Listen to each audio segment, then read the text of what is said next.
Hello everyone, welcome to What If Issei lost Asia and formed the Crimson Dragon Emperor faction movie. Before we start, please go support Robin117 for writing that awesome fanfic. This is the translated version I made. There will be some mistaken characters' gender, but of course Issei is a male. Years after the Triaxis War, Issei Hyoudou has left his perverted self behind.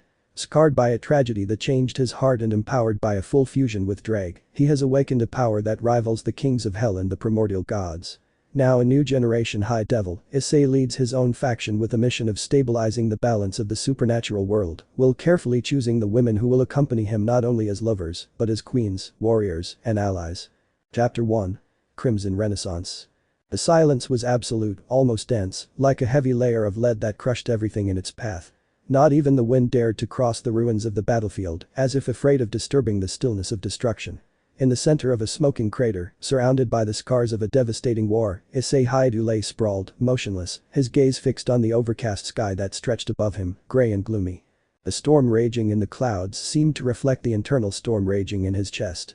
The sound of death had faded, but the weight of loss still resonated in his veins. A year had passed since the last Great War, the one in which factions of the supernatural world clashed in a conflict that shook the foundations of reality itself.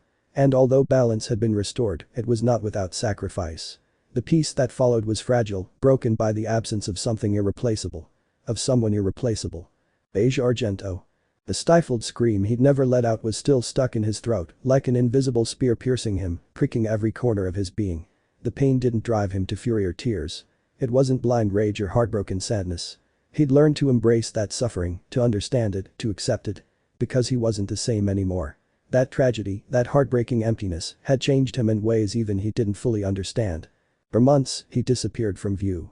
Neither Azazel nor Rias, not even his closest friends, knew about him. The darkness had claimed him. But there was something else. Someone else. Ddraig. The Red Dragon, the one who had shared his soul since the beginning of his journey. Ddraig, who had been silently watching, who had felt his pain and despair as if it were his own. And it was he who guided him. The Crimson Vortex. A place forgotten by time, where ancient dragon emperors rested in their eternal slumber. A place of pure power, where the primordial forces of existence intertwined. Issei had arrived there a broken man, but he was preparing to be forged anew, like a sword taking shape under a blacksmith's hammer. The pain, the suffering, the loss, all of it hadn't been in vain. It was a cruel, but vital lesson. Ddraig, in his ancient wisdom, had seen the potential in him, even when he didn't himself. Your soul is no longer that of a child, the dragon had told him, its voice resonant, like distant thunder. The pain has forged something new in you. If you accept it, you can be reborn as the Crimson Emperor. Issei accepted. It wasn't an easy decision. Accepting suffering, embracing it, and letting it transform him was a test many would have avoided. But he had no choice. Suffering had marked him, yes, but it had also given him a clarity he'd never known. A purpose. The days passed like a long nightmare. Days of relentless training, of confronting his own reflection in the darkness. Each test he overcame stripped him of his humanity, of the parts of himself still tethered to his former life. They pushed him to limits he'd never thought possible. The pain was constant, but not debilitating. Every day was a battle, but each day, something inside him grew stronger. The mental tests were even more devastating. Ddraig didn't take him gently. He forced him to confront his deepest fears, his insecurities and inner demons. He plunged him into visions of what he had lost, what he could still lose, what he could never recover. Anguish consumed him again and again, but with each fall, he rose taller, more determined. His bond with Ddraig deepened, becoming something much more than a relationship between a human and a dragon. It was a symbiosis. A shared soul. Issei was no longer just the vessel of an ancient power. He and Ddraig were a fused, indestructible entity, and while the dragon was still his companion, its role had changed. It was no longer just a voice in his head. It was now a part of him, a part of his being. When he finally emerged from the Crimson Vortex, he did so not as the impulsive and brash young man he had been, but as a renewed man. The world watched him rise from the flames of a war-ravaged city. His presence was an unstoppable force, a force of nature that laid waste to everything in its path. His right arm, now imbued with the power of the sacred Longinus, glowed with blinding intensity. And his gaze was that of someone who no longer feared anything or anyone. Someone who had left behind the doubts, fears, and insecurities that had haunted him his entire life. It was the Crimson Emperor. The perverted young man who had once laughed in the face of any challenge had died in that crater, and in his place something far more formidable had been born. A force of nature that defied the order of the universe, that made even the mightiest demons and gods tremble. That figure, bathed in power and determined to walk his own path, was not just a warrior. He was a legend in the making. But, although his rebirth was undeniable, Issei Hyoudu's story was only just beginning. There were still enemies to face, secrets to uncover, and the shadow of his past, of Asia, that would continue to haunt him, demanding answers, redemption, justice. The war was not yet over. And although his soul had been forged in the flames of suffering, the true challenge of his existence began now. The Crimson Emperor walked towards his destiny, but he could not forget that, even at the height of power, there was always something more to conquer. The future. Chapter 2. Council of Kings. The room was much more than a simple discussion space. It was a temple of power, a chamber where the fate of worlds was spun with invisible and dangerous threads. The black obsidian walls reflected a cold, distant light, as if the room itself were made of shadows. The white marble columns, towering and imposing, rose toward a seemingly non-existent ceiling, creating the sensation that the room did not belong to this world. It was suspended between the real and the ethereal, between time and eternity. In that dome of the demonic world, the threads of destiny were woven with words, promises, and veiled threats. In this hall, where the most powerful figures of the underworld, the fallen angels, and the neutral races gathered, only the most cunning and determined could hold their own. It was a place where politics played out on a tightrope, a field where the balance of everything they knew could shift with the fall of a single reckless act. There stood Issei Hyoudou, now known as the Crimson Emperor, standing in the center of that room that had once been merely a stage for him. He was no longer the young man who flirted with death, nor the irreverent boy who defied the rules of fate. He had left behind that self-doubt to become a man who, though not without his pain, had forged a purpose that gave him a clarity few could understand. Issei was now an unwavering, almost tangible presence. Every glance he cast upon the powerful gathered there carried with it the burden of his transformation. His more mature body surged with an energy so profound it was impossible to ignore. He had renounced the impulsive man he had been. The loss of Asia had been the spark that ignited his soul, the one that had led him to understand that all that truly mattered was the protection of those he loved. His love for them, for his harem, was no longer merely a selfish motivation. It was the reason he had changed, why he had decided that no power in this world could take away the peace he so longed for, much less take away the people who had filled his life with purpose. Surrounding her were the most influential figures of the underworld. Serzich's Lucifer, with his regal bearing and piercing gaze. Seraphol Leviathan, whose playful demeanor belied the gravity of the situation. Ajuka Beelzebub, the silent, ever-cautious strategist. Falbium Asmodeus, whose sensuality conceals an intellect as dangerous as his alliances. Azazel, the pragmatic fallen angel, watched with the eyes of a seasoned observer, while Michael, the archangel, looked on warily, calculating the implications of every word that might be spoken. The vampires, represented by their enigmatic envoy, watched from the shadows with the attentiveness that only the oldest and wisest beings could bestow. They all knew that Issei's power was no longer just that of an impulsive young man. It was now that of a player who was no longer just another piece on the board. Serzich's voice broke the tense silence, laden with calculated serenity, but with a look in his eyes that indicated he didn't underestimate what Issei now represented. His seemingly neutral question was actually a deeper assessment. "What is it you wish for, Hyoudou Issei?" he asked in a deep firm tone, his gaze fixed on Issei, like a hunter meticulously studying his prey before deciding his next move. The Crimson Emperor didn't respond immediately. The tension in the room was palpable. The minds of those present, accustomed to reading the emotions and movements of others, were now overwhelmed by Issei's stillness. His silence was like a weight, dense and laden with meaning. Every leader present could sense it. He wasn't the same young man he had been before. This Issei wasn't afraid of what others thought of him. This Issei wasn't seeking approval. The power of his being emanated a dangerous stillness, like a deep dark ocean, impossible to understand unless one had the audacity to dive into it. Finally, with infinite calm, Issei began to walk slowly, each step echoing like a distant drum, marking the time of an irrevocable decision. He stopped in the center of the room, at the exact spot where all eyes converged. He looked up, his eyes scanning the obsidian walls surrounding him, as if he were observing beyond the physical limitations of the room, beyond politics, interests, and old grudges. When he spoke, his voice was low, deep, and resonant, as if rising from the very depths of existence. It wasn't a voice of despair or arrogance, but the voice of someone who had found his purpose and was willing to see the future with clear eyes. "I do not desire the throne of demons, nor of angels, nor of dragons," he declared, his words like a judgment. "What I desire is more than power. I want a world where all races can coexist without the shadow of eternal conflict. I want this cycle of war, of hatred, of suffering, to be broken. And I do not come to ask permission for that. I come to offer a choice. Walk with me or stay behind. I am not afraid of what comes. I have lost too much to fear anything else." Issei's words hung in the air, suspended in a profound silence. Everyone present understood that Issei was no longer a mere impulsive young man. He had evolved. His purpose stemmed not from the pursuit of power, but from the need to protect what he loved. The loss of Asia, her suffering and transformation, had forged in him an unwavering determination. And now, that purpose extended beyond his very being. What he offered was not an empty promise. It was an option for genuine change. Seraphil was the first to react, her mischievous smile appearing briefly, though her eyes betrayed a mixture of respect and defiance. She knew this wasn't a game, though her nature couldn't prevent the lightness in her words. "Are you treating us to a new game, then?" he said, his tone friendlier than his usual demeanor suggested. "I like it. It'll be interesting." The tension in the room didn't disappear, but it transformed. The discussions began in a maelstrom of intellectual, diplomatic, and strategic exchanges. Words flew like carefully sharpened daggers, each leader trying to gauge the implications of Issei's words. Some, like Azazel, remained distant, observing the panorama without taking an immediate position. Michael, for his part, cautiously assessed Issei, recognizing the strength he radiated, but doubting his true ability to lead all the races. The atmosphere was one of constant assessment, of close observation. Every word, every silence from Issei, told them more about him than any explicit statement. There was something more to him now.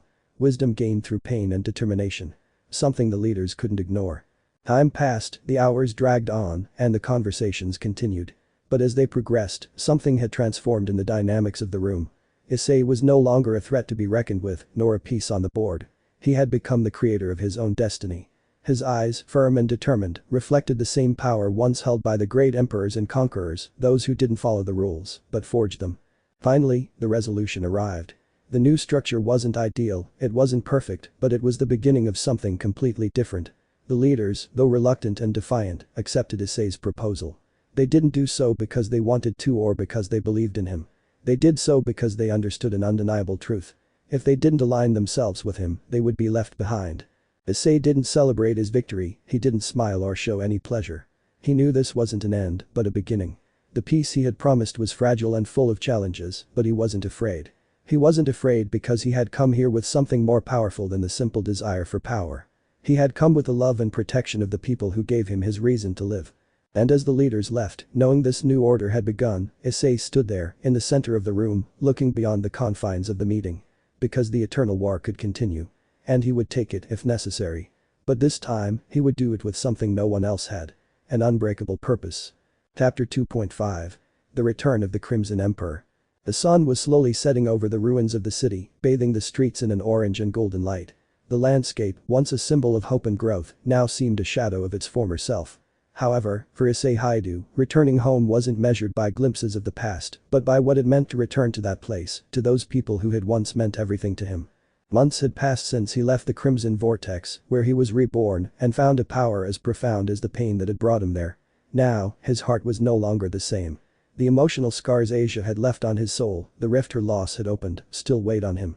But it wasn't hatred or resentment that defined his return. It was love. Love for those still by his side, the love that had driven him to make choices he'd never imagined he'd make. Because what he feared most now wasn't war or chaos, but losing someone else. As he passed through the doors of the house, the atmosphere seemed suspended in time. Everything was silent, as if the place itself awaited his return. But it wasn't an empty silence. It was the kind of stillness found before a storm, charged with unspoken emotions, repressed fears. When the girls saw him enter, the impact was immediate. Despite the outward calm, their eyes reflected a palpable restlessness. They had felt Issei's absence, not only physically, but in the void his presence left.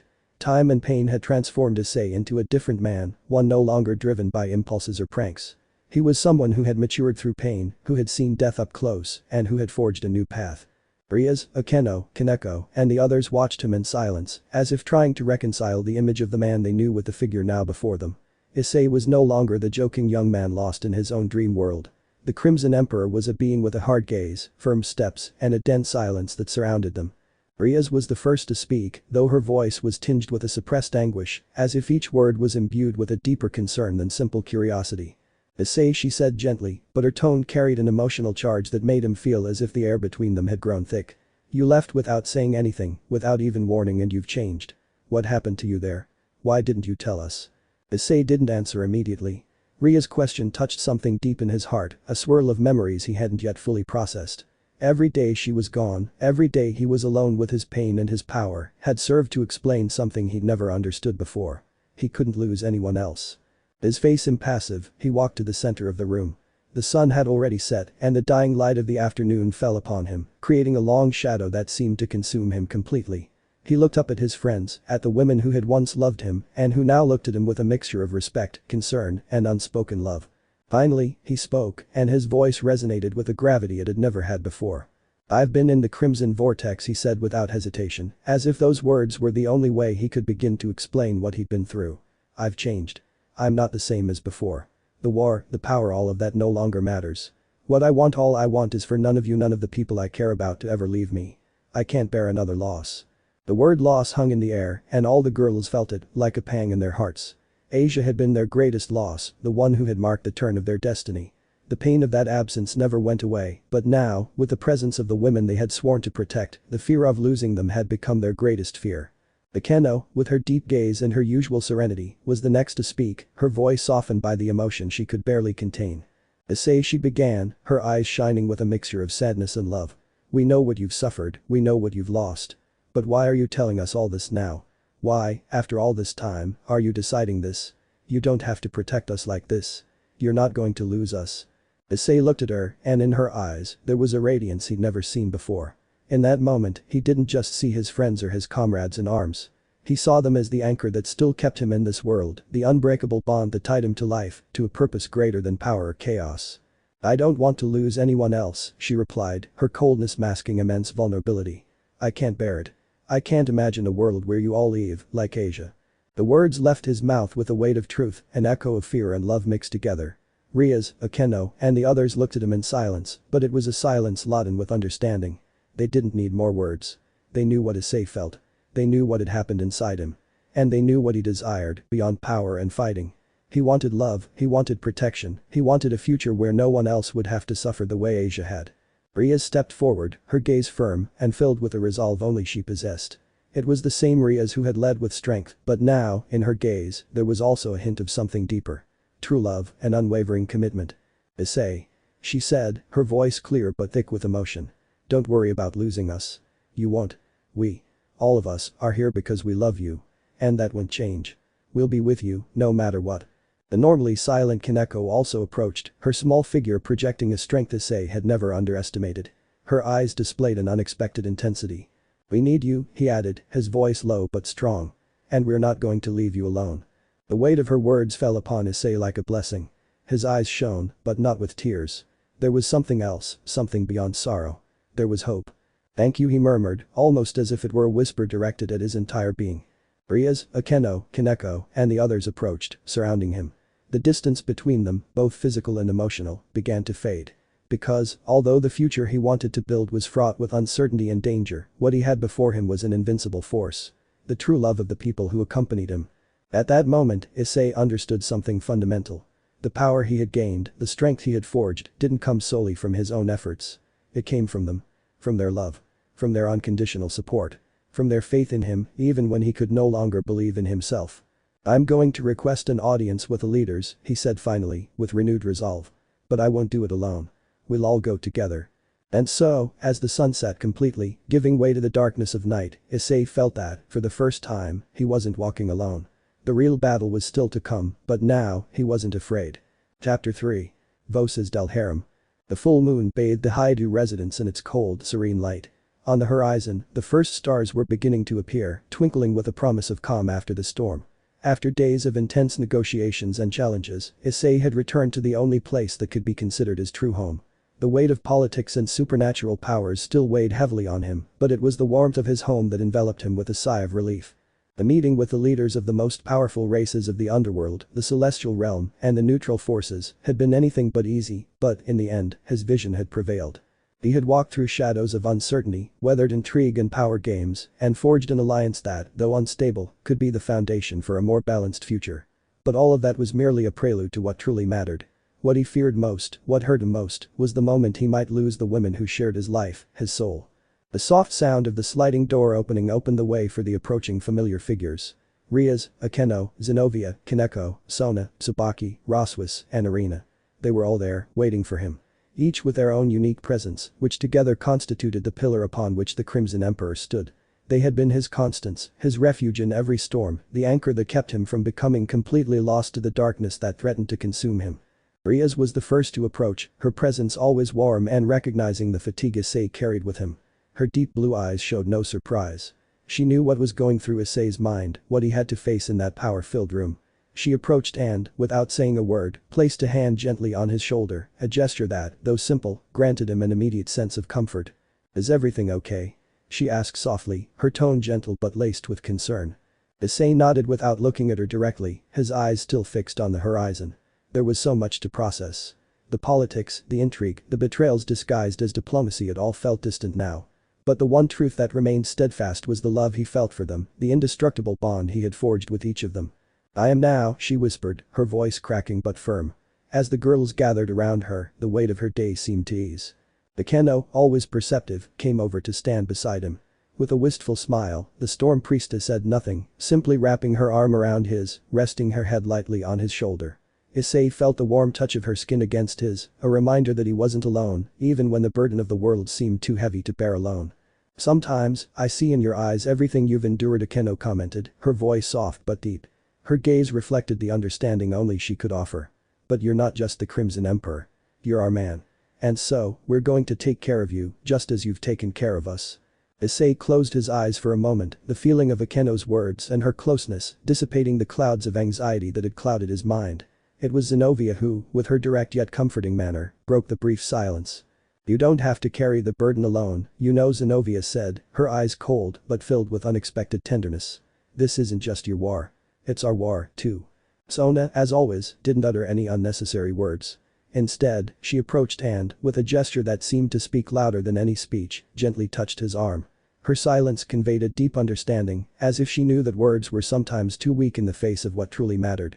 Tsubaki, always attentive, did the same, her gaze revealing her unwavering loyalty. Haneko, who had been silent until then, approached in a more reserved but no less meaningful way. With small steps, she positioned herself next to Issei, taking his hand with the calm strength only she was capable of. Her touch was brief, but at the same time, it was all he needed. The weight of responsibility, of doubt, slowly dissipated in the presence of the women who loved him, who not only shared his life, but also gave him a reason to keep going. Finally, Rossweisse, whose nature was sometimes more serious and calculating, approached with her usual elegance. Without a word, she handed him a cup of tea she had prepared. The warmth of the liquid was comforting, but what it truly offered was the feeling of being home. Sometimes, the smallest gestures, the simplest, were the most meaningful. "We've been waiting for you," Rossweisse said, her tone calm but with a knowing look. There was something in her voice that conveyed trust and understanding, as if the whole world could fall, and she'd still be willing to walk beside him. Suddenly, a light sound of footsteps made everyone turn around. Issei Hyoudou, the fallen angel turned ally and friend, appeared in the doorway. Her gaze filled with determination, yet unmistakable tenderness, she walked toward him, her presence illuminating the room with a warm pure energy. Irina, still with her usual sweet smile, approached Issei and, like the others, sat next to him. She took his hand with her characteristic gentleness, asking no questions, but conveying a deep understanding. "How are you feeling?" she asked, her voice soft but full of a sincerity that only she could offer. Issei looked at Irina and saw in her eyes the reflection of his own pain, his own burden. He knew that, like the others, she was here not just as a friend or an ally, but as someone who had earned her place in his life, someone he would fight for until the very end. "I don't know if I can bear another loss," he replied, his voice deep, yet filled with a vulnerability he rarely showed. Irina squeezed his hand lightly, giving him silent but unwavering support. "You won't do it alone. We won't let you fall," Irina said with a conviction that resonated in her chest. Issei nodded, feeling the strength of that bond of love and trust surround him like invisible armor. He wasn't just the Crimson Emperor in that moment. He was the man who had found a home in these women, in this group who loved him without reservation. He was a man who had learned to value what mattered most. Them. The night continued to progress, laughter and soft chatter filling the air. The peace, though momentary, offered a much-needed respite. As they sat together in the garden, sharing the silence and small talk, Issei couldn't help but think that, despite everything he had lost, he had found something even more valuable. He had found a home, a reason to keep going. And those women, his harem, were not only his company, but his strength, his support, the reflection of a deep and true love that had survived war, pain, and death itself. And though the peace they now enjoyed might be short-lived, Issei knew that, as long as they were together, they could brave any storm, because in their love for each other lay true strength. The war wasn't over yet, but that night, in that small corner of the world, it didn't matter. They were together, and that, for Issei, was all he truly needed. Chapter 4. Echo of the Fallen Dragons. The fog, thick and dense like a deathly shroud, enveloped the abyssal valley. That place, sealed centuries ago, remained forgotten by most, but not by those who understood the true scope of its history. The ruins, torn by the echoes of ancient battles, were like a vestige of an ancient time, where sunlight barely dared to touch the ground and where shadows breathed with a life of their own. The air was permeated with a sense of despair and resentment, as if the stones themselves could speak of the eternal suffering that had taken place there. And, in that cursed corner of the world, a new presence emerged. Issei Hyoudou, the Crimson Emperor, had decided to confront what had been sealed within the abyssal valley. The reports he had received left no room for doubt. A crack in the containment seal, opened by an unknown force, was allowing the return of the fallen dragons, those who had been exterminated centuries ago, for their betrayal of the dragons themselves and the laws of the world. But something had changed. Something had awakened within those ruins. Issei couldn't ignore it. The war had never truly ended, it had only been hidden for a time. And he couldn't stand idly by while a new, even more dangerous threat re-emerged from the shadows. The alliances he had formed with the underworld races and the fallen angels were necessary for peace, but the threat stalking the abyssal valley could no longer be ignored. For a mission like this, she couldn't trust just anyone. Not all the members of her harem had the training or experience necessary to face a threat like the one looming over them. The darkness that had spread through the valley required warriors who were not only powerful, but also capable of standing firm in the heat of battle. So she chose Xenovia and Rossweisse. Xenovia Quarta, the holy sword who had challenged so many demonic and dark creatures with her unbreakable will. The excommunicated who had embraced the fight and, though younger, possessed courage that could rival that of any legendary knight. Rossweisse, the calculating strategist, whose magic and combat skills were as unpredictable as they were effective. Her wisdom in battle was invaluable, and though her calm nature made her seem aloof, her devotion to Issei knew no bounds. They both shared not only the loyalty, but the love that Issei had cultivated with them over their years together. Issei had considered not bringing any others, not out of distrust, but because only those two knew what he needed. The mission required a team capable of remaining calm under pressure, but also of adapting quickly to changes on the battlefield. This was not a place for surprises or weaknesses. The rest of his harem, although in his heart he loved them all equally, had to be preserved for other tasks. If the seal failed and the darkness broke out again, each one had to be prepared to fulfill their role without hesitation. Issei stood steadfast atop a broken pillar, staring into the abyss before him. His gaze never wavered, despite what loomed in the darkness of the ruins. He was not a fearful young man, nor the same boy who had once doubted his place in the world. Now, he was an unbreakable force, forged not only by his battles, but also by the losses that had taught him to appreciate the value of what he protected. Beside him, Xenovia Quarta and Rossweisse were immersed in analyzing a throbbing crack that spread across the ground like a wound that had barely healed. It was an ancient seal, one that had once contained something far darker than any human could imagine. The crack glowed with a foul, forbidden energy, a reminder that even the most well-sealed could resurface if allowed. "Fallen dragons," Xenovia murmured, gripping the hilt of her sacred sword with a firmness that belied the calmness of her tone. Her blue eyes shone with the intensity of an imminent threat. "They shouldn't exist. They were exterminated, or so we thought," Rossweisse added, her voice laced with a mixture of disbelief and fear. The magical runes in her gaze intensified, illuminating her eyes with an almost unreal light. "Nothing ever truly dies if hatred persists," Issei replied, his voice deep but without malice. The understanding in his words was profound, as if he spoke from a wisdom acquired through countless battles. It wasn't a threat. It was a truth, harsh, simple, and necessary. With his gaze fixed on the abyss before him, he descended nimbly from the broken column, treading the stones with the serenity of a hunter returning to his territory. The mist seemed to part at his presence, as if the air itself acknowledged him. He was no longer merely a young dragon, nor even the Crimson Emperor who had challenged the greats of his world. His aura had evolved. He was now a symbol of unwavering authority, a being who commanded not only the elements, but also the unseen forces woven into the very fabric of destiny. "The rift is widening," Rossweisse commented, keeping the tension in her voice, though her gaze also followed the man she had chosen to follow until her final days. She had seen the change in Issei, that definitive step toward maturity that had transformed him into something more than a leader. It had turned him into a true protector, one who not only made decisions, but bore the weight of their consequences. Issei nodded silently. His mind processed every word his companion spoke, but his attention remained fixed on the seal. He knew what was coming. He knew the threat sealed there wasn't just an old legend. The roar that had resonated in the air, deep and guttural, still vibrated in his bones. It was the return of an old darkness, one that even the oldest dragons feared. From the shadows, 3 misshapen figures emerged, crawling like wraiths. Fallen dragons, once noble creatures, fallen to the corruption of forces beyond comprehension. Their scales, now blackened and torn, gleamed with a foul luster. Their bodies were twisted, formed from a mixture of flesh and molten metal, stripped of all that had once made them majestic. They snarled, but not from hunger. They snarled from spite, from a vengeance that had lain dormant for centuries. Issei activated his balance breaker, but something about his aura had changed. It was no longer the whirlwind of red fury it had been in his early days of fighting. Now, his crimson armor seemed alive, with black lines snaking across his body like veins of purifying energy. His helmet, shaped like a dragon mask, reflected the faint moonlight, casting an ominous shadow. When he spoke, his voice resonated with a deep echo, a vibration that seemed to come as much from within him as from the dragon residing within. "Will you fight, Ddraig?" Issei asked, his tone as certain as his destiny. The dragon's response, always so direct, never lost its force. "Until the last breath of the false ones fades," Ddraig replied, and with that, the air seemed to rumble. The ensuing combat was a violent dance. Xenovia, wielding her sword Durandal, moved with deadly grace, each slash a flash of light that rent the air and the flesh of the fallen creatures. Rossweisse, maintaining her composure even in the midst of battle, called upon sealing lightning, ancient energies that weakened the fallen dragons, closing gaps in their defenses. Issei, like a whirlwind of controlled fury, moved among the creatures, seeking not their destruction by mere violence, but the purification of an ancient evil that must no longer exist. The sound of battle was deafening, but there was also a stillness in the air as the last of the fallen creatures collapsed. The ground trembled slightly, as if the earth itself mourned the death of one of its most ancient creations. Issei knelt beside the fallen body of the last creature, his expression serious. The other 3 stared at him silently, knowing what that gesture meant. It wasn't just a victory. It was a farewell.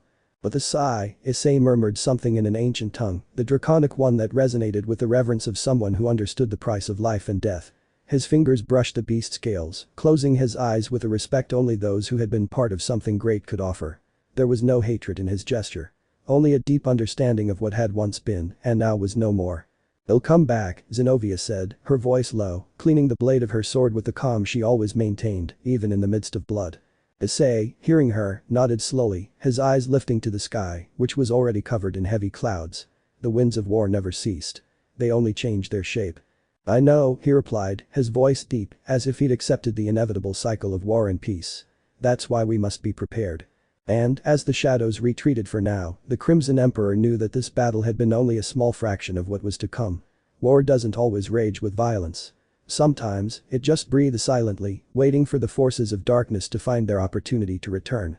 And when they do, Issei and his team will be ready, not just as warriors, but as protectors of a future that could not be destroyed by the hatred of the past. The echo of the battle still resonated in the air, and Issei knew the war would never stop.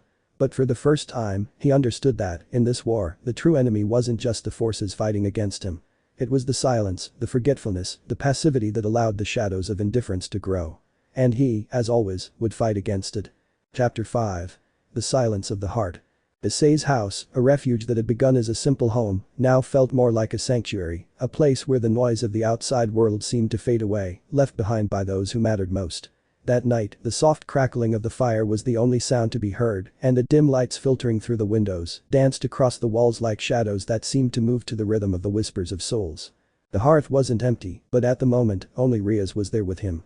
After the recent confrontation in the Abyssal Valley, Issei had separated Xenovia and Rossweisse to recover on a different mission, away from the focus of the immediate conflicts. The girls had yet to return, and he was in the main hall, standing near the fireplace, staring into the twisting flames that reflected an almost hypnotic play of light and shadow. There were days when the burden of his destiny felt heavier, and others, like this one, when the momentary peace seemed more bitter than any battle fought. Despite the greatness that now belonged to him, the war, the commitments, and the expectations of being the Crimson Emperor, everything he had once thought he desired, now paled before the glow of a simple memory. Being here, at home, with the people he loved. Rias appeared in the doorway of the chamber, her figure imposing yet gentle, her crimson hair falling over her shoulders like a veil of fire. Her presence was serene, but there was something in her gaze that suggested a question, something that couldn't stop echoing in his mind. She held a windglass, and the golden light from the fire illuminated it in an almost magical way, making her face soften even further. Issei didn't move, but deep inside, a soft sigh escaped. Rias always had a way of making everything feel right, as if the world itself had been created for their paths to cross. "What's wrong?" she asked, her voice softer than he'd anticipated, but still laden with the seriousness that characterized every word that came out of her mouth.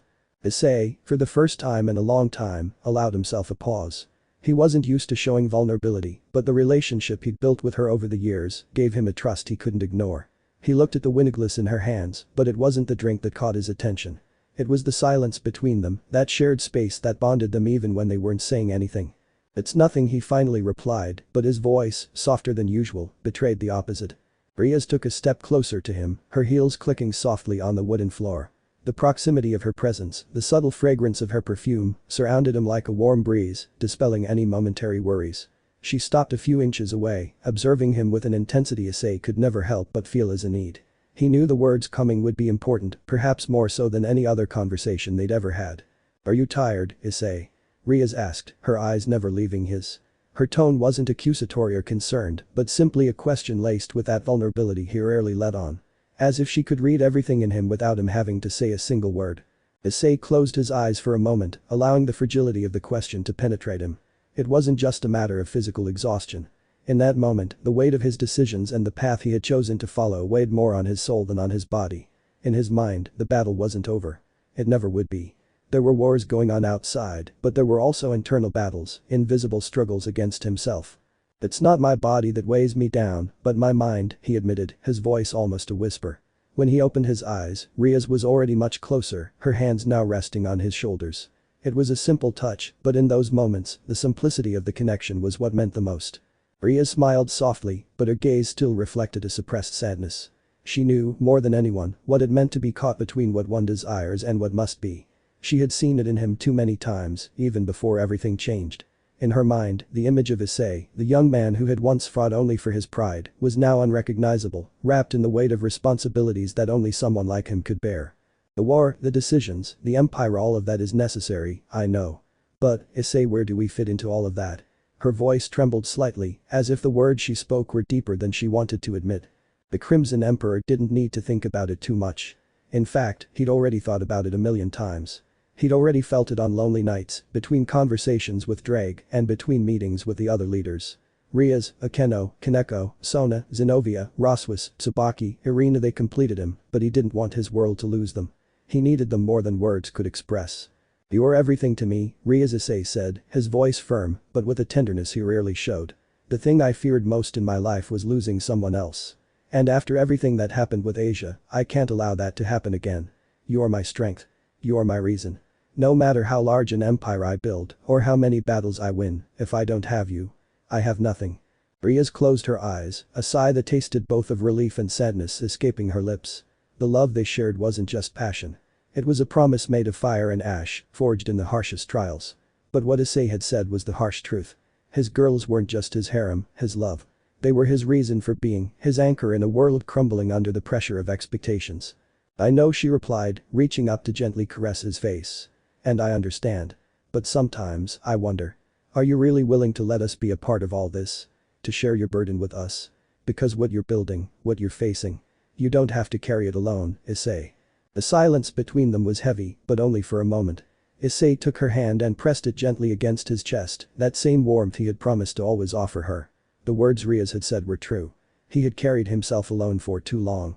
But that weight was no longer on his shoulders alone. It was shared across all of them. "Never again," he said, his eyes shining with the same determination they'd always had, but now warmer, more human. "I'm not afraid to share my soul, or my fears, or my burdens. Not when I know I have someone like you." Rias leaned closer, and without words, their lips met in a soft, slow kiss, laden with unspoken but understood meanings. It wasn't a kiss filled with passion, but one filled with promise, acceptance, and the peace that only true love can bring. When they separated, Rias rested her forehead against his, closing her eyes, feeling the calm that only he could give her. "Stay tonight," she whispered, unhurried and unnecessarily speaking. "Not as emperor. Just as my Issei." And in that moment, Issei understood something crucial. It wasn't the greatness of the empire that defined his life. It was love. Love for her. For each of them.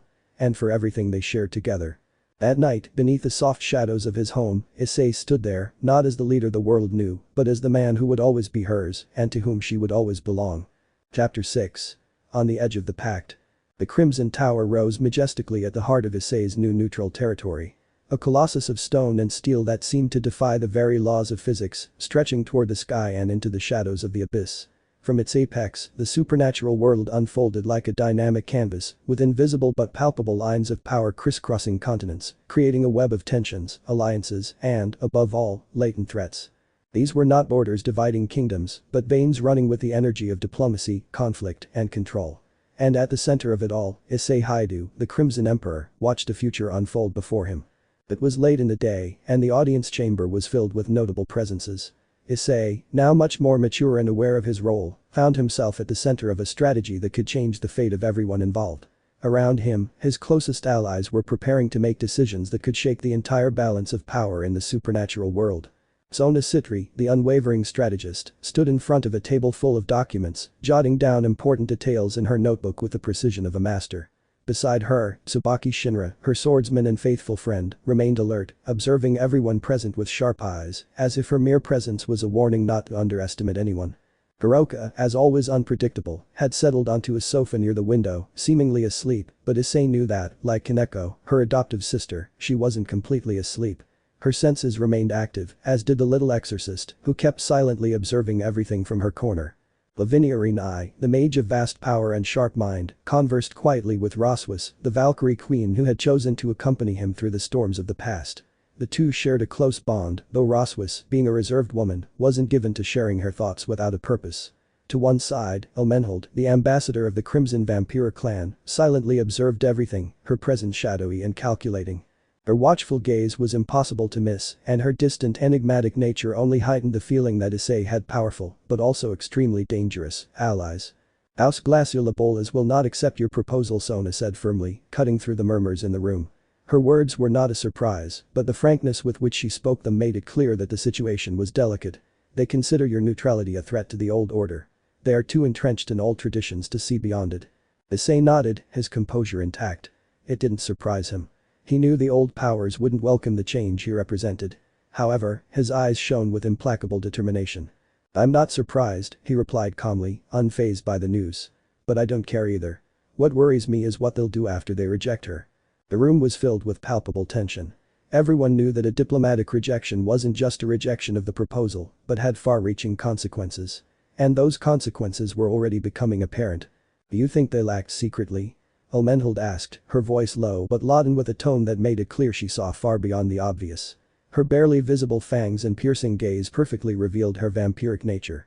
No, Issei replied, his gaze sharpening as if his thoughts were aligning precisely. They'll outsmart them. They'll use others to smear my name first. They'll attack a settlement under our protection. And blame me for failing to defend it. The atmosphere became tense. Everyone in the room knew this wasn't just a political move. It was a calculated chess move to drag Issei into an inevitable war. And what will we do? Tsubaki asked, her voice firm, as if she were already anticipating her leader's response. No one knew Issei as well as she did. They knew he wouldn't make hasty moves, but they also knew that his sense of justice wouldn't allow him to stay still. Issei rose from his seat, his presence seeming to fill the entire room. That room, which had once seemed spacious, now felt small, as if the tension of the moment was so thick it compressed the air itself. His eyes shone with renewed determination, a strength only he could project. Nothing. Not yet. We'll let them strike the first blow. But when they do, we'll pay it back with interest. A dangerous smile crossed Kuroka's lips, who woke up at that moment, her eyes shining with a playful gleam. Nah, that sounds fun. Sona nodded, but her expression was serious, her eyes still reflecting a concern that had not dissipated. Just make sure it's not a war without end. We've already got enough scars. Issei looked at her, understanding the concern behind her words. The battles they'd already fought weren't just physical. They'd scarred everyone in ways they couldn't fully heal yet. But he also knew her decision was firm. She wouldn't back down. I'm not seeking war. But I won't kneel. Not again. Not to anyone. In that moment, his gaze swept over each of the women surrounding him, and something deeper ignited in his chest. They weren't just his allies. They were his chosen family, the ones who had given him the strength to carry on when his soul wavered. They were his pillars, his close friends, and though he hadn't yet allowed himself to advance beyond a deep friendship with many of them, the connection was unbreakable. Every woman present, from the serious and strategic Sona and Tsubaki to the fearless and complex Kuroka and Lavinia, knew what Issei meant to them. There was an unmistakable sense that his feelings, though not fully declared, manifested in small gestures, furtive glances, and shared moments that sometimes went beyond camaraderie. Issei understood this, though his heart still carried the shadow of Asia's loss. Despite the closeness, the intense and meaningful moments, a lingering fear kept him from fully growing closer to either of them. The love he shared with Asia had been pure, deep, and her departure had scarred him in a way no other woman could replace. He didn't want to hurt anyone else, especially the girls who had reached out to him with their own brand of caring. He knew his feelings were shared, but he also understood that, right now, he couldn't reciprocate in the same way. Asia's weight still weighed on his chest, and though his friends, his allies, were there for him, his heart wasn't ready to fully heal yet. However, even though love remained trapped in the pain of the past, Issei knew that his relationship with them ran deeper than mere affection. They were his strength, his motivation, and his future. In the room, the atmosphere relaxed slightly after Issei's decision. There was still a difficult road ahead, but now everyone knew that, no matter what, they were united by something much bigger than politics or battles. They were united by the fire of loyalty, mutual respect, and the unwavering trust Issei had cultivated with each of them. The Crimson Tower, a symbol of their power, was also the beating heart of a new order. An order that, despite the shadows that stalked it, would be forged by the love and unity of those willing to risk everything for what they believed in. Chapter 7. The Corrupted Light. The sky over Norway darkened, a harbinger of what was to come, as if nature itself had refused permission for tragedy to unfold. In the distant lands of the fjords, where the Norse gods once walked among men and mystical creatures, a small unearthly village, home to creatures of all races, was consumed by a heavenly fire. However, it was not the light of the gods that now illuminated the horizon, but a distorted light, corrupted by anger and hatred. Fallen angels, exiled from their own heaven, descended upon the village like a plague, ravaging everything they touched. These were not soldiers of heaven, but rebels, those who not only rejected peace, but believed that true redemption could only be achieved through the eradication of hybrids. Those born from the union of demons, humans, and angels. Amidst the chaos, a small hybrid girl with dark hair and sad eyes watched as her world crumbled around her. The village, once a refuge for beings like her, was now a tomb where only despair remained. It was then that Issei's bond with his territory, sealed by blood and ancient magic, was awakened.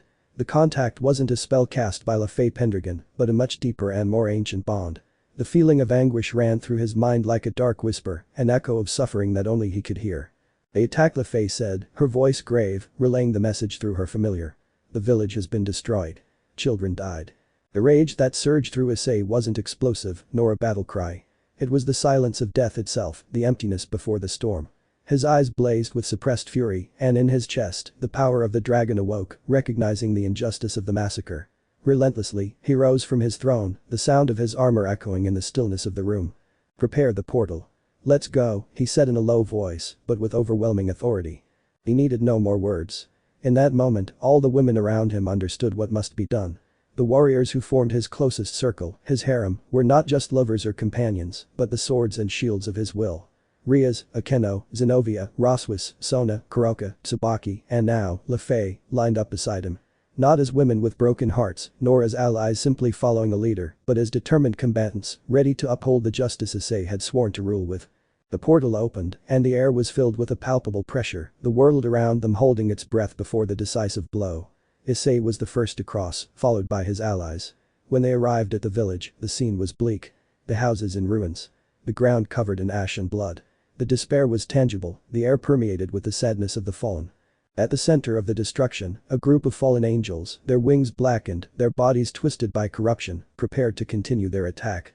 Around them, the corpses of creatures that had once been their allies fell like dried leaves. The leader of the heretics loomed in the background, a dark and furious figure, his gaze filled with contempt for what Issei represented. The battle began with uncontrollable fury. Akeno was the first to charge into the fray, her electricity-charged laughter echoing through the air. The lightning bolts emanating from her body lit up the darkness, scything the skies and reducing the fallen angels to ash. Her magic, ancient and destructive, unfolded like a storm, sweeping away any enemies who dared to defy her passage. The goddess of thunder moved gracefully, but her power was undeniable, and every enemy she touched disintegrated beneath the fury of her magic. Xenovia, armed with her holy sword, fought by his side, her body enveloped in an aura of pure light. Her movements were precise and lethal, slicing through the enemy hordes without hesitation. Each blow she struck shattered not only bodies, but also the arrogance of those who believed they could destroy what Issei had protected. LaFay, with her powerful and controlled magic, summoned gusts of wind that tore through the air, launching enemies through the air, before sealing them in a magical barrier that rendered them defenseless.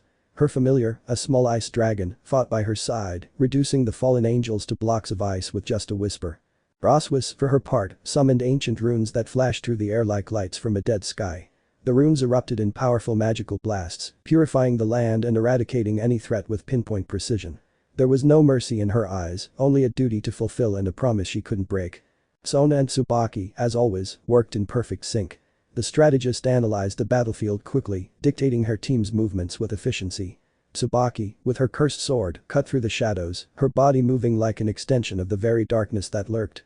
Each blow she struck was like a death knell, eliminating enemies with deadly precision. Hiroka, who always seemed relaxed and carefree, charged into the fray with a mischievous smile, her claws and demonic magic tearing at the enemy's flesh with disturbing ease. Kaneko followed at her side, her animal-like strength and resilience, allowing her to crush the angels with savage brutality.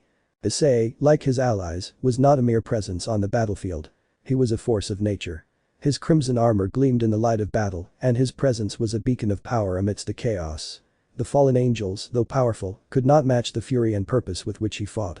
With every swing of his arm, the ground trembled beneath the force of his blows. His draconic magic manifested as a crimson firestorm that scorched everything in its path, obliterating the darkness that loomed over them. Elmenhold, the ambassador of the Crimson Vampiric clan, moved with the grace of a shadow, her eyes glowing with an unearthly intensity. The vampire toyed with her enemies, using her speed and bloodletting skills to dismember the fallen angels with swiftness and precision. Every swing of her blade seemed choreographed, leaving a trail of blood in its wake as she sliced through her foes with deadly ease. Elmenhold was the type of fighter who never showed mercy, always calculating each blow with the coldness of a professional assassin. Her elegance stood in stark contrast to the brutality of the battlefield, but there was no mistaking her lethality. When he finally found the leader of the heretics, the scene became even more grim. The fallen angel, surrounded by his dead followers, stood before him, his black wings torn and covered in blood. His face was filled with hatred, but also with despair. "You are an aberration. A threat to order. A symbol of what should never have existed," he shouted, his voice thick with fury. Issei walked toward him, his calm defying the fallen angel's venomous words. There was no fear in his gaze, only the certainty that his mission wouldn't end until the last shadow was eradicated. "And yet, here I am," he replied, his voice firm, his body radiating power. "Alive. Loved. And strong." With a single gesture, his crimson armor shone brightly, and the sky above them turned a deep red. He needed no more to say. He needed no more to flaunt his power. A simple lift of his hand, and crimson fire engulfed the leader of the heretics in a blaze that purified everything in its path. The fallen angel couldn't even scream. In an instant, he turned to ash, his body reduced to nothing. The battle ended, but the village's tragedy lingered. Issei didn't celebrate, he didn't even smile. He walked to the center of the village and, with a tender gesture, lifted the small hybrid girl into his arms. The girl, trembling, looked up at him with eyes filled with fear and confusion. "Who are you?" she whispered, her voice broken by pain. Issei looked at her calmly and determinedly, a being who had experienced loss, but also knew the value of hope. "The one who won't let you be erased from the world," he replied, looking toward the horizon, where the darkness still lingered, but was now slowly receding. At that moment, Issei wasn't the emperor, nor the warrior, nor the dragon who had fought to purify the world. He was simply the hope that would never stop fighting. Chapter 8. The Silenced Promise. The return to the Crimson Tower was marked by a mixture of relief and tension, like the closing of a chapter that had yet to find its resolution. Issei had returned from the mission in Norway, where the battle against the fallen angels had left scars, both on the territory and in his thoughts. The girls, after all, had their own duties to attend to, and while they were always ready to support Issei, the world couldn't wait for their emotions or personal struggles. Thus, Rias, Akeno, Xenovia, Rossweisse, Sona, and the others split up to attend to the responsibilities their respective clans and positions demanded of them. Issei understood that need. It wasn't just out of duty, but because of the life each of them had chosen and the promises still left to keep. The weight of the Crimson Tower, though heavy, didn't rest solely on their shoulders. However, his mind couldn't help but linger on those shared moments. In his heart, he felt an absence. Although surrounded by power and loyal followers, he couldn't help but notice that, deep inside, the loneliness was sometimes deeper than he imagined. Alone in the tower, after a day filled with work and reflection, he now found himself. The vast silence of the mansion had become heavier. Moonlight was beginning to filter through the high windows, tinting the halls and gardens with a silvery, almost ethereal glow. He was walking in silence, deep in thought, when the garden door opened, breaking the stillness that enveloped him. Kaneko appeared at the entrance, like a silent shadow gliding between the garden trees. She had grown so much since her early days, her figure now more defined and serene. Her eyes, normally cold, displayed a special gentleness when they met Issei's. Although Kaneko had been one of those who had stepped aside to fulfill her responsibilities, something in her gaze that night said she wasn't there just by chance. "Kaneko?" Issei called out with a smile, though his tone was a bit subdued. The demon girl approached without saying anything, her presence filled with a calmness he appreciated but couldn't help but question. "You couldn't be alone tonight, could you?" Kaneko asked in her usual tone, but there was something more to her words, something that reflected Issei's understanding of his situation, something she understood without him having to say a word. Her gaze scanned the garden, but always returned to him. In her chest, the words floated unspoken, but the connection they shared didn't require much. Issei didn't respond immediately, simply moving away slightly, allowing Kaneko to sit beside him. The little demon cat didn't say much, as was her custom, but she didn't need to. It was enough to have her close. However, something in the air between them was changing, and they both knew it. Suddenly, the sound of heavier footsteps interrupted the silence. Kuroka appeared from the shadows of the garden, approaching with a shrewd look and a small crooked smile on her lips. The demon woman, who had once been a distant and difficult figure to understand, now seemed more open, albeit with her usual sarcastic and playful tone. Kuroka walked confidently toward them, her gaze flickering between Kaneko and Issei, as if assessing the situation. There was something about her, something in her demeanor, that made it clear that, though still difficult to read, her intentions were changing. Sometimes, her eyes reflected a mix of disinterest and desire, but what stood out most was the way she approached Issei, as if it were no longer just a matter of calculated loyalty, but something more, something that wasn't yet fully resolved. "It seems I'm not the only one who feels the call of the moon," Kuroka said with a mischievous smile, her tone playful, but with a hint of something deeper. The weight of her words didn't go unnoticed. If before she had been a somewhat distant and enigmatic presence, now she seemed much closer, both physically and emotionally. Her gaze towards Issei wasn't just that of an ally, but something more personal. Issei looked at her, his smile tinged with kindness, but also with the caution of someone who knew the time wasn't yet right to talk about what Kuroka wanted to express. Although desire was clearly present in her gaze, Issei also felt the same, a spark of something that could go beyond the relationship they shared, but there was still something holding them back. Kuroka sank to the ground near them, her posture relaxed but ever vigilant. Her gaze fixed on Issei displayed the same curiosity and complicity she had on other occasions, but that night, there was an added weight. The tension between them was palpable. They didn't need to speak to know something was growing between them, but neither of them was willing to take the first step yet. The fear that their feelings could upset the delicate balance of their group, their responsibilities, the mission they shared, remained an invisible barrier between them. Kaneko, who had been watching silently the whole time, looked up and, with a barely visible smile, murmured. "You're right, Kuroka, although I don't think either of us needs to be alone tonight." The tranquility of the setting, the stillness of the moonlit garden, made the three feel as if, for a moment, the world had stopped. There were no wars to win, no enemies to face, just the three of them, in silence, sharing a space that somehow seemed eternal. Issei stroked Kaneko's hair gently, enjoying that moment when stillness was more comforting than any battle won. Then, he looked at Kuroka, a gaze that spoke volumes without words. He knew what she felt. He felt the same, but it wasn't the right time to confront those feelings. "Don't worry, Kaneko. You don't need me, but I chose you. And you chose me too." "That's stronger than need," Issei said, his voice warm and sincere, his fingers brushing through Kaneko's silver hair. Kaneko smiled softly, her gaze calm but profound. Despite everything, despite the changes, she knew the bond between them couldn't be broken, because it was a bond that had been formed over the years, with sacrifices and promises that didn't need to be spoken. Kuroka watched the interaction between the two, a soft sigh escaping her lips. While she couldn't help but feel attracted to Issei, she also understood the depth of the relationship he shared with Kaneko. She knew things couldn't be forced, and even though her heart burned with desire she still didn't fully understand, patience would be her ally. "I'll always follow you, Issei. Even if it's in silence," Kaneko murmured, closing her eyes as she leaned against him, letting her trust rest in the warmth of his presence. And Kuroka, hearing those words, leaned close, feeling the weight of the moment, but knowing that everything would come when the time was right. That night wasn't about making decisions. It was about understanding that, even if the path they shared was uncertain, they would always be there, supporting each other. The moon, from its place in the sky, seemed to watch over everything, like a silent witness to the promises that were not spoken aloud, but that were still more powerful than any words. The cherry blossom fell gently, settling in Kaneko's lap, as a sign that, even in the deepest stillness, fate continued to weave its intricate web. Kaneko, despite having grown over the years, did not lose that habit of sleeping so quickly when she felt comfortable, and as soon as she fell asleep on Issei's lap, both he and Kuroka immediately realized it, which led them to give each other a funny smile at how cute she was in her Kaneko moments. Silence enveloped the garden with a calm that seemed oblivious to the thoughts swirling through Issei's mind. Kaneko and Kuroka's presence by his side was comforting, but he still felt a void, something he couldn't completely shake. He had lost Asia, and although the pain wasn't as acute as it had been at the beginning, it was still a weight on his shoulders. The war had left scars that weren't always visible, but were still present within him. Kuroka, after a few minutes of silence, looked at Issei from her spot, watching how he seemed lost in thought. It wasn't hard to understand. Although his relationship with Asia had been complex, Issei had felt a unique connection with her, and her departure had left a void that neither of them could immediately fill. But what Kuroka saw in him now wasn't just sadness, but a new strength. A desire to move forward. And that, for some reason, unsettled her. Finally, Kuroka broke the silence, her tone softer than usual, but still maintaining a hint of her usual irreverence. "You know, I could tell you've never been so distracted before." Her gaze on him was filled with a mixture of curiosity and something else, something she didn't fully understand.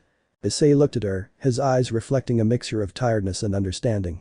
He ran a hand through his hair, his thoughts still too tangled. "It's hard not to be, Kuroka.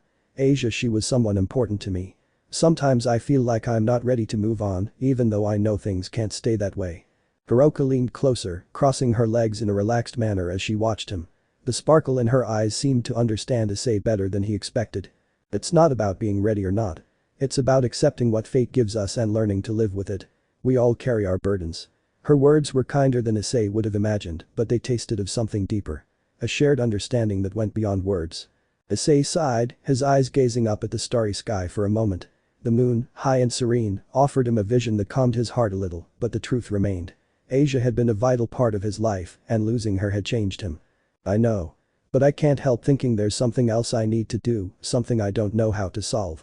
His words hung in the air, as if the answers might be right in front of him, but at the same time, he was unable to reach them. Kuroka watched him for a long moment before answering, her tone softening even further.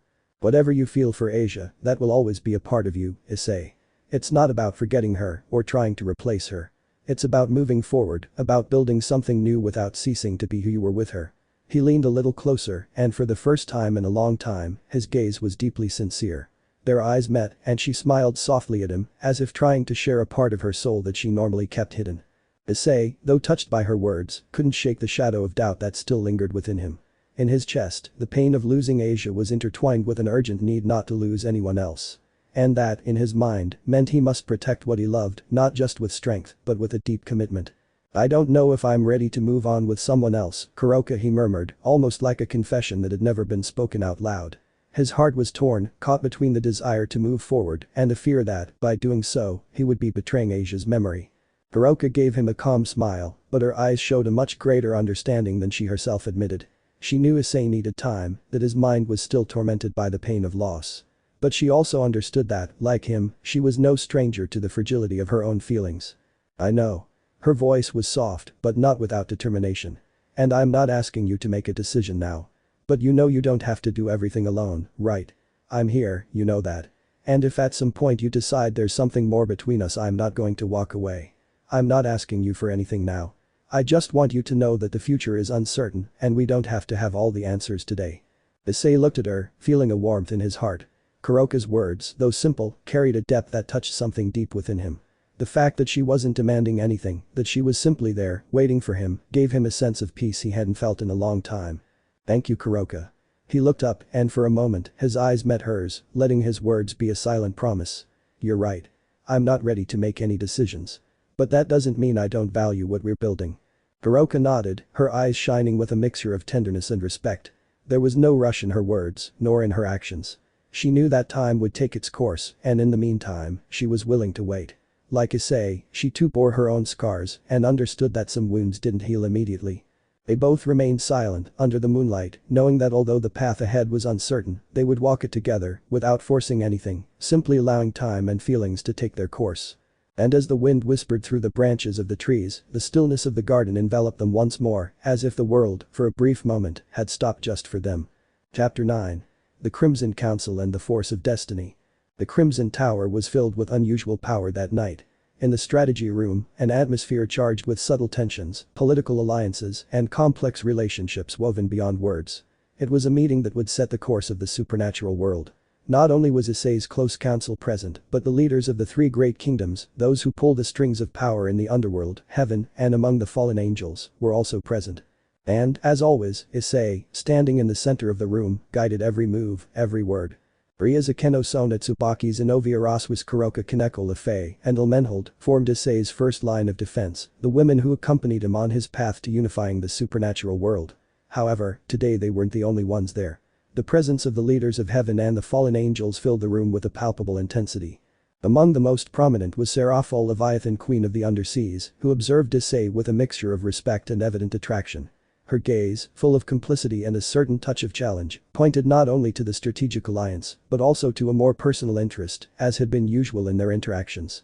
Although her tone of voice and behavior at first seemed playful, no one could deny that there was something deeper in her relationship with him.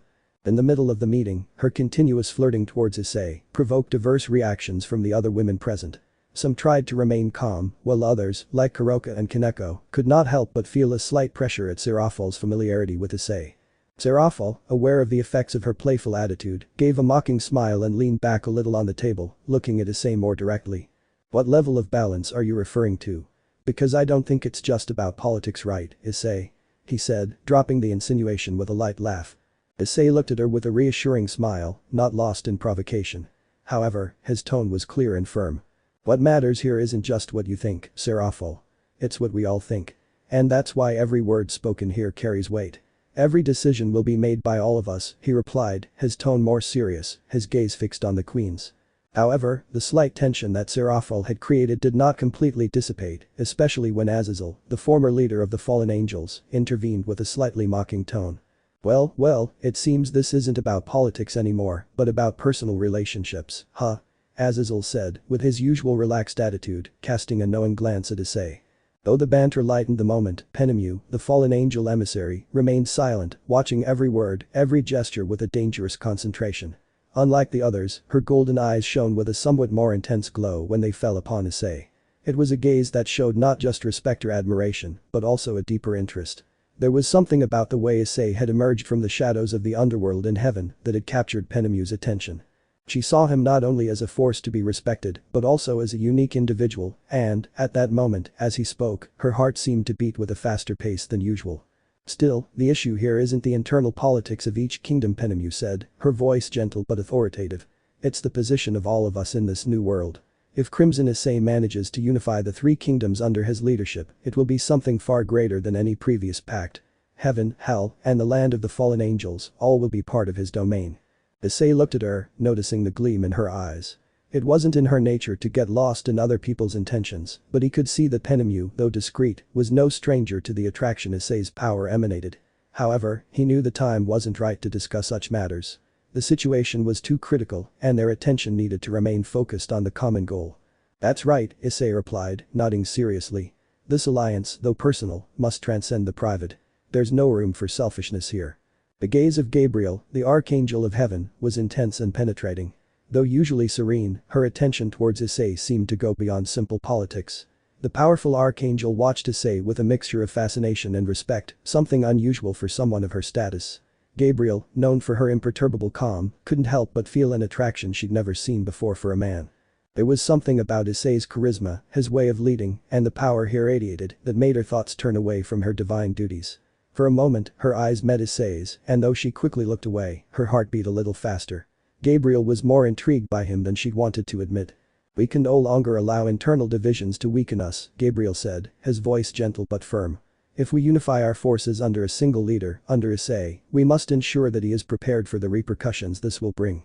Not only in our world, but throughout the known universe." Gabriel's words caused a change in the dynamic. Rias, Xenovia, and Rossweisse exchanged glances.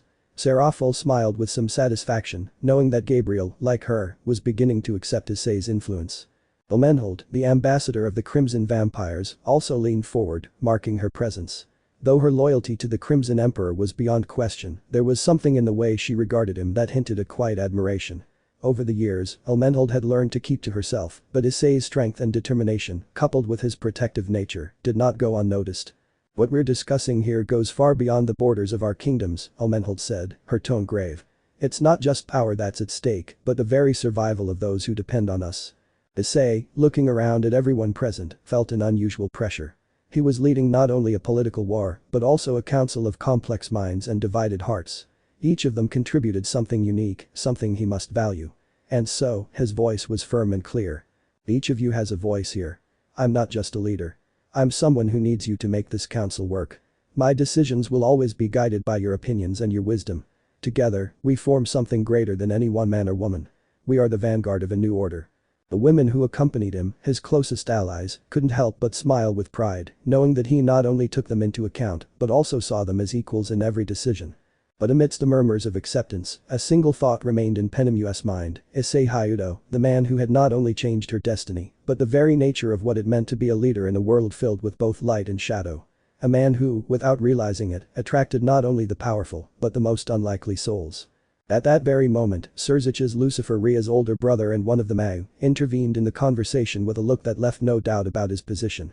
Despite his usually relaxed attitude, the seriousness in his voice resonated throughout the room. No matter what happens, Issei, if you decide to unify these three kingdoms, we will do it together. As a family, as allies. I will not let ourselves be drawn into a conflict we cannot control, Serzich said, his gaze fixed on Issei, conveying unequivocal support. Beside him, Ajuka, Beelzebub and Dantalian Astaroth, the other two Mass, also manifested. Ajuka, the genius of investigation and diplomacy, nodded, showing his support for Issei's plan. We're here, Issei. This is our war too.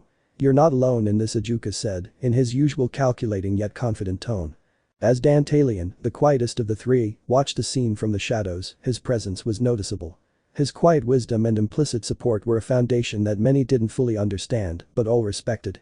And in the midst of all this, the Crimson Council still stood, not just as a war gathering, but as a family sharing a common destiny.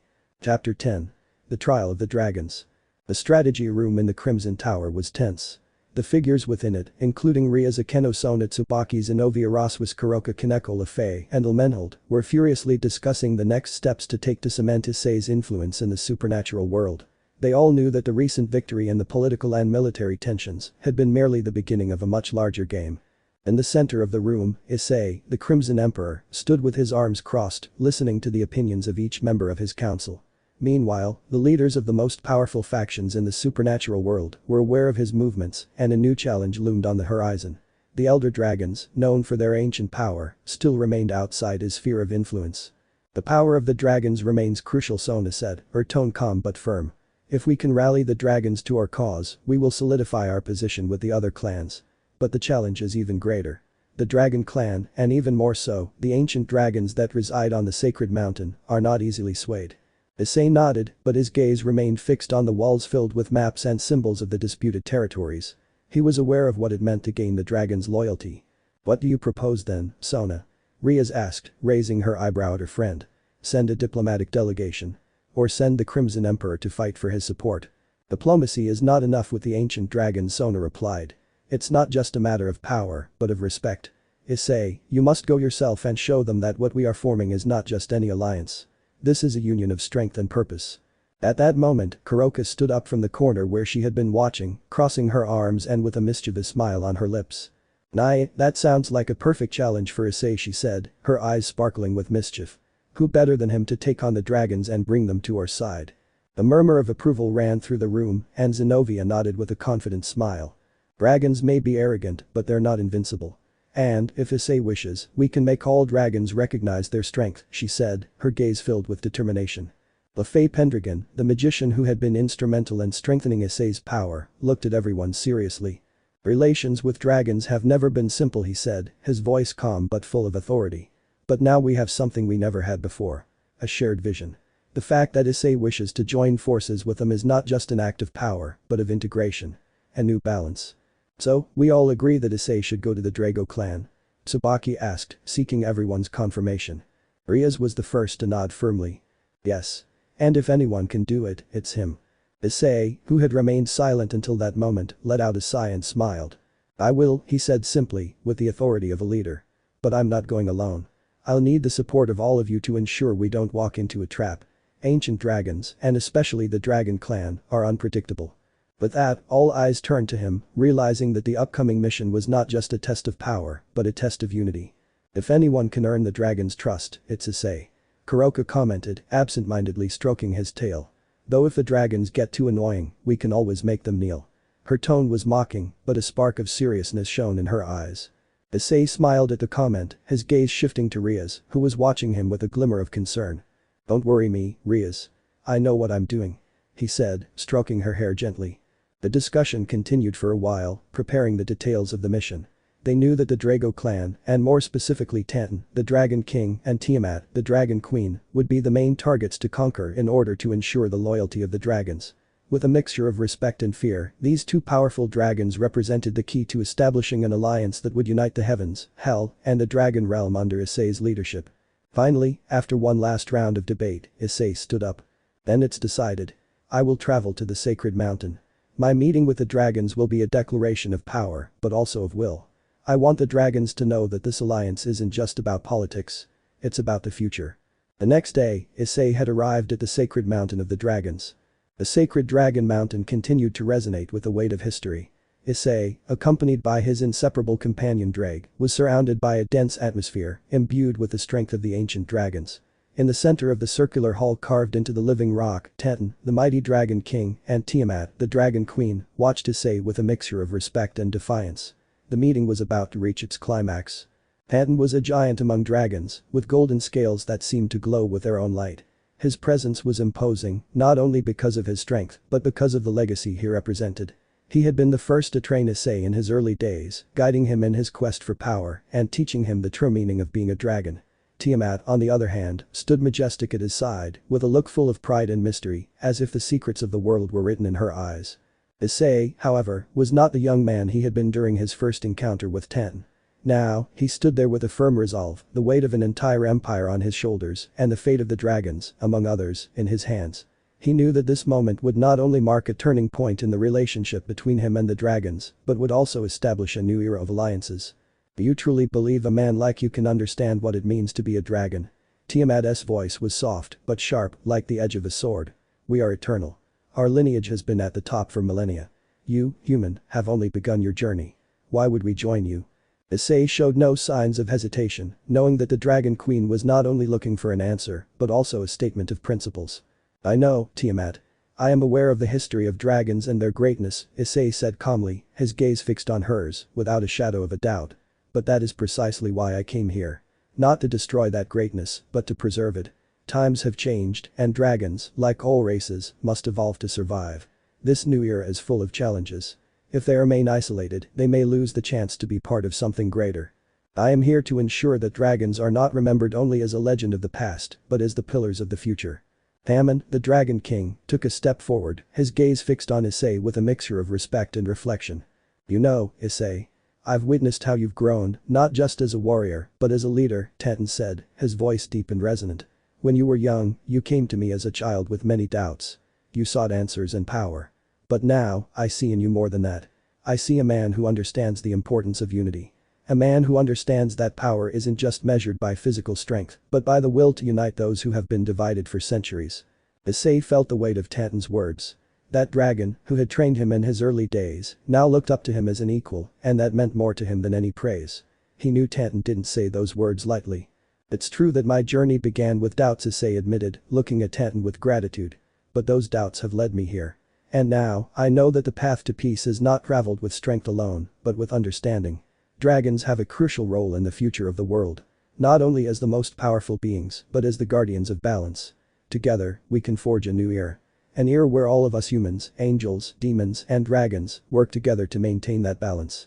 Tiamat observed the change in Issei's attitude, sensing the truth in his words. However, she still wasn't convinced. Her draconic pride remained strong, and it wouldn't be easy for her to accept the proposal of such a young, yet powerful, being. "What you propose sounds tempting," Tiamat said, though her tone remained cautious. "But you can't simply erase centuries of history and tradition with a promise. How can you guarantee that the dragons won't be diluted in an alliance that endangers our identity?" Issei knew he couldn't just give an empty answer. He had to show them both that he saw not only the power of dragons, but also the value of their independence and their legacy. "I do not wish to dilute the dragons, Tiamat. I want them to be the pillars upon which this new age is built," she said firmly, looking at both dragons.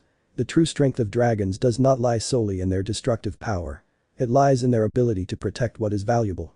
That is why I came here, so that together, we can form an alliance where we each maintain our identity, but also work to protect the changing world. I am not asking you to abandon your legacy. I am asking you to join me so that that legacy lives on." The hall fell silent. Even Ddraig, in his spirit form, watched the exchange intently. The wind blew hard outside, but inside the chamber, the stillness was absolute. Finally, Tantan broke the silence. "What you're proposing is bold, Issei," her voice resonated with solemn acceptance. "But sometimes, change is necessary. Dragons can't live only in the past. We can continue to be guardians of balance, but we must also adapt to the new reality." Tiamat, who had been closely watching the conversation, also nodded. "Perhaps it's time for a change, then." Her tone was softer now, though it still held that defiant air. "I'm willing to listen to what you have to offer. And, for once, I dare to think that perhaps joining this alliance is what we need to remain the dragons we've always been, but with the wisdom of modern times." Issei smiled, and with that gesture, something important was sealed in the room. The elder dragons, with Tantan and Tiamat in attendance, finally accepted the invitation to join the alliance, not as subordinates, but as equals within a new order. "Then welcome to the alliance," Issei said firmly, extending his hand to both dragons. "Together, we will forge the future and protect the balance we so desperately need." Chapter 11. Shadows over Sitri. When Issei returned home from his visit to the Sacred Mountains, the air in his house was noticeably different. An invisible weight seemed to hang over him, beyond the recent political threats he faced. There was something more personal in the air. Something that was directly related to Sona Sitri, the woman who had always been by his side on his path to power, peace, and the unification of the races. The return of Sona Tsubaki and Seraphol Leviathan together surprised Issei. He knew that they hadn't returned with the others after the last meeting and that something important was happening. Seraphol, Sona's older sister, had decided to join the meeting due to growing concern for Sona's future within her own clan. The news had blown in like a frigid wind, sweeping away everything in its path. The Sitri clan's council of elders had called an urgent meeting and the tension in the atmosphere was palpable. When Sona, Tsubaki, and Seraphol arrived at Issei's house, they didn't need to explain much. The weight on their faces said it all. Sona knew something was about to change.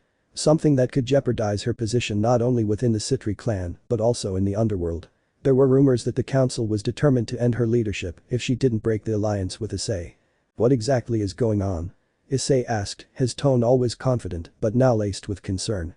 Seeing Sona's serious expression, he didn't need any further details to know something serious was looming over her. "The council is making dangerous decisions," Issei Sona replied, her gaze reflecting frustration and exhaustion. "Some people think my alliance with you is dangerous.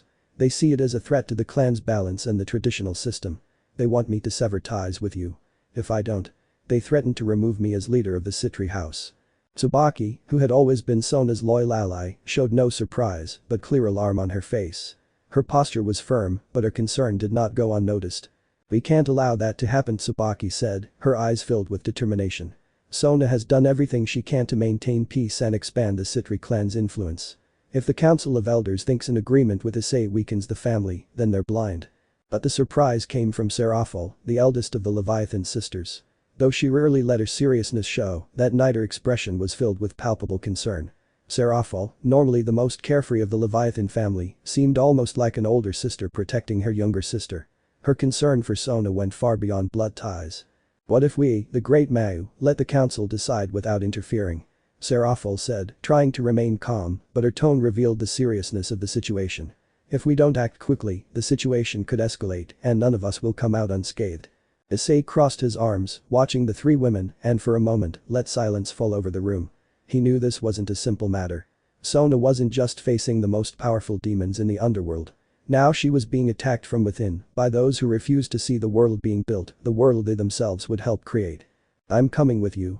If anyone dares threaten Sona's position, I won't stay silent," Issei said, his voice firm, echoing in the room like a declaration of war. His power began to emanate from him strongly, palpable like a silent promise that he wouldn't allow Sona to be defeated. The Sitri clan council of elders, as Issei expected, was gathered in a dark hall. The venerable figures there seemed almost like statues, antiquated, trapped in their own prejudices. The room was charged with the old sense of authority and power the councillors had earned over the centuries, but that was no longer enough. This was a new era, one that some still didn't want to accept. Sona Tsubaki and Seraphol stood at the front, while Issei stood defiantly, his gaze fixed on the councillors who silently watched them. Despite being the Crimson Emperor, the room was filled with powerful individuals whom he had never had to face in this manner. One of the senior counselors, a stern-faced demon, took the first step toward confrontation. Sona Sitri, you have failed your clan, his voice echoed in the room, heavy with disdain. Your alliance with the Crimson Emperor is a risk to the balance of our family. It is clear that your judgment has been clouded by your association with him. The council has decided. He paused, relishing the weight of his words, to remove you as leader of the Sitri clan if you do not take immediate action. Sona's face hardened, but she didn't allow anger or frustration to dominate her. As always, she remained calm, ready for a political battle. She knew this wasn't just a personal attack, but a political one, and that the target was much bigger than just her. Tsubaki, always faithful and protective, could not remain silent. This is absurd. He exclaimed, his tone filled with rage, but also conviction. What do you want? To break up an alliance that benefits us all. Don't you see we're in a new era? Issei's influence is an opportunity, not a threat. But the most shocking intervention came from Issei. Although until that moment he had remained silent, observing everything, his intervention completely changed the atmosphere in the room. Issei crossed his arms, his gaze burning with unstoppable intensity. If the Council of Elders is willing to impose its will on Sona and her alliance with me, his voice boomed like thunder, filled with power. Then they won't see someone willing to compromise. They won't see a mere man, or just another leader. They'll see an enemy. And that's not something they want. The air in the room thickened. Sona looked at him, surprised but deeply grateful. Issei wasn't just defending her position as an ally, but also as a friend. His gesture gave her the strength she needed. Sona isn't alone, Issei continued, his tone unwavering. If you want to attack her, you'll have to attack me first.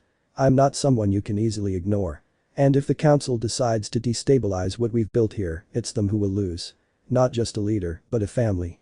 A murmur ran through the room, and many of the councillors looked at each other, aware that they couldn't treat Issei as if he were just another leader. They knew that his power and influence stemmed not only from his physical strength, but also from his strategic alliances. The future of the underworld no longer depended solely on the old clans. At that moment, Serafal, Sona's older sister, intervened with a smile that was no longer so playful. Her gaze fixed on the councillors with surprising intensity. If you think you can dismiss my sister without consequences, his smile turned into something more calculated. I suggest you think twice. The atmosphere calmed, but not in the way the councillors had hoped.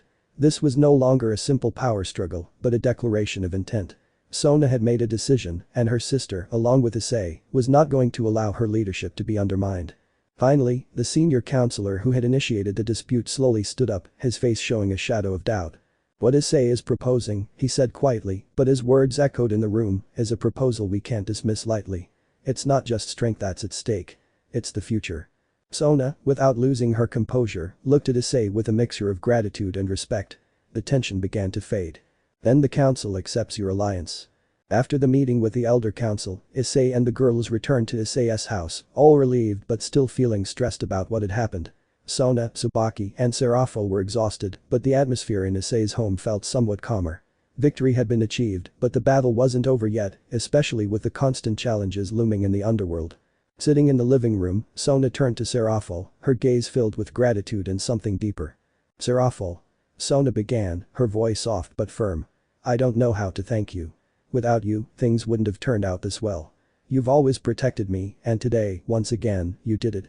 Tsubaki, who had remained silent until that moment, also nodded, her expression warm, but with a seriousness that only she could convey. That is true. You've always been an incredible sister to Sona. Without you, the council's threats would have been much harder to handle. Tsubaki looked at Serafal, her respect evident in every word. Serafal smiled broadly, dismissing the praise, but her gaze revealed something much deeper. There was genuine affection in her eyes, a devotion only an older sister could understand. No need to thank me, little sister. Serafal said with a playful smile, though her eyes shone with unexpected tenderness. I'd do anything for you, you know that. I'll always be by your side. No matter what I have to face.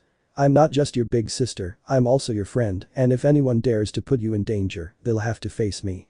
Sona looked at her with a genuine smile, her eyes reflecting all the love and admiration she felt for her older sister. Then I turned to see Issei, who was a few steps back to let the girls talk. I appreciate it more than I can express. Having you by my side has always been a relief.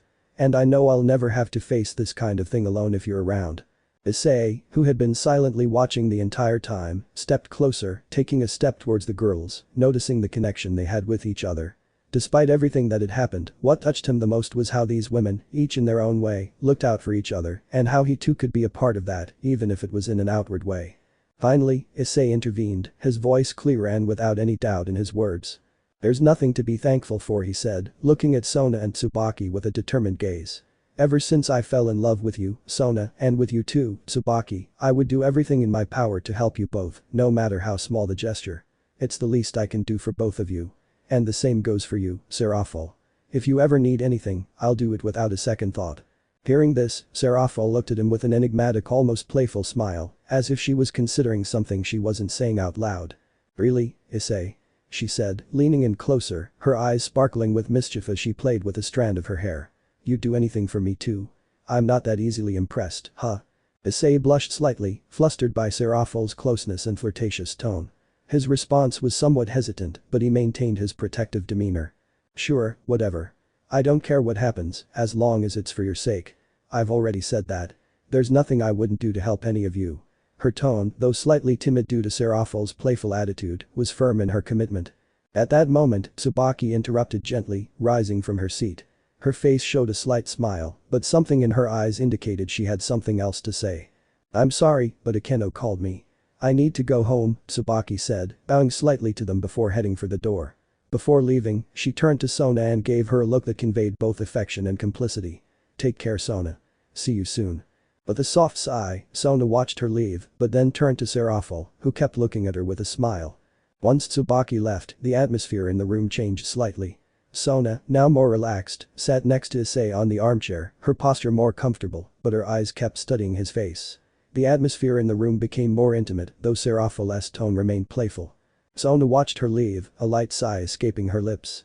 Although she wanted to spend more time with her friends, she understood that each of them had their own duties. After Tsubaki's departure, the room became quieter, and the atmosphere began to become more intimate. Sona, feeling more relaxed, sat next to Issei on the couch, gently holding his hand as she looked into his eyes. The connection between them was evident, and in that moment, everything else disappeared. There were no threats, no elder advice, just the two of them and the warmth of the place. Seraphol, who had been watching the interaction, smiled warmly but slyly, as if she had already assumed what was to come.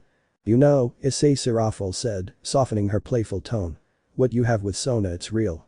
And not only that, I see how happy you make her. It's a change. And even though it was hard for me to accept at first, it makes me happy to see her like this. She deserves to be happy. Sona, who had been listening silently, couldn't help but blush slightly.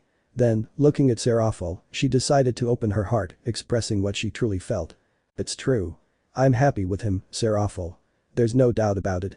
Ever since Issei came into my life, everything has changed. I feel stronger, more confident and happier. Sona said, her words firm and sincere. Then, looking at Issei with a warm smile, her eyes reflecting all the love she felt for him, and I wouldn't mind at all if my sister had a relationship with you as well. Issei was silent for a moment, surprised by Sona's words, but his face softened with a genuine smile. Really? He asked, feeling his heart fill with warmth at the trust she was showing him. Sona nodded with a slight smile, her voice soft but filled with calm determination. Yes, because the most important thing to me is to see her happy. If you make her happy, then I'll accept you by my side, without reservation. Because I know that what she needs is someone to take care of her and make her feel safe, just like you do with me. Sona looked at Seraphol, and her voice was filled with sincerity. I want to see you happy too, Seraphol. And if being with Issei makes you happy, then I'm all for it. Seraphol looked at her for a moment, a glimmer of surprise and gratitude passing through her eyes. Though there was a slight tension of uncertainty at first, Sona's sincere gaze won her over. She smiled softly, feeling a deep respect for her sister. Thank you, Sona. Really, Seraphol said, lightly touching Sona's arm. It means a lot to me. After Sona expressed her support and acceptance, the atmosphere in the room grew calmer and deeper. Issei and Sona shared an intense and genuine connection that had only grown stronger over time, and now, with Seraphol's support and love, it seemed that their relationship was taking a clear direction. Seraphol had made it clear that she accepted any relationship between them, which was a relief to Sona, who saw her sister's happiness in Issei's acceptance of her love for her. Sona thought of Tsubaki, who had left moments before, and sighed softly, feeling that her friend and ally needed her help. Although the atmosphere was calm, she knew she had other responsibilities to attend to. Sorry, Issei. Sona said, slowly getting up from the couch. I think I should go help Tsubaki with something. I'll see you at home. Issei nodded, a slight smile on his face, understanding that sometimes the responsibilities of the clan and family couldn't wait. It's okay, Sona, he said, his voice warm but also a little sad about Sona's impending departure. I'll see you there. Sona turned one last time to Issei, her gaze filled with affection. I'll see you soon. Take care, she said before leaving the room, leaving Issei and Seraphil alone. With Sona's departure, the atmosphere in the room immediately changed. The atmosphere became more intimate and Seraphil, who had been watching the interaction between Sona and Issei, slowly approached him. Her tone was now not playful or flirtatious, but softer, as if she also wanted to share something more serious. Seraphil sat next to Issei, staring straight ahead before fixing her gaze on him, acknowledging that the conversation that was about to come was important. You know, Seraphil began, her voice calm and thoughtful, I sometimes wonder what it would be like if things were different, if we weren't so trapped by clan expectations and alliances. If we didn't have so many responsibilities on our shoulders. Issei remained silent for a moment, thoughtful, feeling the weight of Seraphil's words. Though he had always known her playful and confident nature, he now saw an unusual seriousness in her, something that made him think they both shared a deeper understanding of what it truly meant to be in their positions. Issei looked at her, his expression gentle but also somewhat conflicted. He knew what Seraphil was suggesting, and in his heart, he also felt a mutual attraction he couldn't ignore. But just like with Kuroka, he couldn't take that step. I understand, Seraphil, he said finally, his voice laced with a sincerity he rarely displayed. I'm attracted to you. I can't lie about that. But right now, it's not the time. Seraphil stared at him, a flash of understanding passing through her eyes. She had known Issei's nature, always sincere, always determined, and she knew his words weren't empty. Why not? She asked softly. Although she still maintained a calm smile, her eyes reflected a seriousness that indicated this conversation was more important to her than it seemed. Issei sighed, staring straight ahead, struggling to find the right words to express what he felt. There were so many things going on in his life, so many conflicting emotions, that he didn't want to rush into anything without considering the consequences. It's not just how I feel about you, or Sona, he began to explain, looking at Seraphil with an intensity that reflected the sincerity of his words, it's everything that's going on. The alliance we're forming, the clans, the expectations and most of all, my other girls. I still have to talk to them.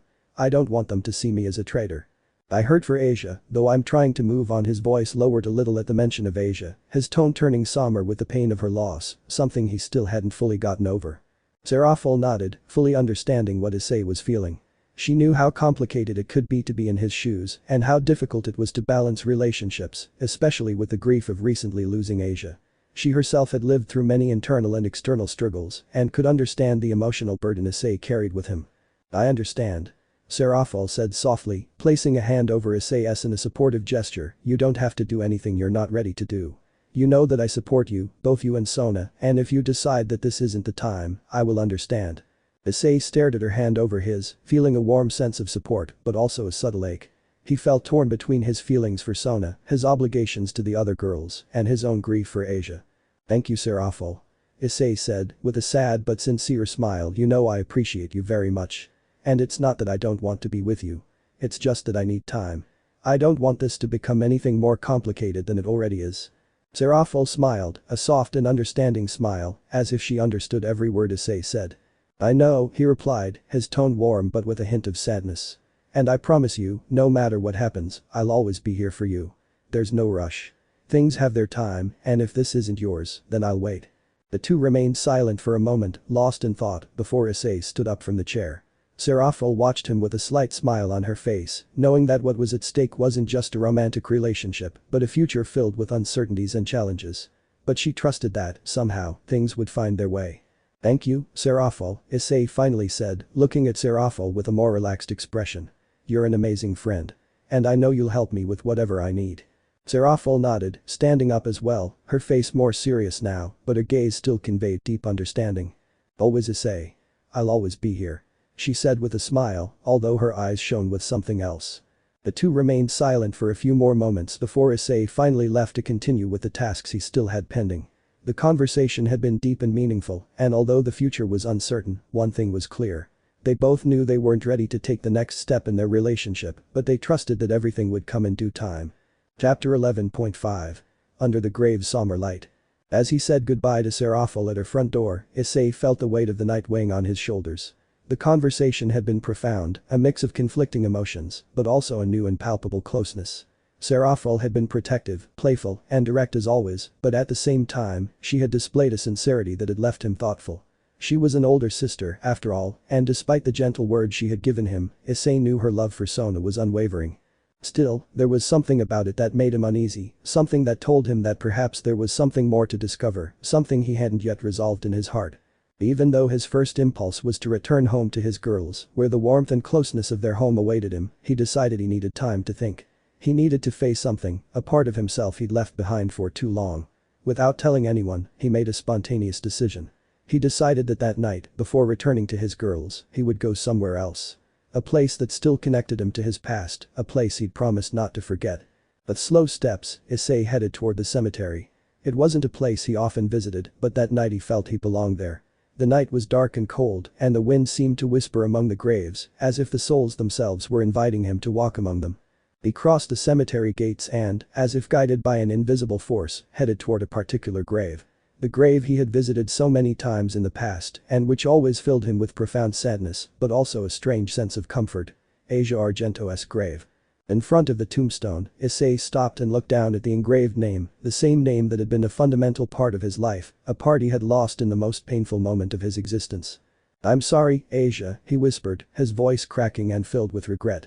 "I'm so sorry I wasn't strong enough at the time. I couldn't protect you." The words seemed empty, as if by saying them, his pain didn't become any less profound. Issei stared at the tombstone with half-closed eyes, remembering Asia's serene face, her pure kindness, and her sacrifice for him. Even though her sacrifice had been her final act, he couldn't help but feel guilty. He hadn't done enough. He hadn't been fast enough or strong enough. "I miss you so much," she said, her voice trembling now, her breathing slightly rapid. "I still feel your smile in my mind, your tenderness, your kindness. I never knew how to appreciate what we had enough until you could no longer be by my side." The lump formed in his throat as he remembered the last moments he had shared with her. Asia had left with a smile, accepting her fate without hesitation, as if her love for him was enough to drive her to that sacrifice. Issei closed his eyes, searching his memories for that warm smile that still haunted his nightmares. "I did it for you, Issei," she whispered, as if she were beside him, as if he could somehow hear her. "Because I love you. Because I trust you." Issei fell silent, as if Asia's words echoed within him. She had given him everything without asking for anything in return, and he had failed at his most important moment. He couldn't help but feel the need to be stronger, to not allow death to overwhelm him. But the reality was that his weakness had defeated him. "What we're doing, the alliance, the sacrifice, I'm willing to make all of this," he whispered to himself, the words filled with a new determination. "It's for you, Asia. All of this is so that your sacrifice wasn't in vain. I won't let this happen again. I won't lose any more people." He moved away from the grave a little, breathing deeply, as if he wanted to release the stale air he'd been holding in his lungs. He looked up at the starry sky, as if the stars might give him some answers. "I don't want to feel like this again," she continued softly, as she watched the stars in the sky. "I don't want to feel like I failed again. I don't want to see more people leave without being able to do anything for them." His gaze softened as he gazed up at the firmament, a vast ocean of distant stars that seemed to be watching him too. It was a reminder of how small he felt, but also how great he could become if he tried. But he murmured, reflecting on his own feelings, feeling an internal struggle that he couldn't resolve. What's happening with Serafal and Kuroka? He knew how they felt about him and how he felt about them. But he also knew there was something else he needed to consider. Issei didn't want to make the same mistake twice, and the pain he'd experienced with Asia had changed him. He didn't want to involve anyone else in a romance when the stakes were still so high, when the war, the battles, the future of his world still depended on him. He couldn't afford to be selfish, not when the consequences could be so great. Is this the right thing to do? He wondered, his voice barely audible in the stillness of the night. Should I start something with them now? He knew his feelings for Serafal and Kuroka weren't trivial. It was impossible to ignore what they both felt, but deep down, Issei felt like the time wasn't right. His heart still carried Asia's wound, and although the two women were important to him, something deep inside told him that now was not the time. Despite the intense feelings he had shared with them, the conflict, the war, the mission ahead of him, kept him from being honest with himself about what he truly wanted at that moment. "I can't be selfish," he said with quiet determination. "I don't want to drag anyone into this without being completely sure I can give them everything they need. Besides, it's not right to mention that I can't formalize anything with them because I'm not ready for a new relationship when I'm already hanging out with the girls at home." He sighed deeply, staring at the dark horizon, as if searching for answers in the infinite. The wind blew again, and his mind began to clear. "When this is over, when it's all over and I've achieved what I set out to do, I'm going to be honest with them. I'm going to ask them to be my girlfriends, each one of them, because I already know how I feel. But I can't do it now, not with everything at stake. I need to be the man they deserve, the man who isn't afraid of his own feelings. But that last thought, Issei slowly stood up and looked up at the sky, breathing deeply. He knew there was still much to do, but what mattered most to him now was not making the same mistakes. He didn't want to let the shadows of the past prevent him from building a future with those who had accompanied him in his struggle. With a final sigh, he turned and began walking back, leaving Asia's grave behind with the promise that, although he would never forget her, his future would be different. And for the first time, he felt ready to face what was coming, knowing that, ultimately, he would make the right choices. Chapter 11.6. Winds of change and challenges ahead. The day had come to an end when Issei returned home. After spending hours by Asia's grave, a time in which his thoughts and emotions seemed to have found no rest, he had finally returned to what was once his home, a place filled with laughter, love, and the warmth of the girls who always accompanied him. Although the sadness was still present in his heart, he had begun to understand that, in order to honor Asia's memory, he must move forward. He couldn't remain stuck in the past. He had to be strong, not only for himself, but for all the people who depended on him, and especially for the girls who stood by his side. Entering the house, Issei was greeted by a warm atmosphere. Rias, Kaneko, Xenovia, Sona, and Tsubaki were gathered in the living room, all chatting amongst themselves as they waited for his arrival. Seeing his face, they noticed that something seemed different about him. The anguish he had carried with him for the past few days seemed to have softened, at least for a moment. It wasn't a complete relief, but at least he had begun to understand what he should do. Rias was the first to approach him, her gaze worried but warm. "Are you okay, Issei?" she asked, her tone gentle, but with a hint of concern that didn't go unnoticed. Issei smiled slightly, grateful for the support he always received from them. "Yes, I'm fine. I just needed some time," she replied, her voice filled with determination. "But I've already made some important decisions. I don't want to carry the past any longer." At that moment, Tsubaki stood up from her seat and approached, placing a hand on his shoulder. "We know what Asia means to you, Issei," she said, her tone warm but direct. "But we also know that we're here for you, always." Kaneko nodded, not saying much, but her gaze conveyed the same thing. Everyone's unconditional support. Xenovia was the next to speak, her voice deeper but equally charged with understanding. "Time doesn't heal everything, but we have to keep going.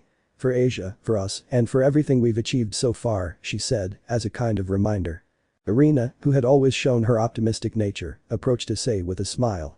"The important thing is that you're here with us, Issei," she said, her tone cheerful. "No matter what happens, we'll always be together." Time, though short, allowed him to begin healing the wounds of the past and focus on what truly mattered. The Crimson Alliance was making great strides, with most factions aligning themselves, increasingly willing to face the challenges ahead. However, the situation remained tense, and there was much work to be done. Despite his growing concern for the future, Issei was determined to continue forward, knowing that not only his life depended on it, but the stability of the entire world was at stake. Every step he took brought him closer to a greater goal. Ensuring the people he loved were protected and that the alliance remained strong. Days later. The Crimson Tower, the alliance's central bastion, was bustling with activity. Faction leaders, representatives of the various kingdoms and forces that had united under the banner of the Crimson Alliance, were present. The main hall bustled with strategic discussions and planning. However, something peculiar hung in the air. Penemu and Gabriel, two key figures in the Council of Leaders, had not attended the meeting, which was causing some concern. It was strange that the two, always so punctual and committed, would simply leave without warning, especially at such a crucial time for the alliance. Some murmured that something bigger lay behind their absences, but so far there were no clear answers. Meanwhile, Issei observed the surroundings with seriousness. He was surrounded by the girls who always supported him, his closest allies. The tensions of the situation were nothing new to him, but something inside him told him that the next test would be more difficult than he had anticipated. Despite the alliance's progress, the situation was nowhere near stable. He knew that everything could fall apart at any moment if the right decisions weren't made. It was at that moment that the atmosphere changed slightly. At a nearby table, Lefei and Elmenhold stood watching intently, a fundamental part of the group. Lefei, with her delicate appearance and silver hair that fell like a curtain over her shoulders, had a serious but concerned look. In contrast, Elmenhold, the leader of the Chaos faction, could not hide her sharp focus. Her piercing gaze reflected the nature of the faction she represented. Chaos, but also an order of its own that refused to accept cracks in its defenses. They both knew that, although the alliance had made significant progress, the situation was still volatile, and every move had to be precisely calculated. Suddenly, a message interrupted the tranquility of the moment. Elmenhold looked at her device, her face grave as she read the contents. Immediately, a heavy silence fell over the room. All eyes turned toward her, recognizing that something important was about to be revealed. Issei Hyoudou began in a firm voice as everyone looked at her expectantly. Her tone wasn't that of a simple notification. There was a weight behind her words that made everyone pay closer attention. I just received an urgent message. The Aegir's clan, a group of factions opposed to us including a sector of the vampires, the Nordic faction, and a group of dark mages, have attacked one of our supply lines. They're wreaking havoc on our part of the Crimson Alliance. Issei's face hardened upon hearing the news. He knew the tensions in the underworld and beyond wouldn't disappear immediately, but this was a stark reminder that the peace they so longed for was still fragile, like a leaf in the wind. The constant threat of dissension and sabotage was a sword of Damocles hanging over their heads. How should we proceed? Asked Sona, who had remained silent until that moment. Her strategic outlook, typical of the leader she was, left no room for doubt. She understood that this attack not only affected one part of the alliance, but also jeopardized the stability of everything they had built. This attack jeopardizes not only the integrity of the alliance, but also the stability of what we have achieved so far. We must act quickly. Serafal, always confident, nodded. Her demeanor didn't change, but her words reflected a determination everyone appreciated. What we need now is a decisive response. We can't let this escalate any further, he said, taking control of the situation with his characteristic energy, a balance between the seriousness of the moment and his impulsiveness. We have to get to the bottom of this attack and show them that we're not going to stand idly by. But who should go? The question hung in the air for a moment until Azazel, who had been silently watching, decided to intervene. His face, always so relaxed, with a crooked smile that continued to show his irreverent character, immediately turned serious. This isn't just a problem for one faction. If you truly want to strengthen this alliance, we must all be committed. The leader's advice is now final. We must all make sacrifices, he said, looking at everyone carefully. The fallen angel was not only a shrewd strategist, but also a man who understood the implications of compromise and the betrayals that could arise in a world like his. It was then that Hyoudou raised her hand, cutting off any further suggestions. Everyone looked at her in silence, knowing that when she spoke, her words were not only considered, but also the weight upon which future actions would be determined. I propose that the key members of the factions belonging to the affected areas go, he said, looking at Lefay and Rossweisse before turning to Issei. And, of course, Issei must accompany us, since he's the one leading this alliance. I'll be in charge of leading the contingent. Rias, who had been watching the conversation closely, stepped forward. Her face reflected the concern of someone who had always been by Issei's side, but also the determination of a leader willing to support her partner in whatever was necessary. Alright. If you three go, we'll make sure everything stays safe here. We'll take care of the other factions and provide support wherever necessary, she said, her resolute tone reflecting the same determination with which she had always faced adversity. Issei nodded slowly, understanding the magnitude of what was being asked of them. He couldn't afford to falter, especially not now. He knew this wouldn't be a simple confrontation and that the alliance they had worked so hard to build would be put to the test. Rias Akeno Kaneko and the others knew they would be accompanying him with their support from within the tower, but this trip and this confrontation would be different. The battle lines weren't just fought with strength, but with a cunning they increasingly needed to master. I'm going to do it, she said firmly, looking at Lefay Hyoudou and Rossweisse. But we need to act quickly and precisely. We can't let the situation get out of hand. We've already lost too much. I can't lose any more. The group remained silent for a moment, the gravity of the stakes still hanging in the air. The enemies weren't just attacking physically, they were seeking to undermine what the alliance had so hard won. Finally, Tsubaki spoke, her tone laden with resolve, reflecting the loyalty she had always shown towards Issei. You're not alone, he said, looking at each member of the assigned team. You have our full support. But those words, the room was filled with an aura of unity. The future of the underworld, the heavens, and all the factions involved in this conflict depended on the unity and determination with which they faced what was coming. The next day began with the sound of preparation. The factions that made up the Crimson Alliance were preparing not only for battle, but also for the new phase that was beginning. A phase in which each member would have to play a crucial role in ensuring their worlds could coexist. The war had begun, and now, more than ever, they had to be ready for anything. Chapter 11.7. The Open Wound. The scene before them was devastating. Issei Lefay Rossweisse and Hyoudou arrived at the attack site at just the right moment, just as the last vestiges of the conflict still lingered in the air. The echoes of screams of pain and the smoke from the recent battle still colored the landscape, and the earth was marked by the fallen bodies of enemies and allies alike. The stench of burnt flesh, gunpowder, and the sweat of survivors was thick in the air. That war, which had been a constant in their lives, was leaving indelible marks on everyone present. What shocked Issei the most, however, was not just the traces of the battle, but the unprecedented brutality of the attack. The opposing factions, led by Asgardians and an ensemble of dark mages and vampires, hadn't just raided the Crimson Alliance's supply lines, they had decided to target their most vulnerable location.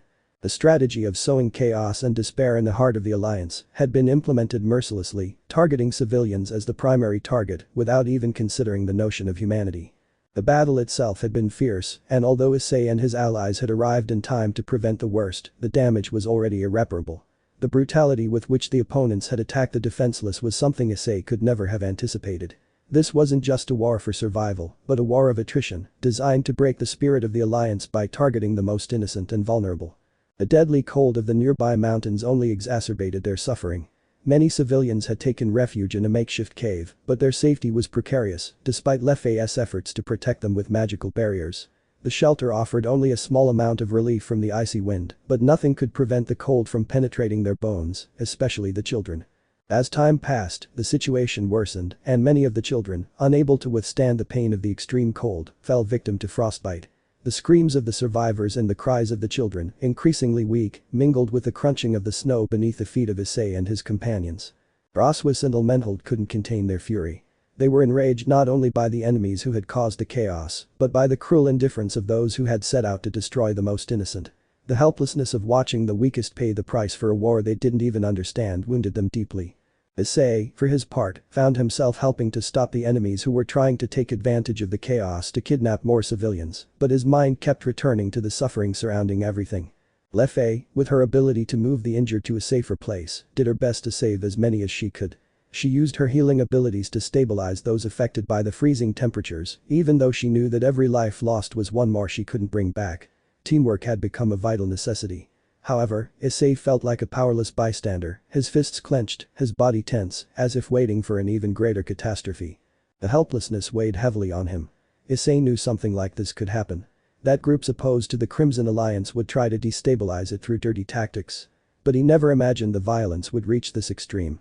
Killing innocent civilians to cause unnecessary suffering was a brutality that left him speechless. How could he justify such carnage to the families now mourning the loss of everything? As Lefay moved the survivors toward a nearby cabin where they could be a little safer, the screams of the civilians grew increasingly aggressive. The pain had transformed many into raging monsters, and the voices coming from the crowds were filled with curses and accusations toward those they believed responsible. "It's your fault," a man shouted, his face twisted in pain, pointing at Issei with trembling fingers. "If it weren't for you, this wouldn't have happened. If you hadn't proposed the alliance, my children would still be alive. You brought this curse upon us." The words hit Issei deep, like a blow to the chest. He had been there to build the Crimson Alliance, to fight for peace, but he hadn't been there when they needed him most. The guilt was unbearable. He knew the attackers were the true culprits, but the emotional torture of hearing those words tore him apart inside. His heart twisted, but there was nothing he could do. He couldn't change what had happened or stop the suffering his people were enduring. But the cruelest words were yet to come. An old man, dressed in ecclesiastical robes, approached slowly, with a look of despair and reproach in his eyes. His voice, broken with grief, uttered the sentence that shattered Issei. "And don't forget Asia," the man said, his face marked by pain and hatred. "It's your fault she died. If you had been stronger, if you had done what you had to do, she would be here with us to help us. We would have prevented so many innocent people from dying because of your decisions. And we wouldn't be suffering like this now." Asia's name was like a dagger to Issei's heart. Asia, whose death still haunted him. The old man's words hit him with the force of a storm because in his mind, the accusations were true. If he had been stronger, if he had done what was necessary, she would still be alive, fighting alongside them. But the truth was, it hadn't been enough to save her, and that reality aided him. Lefay, hearing the cruel words, quickly approached and stood between Issei and the old man, her face stern, and her magic vibrating in the air like a protective shield. "Enough," Lefay shouted, her voice filled with power and pain. "You have no right to blame him. If anyone is responsible, it's the attackers, not Issei. He never meant for this." But his attempt to calm the situation only fueled the survivors' fury. Frustration continued to simmer in their hearts, and though Lefay tried to reason with them, the damage had already been done. The old man's words couldn't be erased, and Issei felt the burden of his own failure crush him. The thought that Asia had died because of his weaknesses continued to haunt him, like a shadow that would never fade. He couldn't shake off that guilt, couldn't shake off the feeling that he hadn't been strong enough to save her, despite everything he'd done. Despite everything he'd fought for, he'd failed at what mattered most. After a long silence, which seemed like an eternity, Elmenhold appeared beside him. Her expression, impassive but full of compassion, gave him some comfort. She said nothing, but her simple presence was more meaningful than 1,000 words. She was there for him, even when his grief seemed to consume him. Rossweisse, finishing off the last of the enemies, had a brief encounter with two dark figures in the fog. They were Asgardian opponents, likely trying to escape undetected, but their murmurs directed at her echoed in the air. Rossweisse approached discreetly, intercepting them as they fled. "We must continue with our assigned duty," one of them muttered as they vanished into the mist. Rossweisse then quickly ran over to Issei and company, and upon seeing what was happening, she also approached. She placed a hand on his shoulder, and for a moment, words were unnecessary. The support of her companions was palpable, a reminder that, although the weight of guilt was enormous, Issei was not alone in his suffering. Issei lifted his head, staring at the horizon where the snow continued to fall, like a curtain of oblivion. Asia wouldn't return, and the pain was still there, hopeless. But something inside him awakened. He had to move on. Not just for himself, but for those who still depended on him. With one last glance at the survivors, his eyes searched for something beyond the pain. There was a final, silent plea in his gaze. For them to understand that the pain wasn't his alone, that the blame didn't lie solely with him. And so, the truth remained the same. There was still much to be done, even as the emotional storm continued unabated. Chapter 12. The Kiss Under the Ice. The battle was over, but the wounds still bled. The superficial peace that had come with the end of the fighting only served to mask the pain that loomed over them. The battlefield, a place where the shouts and thunder of fighting had faded, was now permeated by a heavy silence, like a pall of hopelessness spread over the fallen corpses and the ruins of what had once been a prosperous city. As the first waves of the Crimson Alliance arrived in the city to provide assistance and begin rebuilding, the survivors struggled against the effects of the northern climate's unforgiving nature. Amid the deadly cold, the women of the group took it upon themselves to protect the others. Rossweisse, using her magic, erected impenetrable shields that prevented the biting wind from passing through their bodies. Lefay, using her ability to summon thermal barriers, created a warm bubble in which the ice slowly began to melt. Meanwhile, Elmenhold, with her usual composure, arranged for something that, amidst so much tragedy, seemed like a small luxury. She brought mulled wine, which she distributed among the group, seeking something that would at least soothe body and spirit. Despite these efforts, Issei couldn't feel the warmth of magic or the comfort of drinks. Though his companions surrounded him with their care, he stepped back, as he always did after an important battle. He didn't do it out of pride. He did it out of respect. He knew that their presence was sometimes a burden, a reminder of what he couldn't avoid, of the difficult choices he'd had to make. His soul, wounded in so many ways, needed distance from those he wanted to protect. War wasn't just fought on the battlefields. It was also fought within each one. At night, however, Lefay followed him. She found him on the top of a snowy hill, a secluded place where the sky looked like a vast ocean of broken stars, as if the firmament itself had been shattered by the forces of darkness he had faced. He lay on his back, the cloak he usually wore over his armor wrapped around his body, the frigid mountain air seeping into his clothes like invisible knives. His breathing, visible in the air, mingled with the crunch of the snow beneath his feet. "You shouldn't be alone," Issei said, without turning around.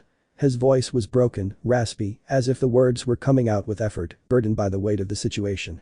"And you shouldn't have to bear everything alone," Lefay replied, approaching with gentle steps until her breath brushed his back. She didn't need to say more. The pain they both shared was beyond words. But even so, they continued to struggle with the silence that surrounded them. Finally, Issei turned around. There was an abyss in his eyes, a void that would never fill, no matter how hard he tried.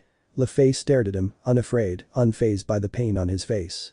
For a second, there was no emperor or mage, no strategies or responsibilities, just two souls on the edge of the abyss, so close and yet so far apart at the same time. "Why do you always smile, Lefay? Even when the world is burning?" His voice was soft, almost cracking with the anguish that coursed through him. Lefay considered it, looking at the broken stars spread above them, each a reflection of the struggles they both faced, the battles that never ceased. Then, truthfully, she answered. "Because if I stop believing in the light, then you'll be left alone with your darkness. And I won't allow that." Those words, spoken with such conviction, struck a chord with Issei. Even though he had been the one leading the fight, the one leading the Crimson Alliance, despite all their victories, he had never stopped feeling the darkness pulling him down. Lefay, despite everything he saw in her, wasn't just his ally. She was the last light in his life. The last hope, not just for the world, but for himself. With a trembling hand, Issei raised his hand, as if he wanted to touch the edge of the truth in her words, but he hesitated. Lefay waited no longer and took his hand firmly. It was a simple caress, but it felt like a promise, a pact that sealed a shared destiny, beyond any struggle or sacrifice. Do you know what this means to me? Issei whispered, his eyes searching for something in her, something that could give her comfort, even for a second. Yes, Lefay replied, a tear freezing on her cheek. It wasn't just the answer he'd been waiting for. It was the truth he'd been unwittingly seeking. He couldn't escape the darkness, but in that moment, he was no longer alone. They kissed. It wasn't a rushed kiss, nor one filled with desire. It was a slow kiss, laden with meaning. Sad, but healing. As if two warriors allowed themselves to die for a second, to let all the pain, despair and fatigue fade into contact, only to come back to life on each other's lips. This wasn't just a gesture of affection. It was the culmination of everything they hadn't been able to express with words, of all the anguish that had been trapped in their hearts. When they finally broke apart, Lefay rested her head on Issei's chest, closing her eyes, allowing herself for the first time in a long time to feel that, at least at that moment, the world wasn't completely falling apart. I won't be the only one. I know that. But I want to be more than just a name in your story. Her voice was low, shaky, as if she feared those words would be the last time they would ever be spoken. Issei looked at her, his fingers brushing through her hair, and although the shadows still lurked inside him, he knew that she was already part of something bigger than his own fight. You already are, he said, his voice thick with emotions he couldn't contain. You're the part of me that didn't give up. In that moment, the broken stars above them didn't seem so far away. Perhaps, if they closed their eyes, the future could still be something more than darkness. Perhaps, if they walked together, the light would never completely go out. But on that cold night, in that shelter far from everything, he allowed himself to believe that the fight wasn't lost. That as long as Lefay was by his side, there was still something left to fight for. And for the first time in a long time, Issei felt that, at least for a brief moment, the storm within him had found its calm. Chapter 12.5. Promises to the Light. The icy wind that swept across the hill didn't seem to abate, but somehow, the atmosphere between Issei and Lefay had changed. The silence was no longer awkward, but comforting. They stood close, breathing the same cold mountain air, but there was something different between them now, something that was no longer just pain or despair. Something new had begun to sprout, silently, among the shadows and the snow. They both stayed like that for a long time, enjoying the moment when the world seemed to stop, without pressure or expectations, just two lost souls who, finally, found something in common. Each other. Finally, Lefay broke the silence, her voice soft but firm, as if she were ready to face whatever came next. Issei, she said, without looking around, as if afraid that the stillness of the night could disappear with a single movement. What will become of us after all this? Issei took a deep breath, staring at the horizon, where the snow was falling gently. There was something about that question that reached him with the full force of the decisions he'd had to make in his life. There was something about that question that had been hammering at his mind since the moment Lefay had entered his life, but he had kept silent, still unable to articulate what he truly felt. I don't know, he replied, his voice deeper than ever. I don't know, Lefay, but I feel like I can't let time pass without telling you what I really think. He turned to look at her. There was no arrogance or pride on his face, only a vulnerability few would have expected to see in someone like him, the Emperor, the leader of the Crimson Alliance. But there, in the stillness of the freezing night, he felt like the man who had once dreamed of a different life, a life where he didn't have to carry so much pain, so much responsibility. Lefay watched him without speaking, hoping, as always, that Issei would be able to find the words. Ever since I met you, he continued, I've been able to see what a wonderful girl you are, and every time I look at you, I see what a great woman you're becoming. Not just because of what you do, but because of who you are. You're strong, brave, smart, and even though the world is burning around you, you keep fighting, you keep believing. And that inspires me more than I could ever put into words. And not just because you're my friend, not just because you fight by my side. It's just that every time I look at you, I see beyond. I see a woman who is making her own, who doesn't need anyone's approval but her own. A faint blush appeared on Lefay's cheeks, but she didn't look away. Those words, so sincere, touched her deeply. It was the first time Issei had spoken about her in that way, with an honesty he had rarely shown. However, she knew there was something else he wanted to say, something he was holding back, perhaps out of respect, perhaps out of fear. He took a step toward her, the distance between them now so small that only the sound of their breaths remained in unison. What I mean, he said, his voice wavering for a moment, as if the words were harder than he thought. What I mean, is that you're someone very important to me, Lefay. And not just because of what you've done for me, for the group, for all of us here. It's that, from the very beginning, you've been one of the few people in this world who has shown me something different. A refuge, a light in the midst of so much darkness. And although I wouldn't dare say it until now. He paused, searching for the right way to continue. Lefay looked at him, not saying a word, but her eyes spoke volumes. She knew what he meant. She knew Issei wasn't one to easily show his emotions. But she also knew he had changed. She had witnessed his evolution, his constant struggle to remain strong, even when everything else seemed to fall apart. Issei closed his eyes, as if he felt unable to look directly into the eyes of the girl who, unknowingly, had marked his life so much. What I mean is I want to give you everything I have when this is over. Everything I am, everything I can be. But I can't do it now. Her voice cracked slightly. It wouldn't be fair to you, it wouldn't be fair to anyone. My life, right now, is on hold. I have to finish this, what we started, what we dreamed of. I can't promise you a future when I don't even have control over the present. Le Fay watched him silently, understanding the weight of his words. She knew what it meant to be part of something as big as the Crimson Alliance. She knew that Issei's decisions affected not only him, but everyone around him, and especially those who were a part of his life in such an intimate way. I know, she said without hesitation. I know, Issei. And I'm not asking you to make any hasty decisions. I just want you, when the time is right, to see me as more than an ally, more than a friend, more than someone by your side. I want you to see me as someone who's important to you too. The sigh escaped Issei's lips, as if the weight of Le Fay's words were the last gasp of a battle that wasn't yet over. How could he explain to her how he felt about her without breaking his own heart? Issei reached up, gently touching her cheek, as if he wanted to erase everything he hadn't been able to say, everything that had been trapped in his chest for so long. It's not just that, he said more firmly. It wouldn't be fair to Kuroka or Serafal. They've made their intentions clear as well. I can't offer them something incomplete, something I can't hold on to right now. Each of you means a lot to me. Le Fay looked at him, surprised, but didn't blame him. She knew what he meant. From the beginning, the complications of being part of such a close-knit, diverse alliance weren't limited to battles alone. Issei's heart, though broken and guilt-ridden, was also filled with love and respect for all those who had come close to him. Not just for her, but for every single woman who, in their own unique way, had chosen to trust him. I understand, Le Fay said, her voice soft but strong. It's not easy, I know. But when the time is right, I'll be here. And not just to be your ally, but to be the person who stays with you when this is all over. I don't need you to be perfect, Issei. Just to allow me to be a part of whatever comes next. Issei looked at her silently, his eyes filled with profound gratitude, a gratitude he didn't know how to express in words. He knew Le Fay wasn't asking for empty promises. She was only asking that, when this was all over, he give her the chance to be by her side, without conditions, without fear. Thank you, Le Fay, he said finally, his voice cracking completely. Thank you for understanding me. And for being the light in my life when the world goes dark. At that moment, Le Fay smiled, a genuine smile that lit up her face despite the cold surrounding them. They both knew that the path to the future was still filled with shadows and difficulties. But at least for that night, the darkness seemed a little lighter. Chapter 12.6. The Conclave of Alliances. The mist of dawn had barely dissipated the last traces of night when the magic portal dissolved with a low hum.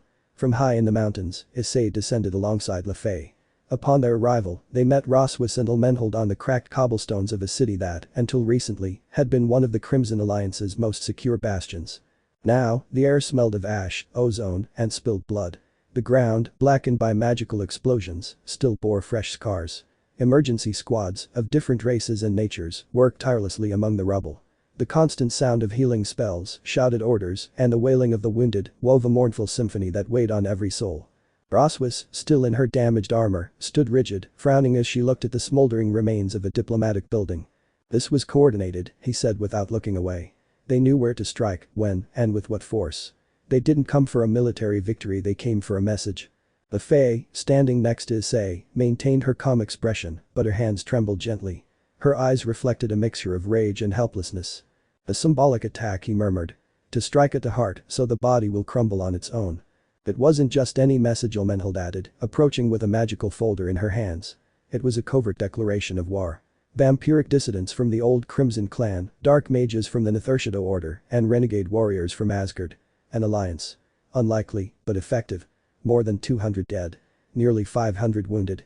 The diplomatic zones were the primary targets. They want to break the very fabric of this union.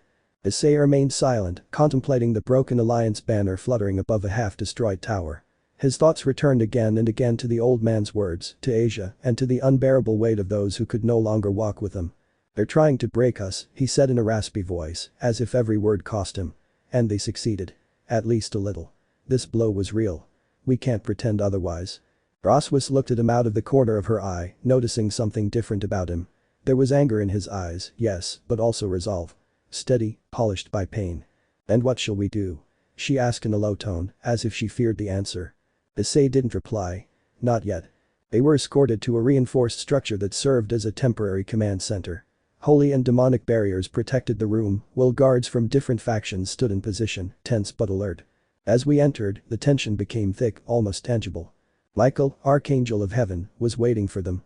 His white robes were stained with dust, but his aura still radiated purity and serenity. Beside him, Azrael, normally impassive, flipped through reports with pursed lips and a cold expression. Serzich's Lucifer and Seraphol Leviathan stood nearby, their faces serious. The charming charisma that once distinguished them had been replaced by a silent gravity.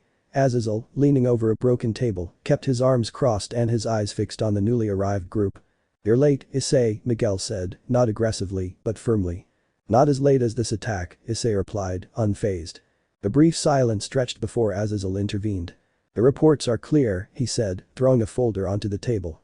"This was a surgical strike, designed to show weakness. They didn't come to conquer, they came to humiliate us. And they made sure everyone saw it." "Diplomatic channels are collapsing," Seraphol chimed in, her tone now lacking the jovial quality she usually used. "Some minor allies have already withdrawn their support. Others are considering withdrawing. They want to sow doubt," Azrael added coldly. "Distrust among us. Fragmentation from within. It's a strategy Grigori knows well." Issei walked to the center of the room, all eyes on him. He could feel it. His voice, his determination, his simple presence, it was what united them now. Not as a savior, but as a point of convergence. "What's the proposal, then?" he asked, his voice firm. "A hasty counterattack?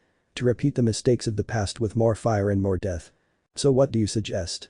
Serzich's asked, raising an eyebrow. Issei looked at them all. One by one.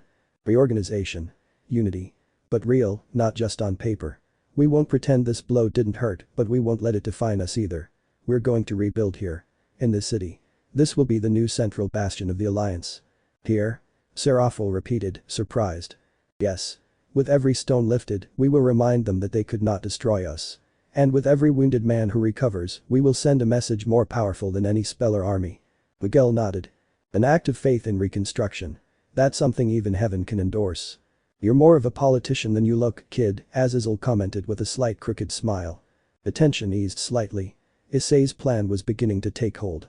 But before decisions could be made or committees established, the doors to the chamber opened in an aura of golden light.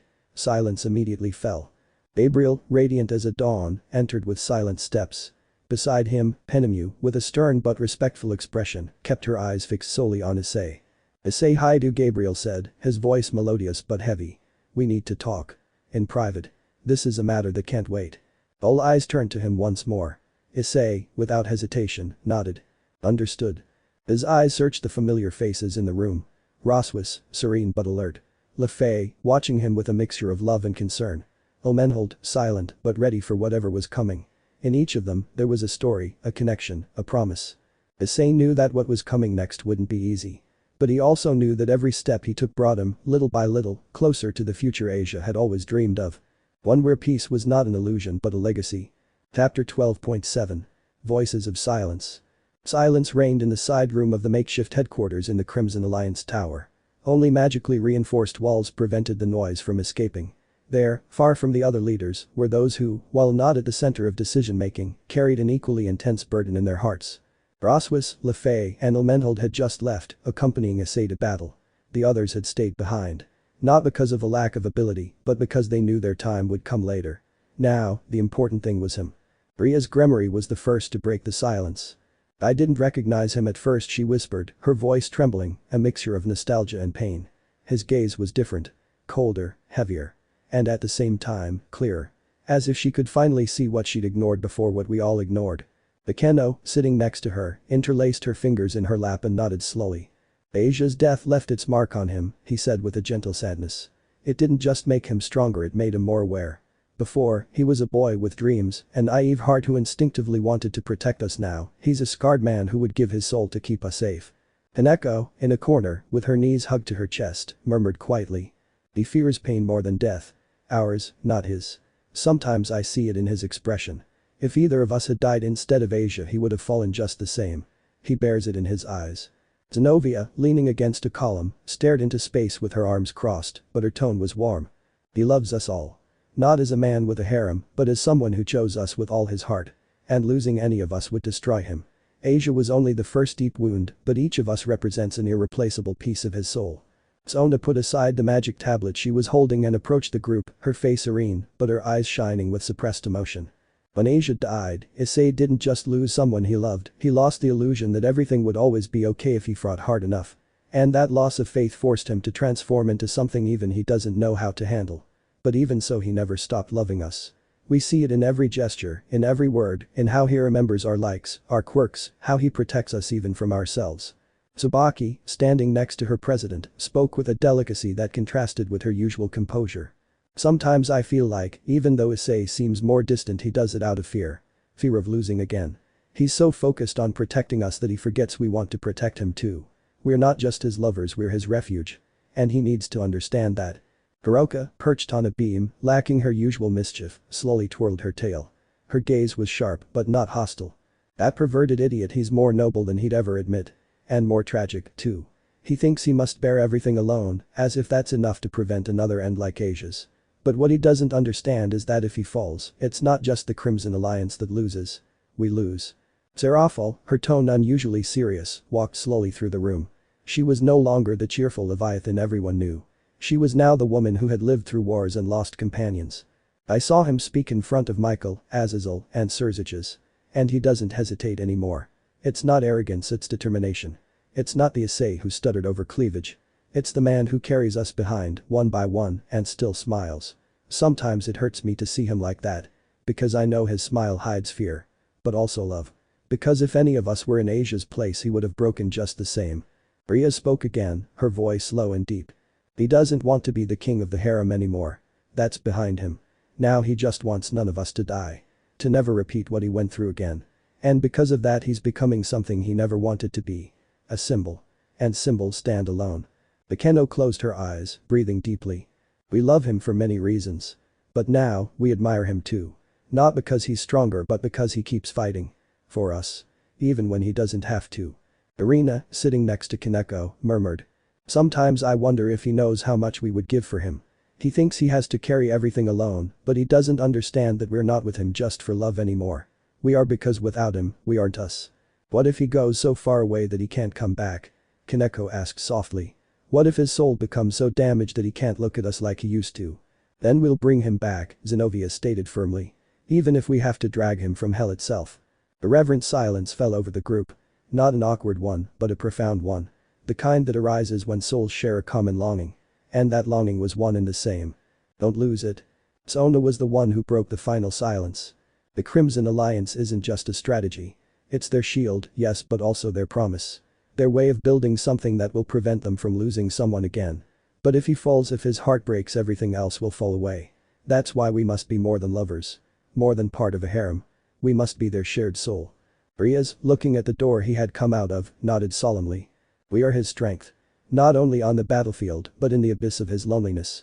We are the only ones who can sustain him when he can no longer bear it. And so, while in another room of the building politics and the fate of the world were discussed by archangels and demons, in that silent corner, a group of women sealed the most powerful promise of all. They wouldn't let Issei fall. Not while they were still breathing. Chapter 12.8. Feelings of Light and Shadows. In the inner gardens of the Crimson Alliance's neutral bastion, beneath a pergola covered in white roses enchanted to never wither, Gabriel waited. The sound of water running through the nearby fountains and the distant hum of magic in the air were the only possible distractions as his thoughts spun in circles. The leader of the sacred choir, the purest among the angels, had specifically requested a private meeting. And not with a faction leader. Not with Michael. Not with Azazel. With Penemu. The fall. The former angel turned secretary and advisor to the governor of the fallen, whose wisdom was woven from ancient books and old wounds. When Penemu arrived, her steps were silent, her bearing elegant, and her gaze as always contained a mixture of skepticism and tenderness. This is new, the demon said with a crooked smile, sitting next to Gabriel without asking permission. The purest angel in heaven wanting to speak privately with a fallen woman. Troubled times. Gabriel didn't smile. He just looked at her with wide, serene, but troubled eyes. We're still sisters, Penemu. Even though our wings aren't the same color anymore. Penemu lowered her gaze for a second. Not because it hurt that wound had healed centuries ago, but because of the gentleness with which Gabriel spoke. The same gentleness she herself had once carried before her fall. What's bothering you? She finally asked. I don't think you called me to remember the time we sang together under the eternal skies. Gabriel hesitated. And that, coming from her, was already a strong sign. It's Issei, she said, barely above a whisper. Enemu raised an eyebrow, interested. Not out of curiosity but because she understood, in an instant, the type of conversation that was about to begin. What's wrong with him? Since this alliance began I've observed him more closely.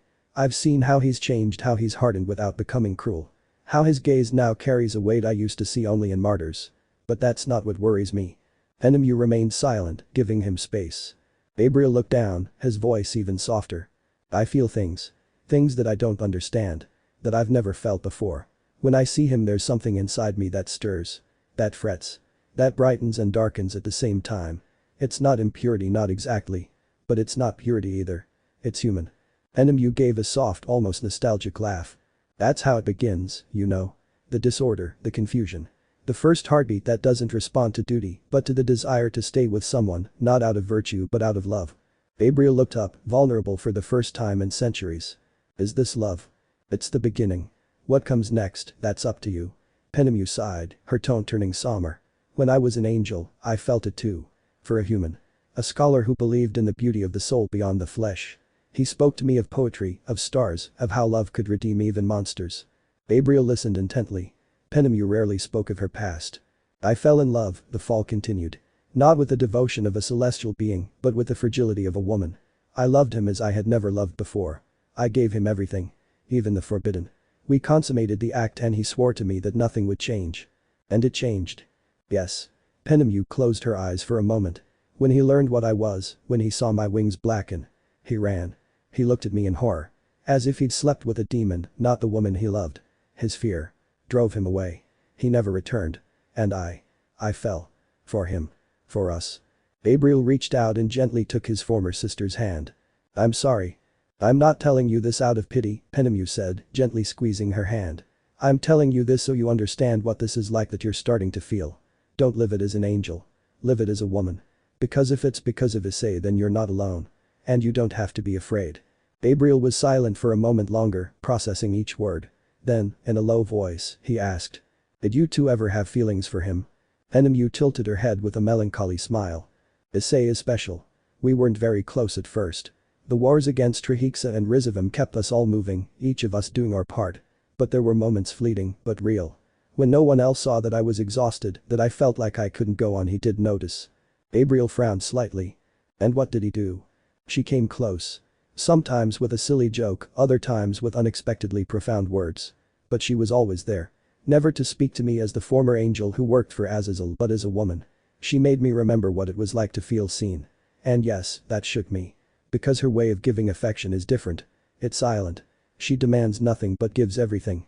Enemu sighed, looking up at the starry sky that was beginning to dawn with the sunset. Perhaps that's when I felt something similar to what I experienced centuries ago. But this time it didn't hurt. This time, I felt safe. Gabriel smiled softly. His barely perceptible wings vibrated with a small glow.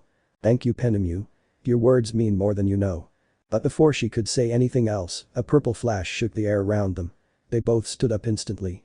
A dark fissure, like cracked glass floating in the void, emerged between the eternal rose bushes. From the other side, like an illusion trapped between dimensions, Office appeared. In his child form, his small body looked paler than ever, with his pleading, abyssal eyes, but without losing his characteristic serenity. Help. He said, his voice sounding from everywhere at once. The edge of infinity is holding me back. I can't get out. He is the only one who can find me. Issei? Enemu asked, taking a step forward. Yes, Office affirmed. Only he can cross the line without falling. I need you to find him. Bring him to me. The rift slowly began to close. Before it disappeared completely, Office managed to say something else. The balance is shifting and with it, the abyss is opening.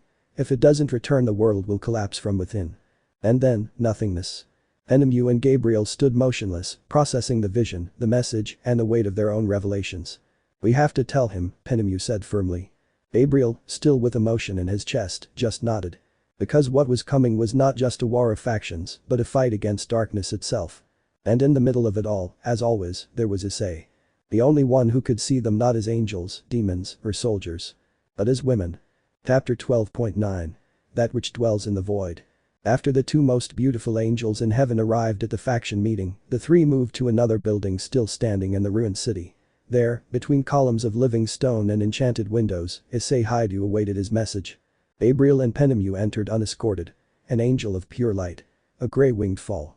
Two extremes walking together for one reason only. "Hey girls," Issei said, his voice firm but kind, as he gestured for them to take a seat across from him. He wasn't wearing his armor.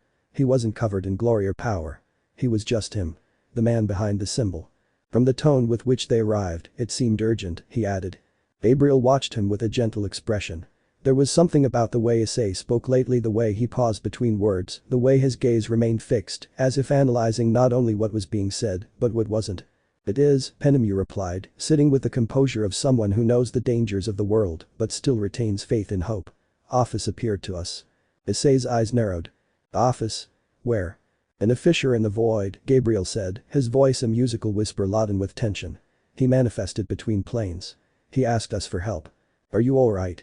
Issei interrupted, as quick as lightning, his brow furrowed in concern. "Didn't he touch you? Didn't you feel anything strange?" Both women were silent for a second. Penemu looked at him in mild surprise. Gabriel, for his part, lowered his gaze for a moment, a faint tinge of pink coloring his porcelain cheeks. "We're fine," Penemu finally said, a little softer than usual. It was a visual manifestation, not an attack. "But thank you for caring," Gabriel added, his shy smile contrasting with his usual angelic composure. "Not many would. Not for us." Issei looked at them with warmth. Not an empty or gallant warmth, but a real one, born from the bond he had formed with each of them, even beyond their alliances. "It's not just that they're important to the alliance," he said. "They're important to me. And I don't need a war to remind me of that." The silence that followed was different. Not awkward. Not tense. It was the kind of silence that only exists when words have done their work and hearts begin to speak to one another. Penemu crossed her legs, taking on a serious tone again. "The office is trapped on the edge of infinity." She called it that. She said she can't get out, that something's holding her back. And you're the only one who can find her. Issei closed his eyes for a moment, inhaling deeply. His mind flew to memories of that seemingly childlike figure, but with unfathomable power. Office, the embodiment of infinity, inhabitant of the void beyond all that exists. And, since Great Red's death, the only living consciousness in that abyss. "She wouldn't ask for help if it wasn't serious," he murmured. "No. And she said something else," Penemu added. "That the balance is shifting and that if you don't return to her the world will collapse from within." Gabriel nodded. His words were clear. This isn't a common cry for help. It's a warning. Issei slowly stood up. The aura around him didn't glow. It didn't burst with power. It just grew heavy. As if the air around him was growing denser, more ancient. He reached out a hand, closed his eyes, and a crack formed in the center of the room. A fissure of pure emptiness, unlike any portal created by magic or technology. It was like looking across the universe into a wound that wouldn't heal. Gabriel held his breath. Penemu, despite her experience, felt her skin prickle. Issei spoke without taking his eyes off the crack. "She's the only inhabitant of the void. Her solitude or silence are the only things keeping that place stable since Great Red died. If anything threatens her, if anything starts to unbalance her, then the edge of infinity will open," Penemu concluded in a low voice. "And if that happens, neither heaven, nor hell, nor earth will be enough to contain what is to come," Issei added. He took a step toward the doorway. Then he stopped and turned to face them. His gaze softened, but not his resolve. "Thanks for trusting me with this. I promise to come back." "We'll be waiting for you," Gabriel replied, with a tenderness he rarely showed. "And this time," Penemu added with a faint smile, "don't take so long to ask for help, too." Issei smiled. And then, without a second's hesitation, he stepped through the fissure and disappeared into shadows that belonged to neither time nor space. The void awaited him. And in it too, a truth older than any war. Infinity does not forget. Chapter 12.9.9. Promises between shadows and hearts. The lights in the war room had been dimmed to reduce the magical tension in the air. Several faction leaders were already inside when the doors opened again. They entered one by one. Rias Gremory, Akeno Himejima, Xenovia Quarta, Kaneko Taoju, Sona Shitori, Tsubaki Shinra, Irina Shidu, and Rossweisse. Their faces reflected concern, not only for the fate of the alliance, but for the absence of Issei, who was not in the room. Surziches was the first to greet them with a brief gesture. "I'm sorry you couldn't speak with him sooner. Issei recently left for the void. He had a compelling reason," he said, his voice deep but not hiding the respect in his words. "The void?" Sona asked in a restrained tone, though her fingers twitched briefly. Gabriel, who was still present with Penemu, nodded calmly. The rift opened. Office called to him from the edge of infinity. Only he could go, she explained sweetly, not hiding the admiration in her eyes. Azazel added from his corner, arms crossed. Before leaving, he confirmed the complete containment of the attack on the city. He, along with Rossweisse, Ilmenhold and Lefay, halted the combined offensive. If it weren't for them many more would be dead. Tsubaki exchanged a glance with her president and Akeno closed her eyes for a moment, murmuring. He always arrives when he is most needed. Xenovia gripped the handle of her sword, which remained sheathed. And they let him go alone. I wasn't alone, Gabriel replied with a small smile, as if his words carried more than just literal meaning. Issei Hyoudou is never truly alone. After the brief strategic explanation, the leaders resumed their tactical and logistical discussions. However, the girls exchanged glances. There was another conversation they needed to have, away from the hustle and bustle of war. Rossweisse led them down a side corridor, where they met Lefay, Kuroka, Ilmenhold, and Serafel. The tension on their faces eased at the sight, but the worry lingered. Where's Issei? Kaneko asked directly. He went into the void, summoned by Office, Rossweisse said gently. But before he left, he told us he'd come back. That no matter what he sees there he won't stop. Gabriel and Penemu followed them, sensing they were about to have an important conversation, so they entered moments after them and approached them. The former spoke with her characteristically calm ease. We saw him leave, Gabriel said. And before you ask, yes, we're okay. He cared about us. He looked at us with this expression warm, intense. As if, even though we weren't hurt, he wanted to make sure we weren't carrying the burden alone. The girls looked at each other. That gesture was so typical of Issei and yet so intimate. He hasn't changed at all, Irina whispered, with a soft smile. He's just grown. That's what hurts the most sometimes, Akeno replied, with a mixture of pride and nostalgia. Because seeing him like this reminds us how hard it was for him to become that man. Gabriel lowered his head slightly, his cheeks pink. He has always been kind. But now there's something more to him. Something that inspires. Yes, Benemu said, smiling faintly. It's that kind of light that doesn't blind you. It guides you. Rias nodded, and without another word, she nodded. It was time to talk privately. They retreated to an adjoining room, reinforced with barriers to prevent interruptions. There, without the weight of war on the walls, they looked at each other. The veterans and the newer ones. Those who already shared their hearts with Issei and those who were beginning to understand what that truly meant. Rossweisse gently closed the door behind her. The soft click of the lock resonated like a bell signaling the beginning of a long-delayed conversation. The girls sat in a semicircle, letting the dim lighting soften the shadows of worry on their faces. The atmosphere, though emotionally charged, was free of tension. It was more like maturity. Understanding. It was Rias who, as on so many other occasions, stepped forward to put into words what everyone felt. The love we feel for Issei isn't possessive. It's not based on a promise of exclusivity nor on jealousy disguised as affection. Each of us met him in different circumstances, and each witnessed his growth, his pain and his nobility. He saved us, Irina whispered, lowering her gaze slightly. Not just in battle, but in ways even he doesn't understand. When I fell into my own doubts, when I stopped believing in myself, it was his faith that set me back on track. Me too, Sona added, her voice soft. He didn't just see me as the strict president or the strategist.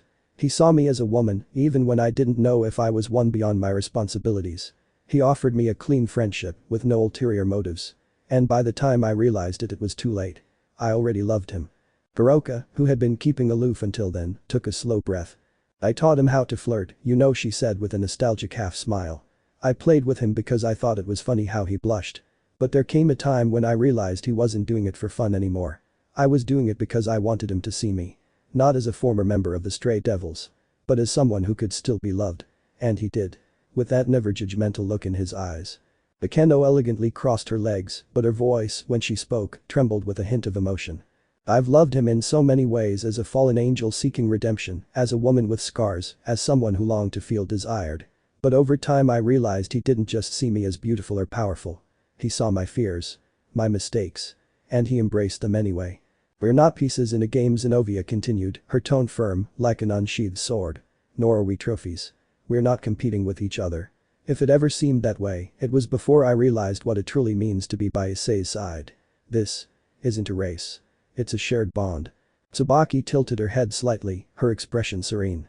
Most people see the concept of a harem as superficial. Desire, pleasure, domination. But with Issei it's trust, it's devotion. It's accompanying him on his quest, even knowing that sometimes he doesn't even allow himself to rest. Loving a man like that, it's not a whim. It's a responsibility. Lefay looked up, surprised by the depth of the conversation. Her lips trembled as she tried to speak, but Rossweisse placed a hand on her shoulder, giving her the courage to do so. I've seen him at his worst. When he was alone, struggling to balance it all.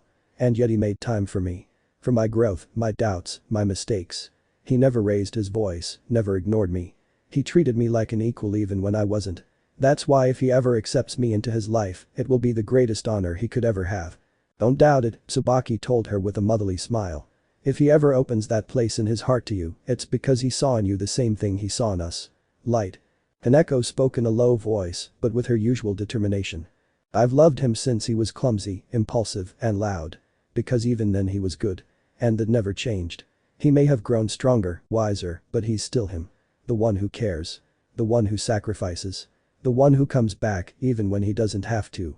Ilmenhul took a step closer to the group, her usually reserved expression visibly softening. I don't come from a place where love is openly discussed. But with Issei I felt safe. Seen. When he treated me kindly without expecting anything in return I knew that wasn't normal. It was special. He is special. Gabriel put his hands to his chest, his smile sweet as dawn. He cares even when no one asks him to. He looked at me as if he knew I was carrying an invisible burden, and without words, he lightened it. It's not easy to be moved by a human, but with him it's impossible not to be. Enemu, with a gesture of calm resignation, leaned her back against the wall. I never thought I'd feel anything like that again. What I once felt for my first love I saw it reflected in Issei. Not by comparison, but by feeling. The same warmth. The same desire to keep going, even when everything hurts. He has that ability to make pain make sense. A new silence. This time, not to reflect, but to sustain emotion.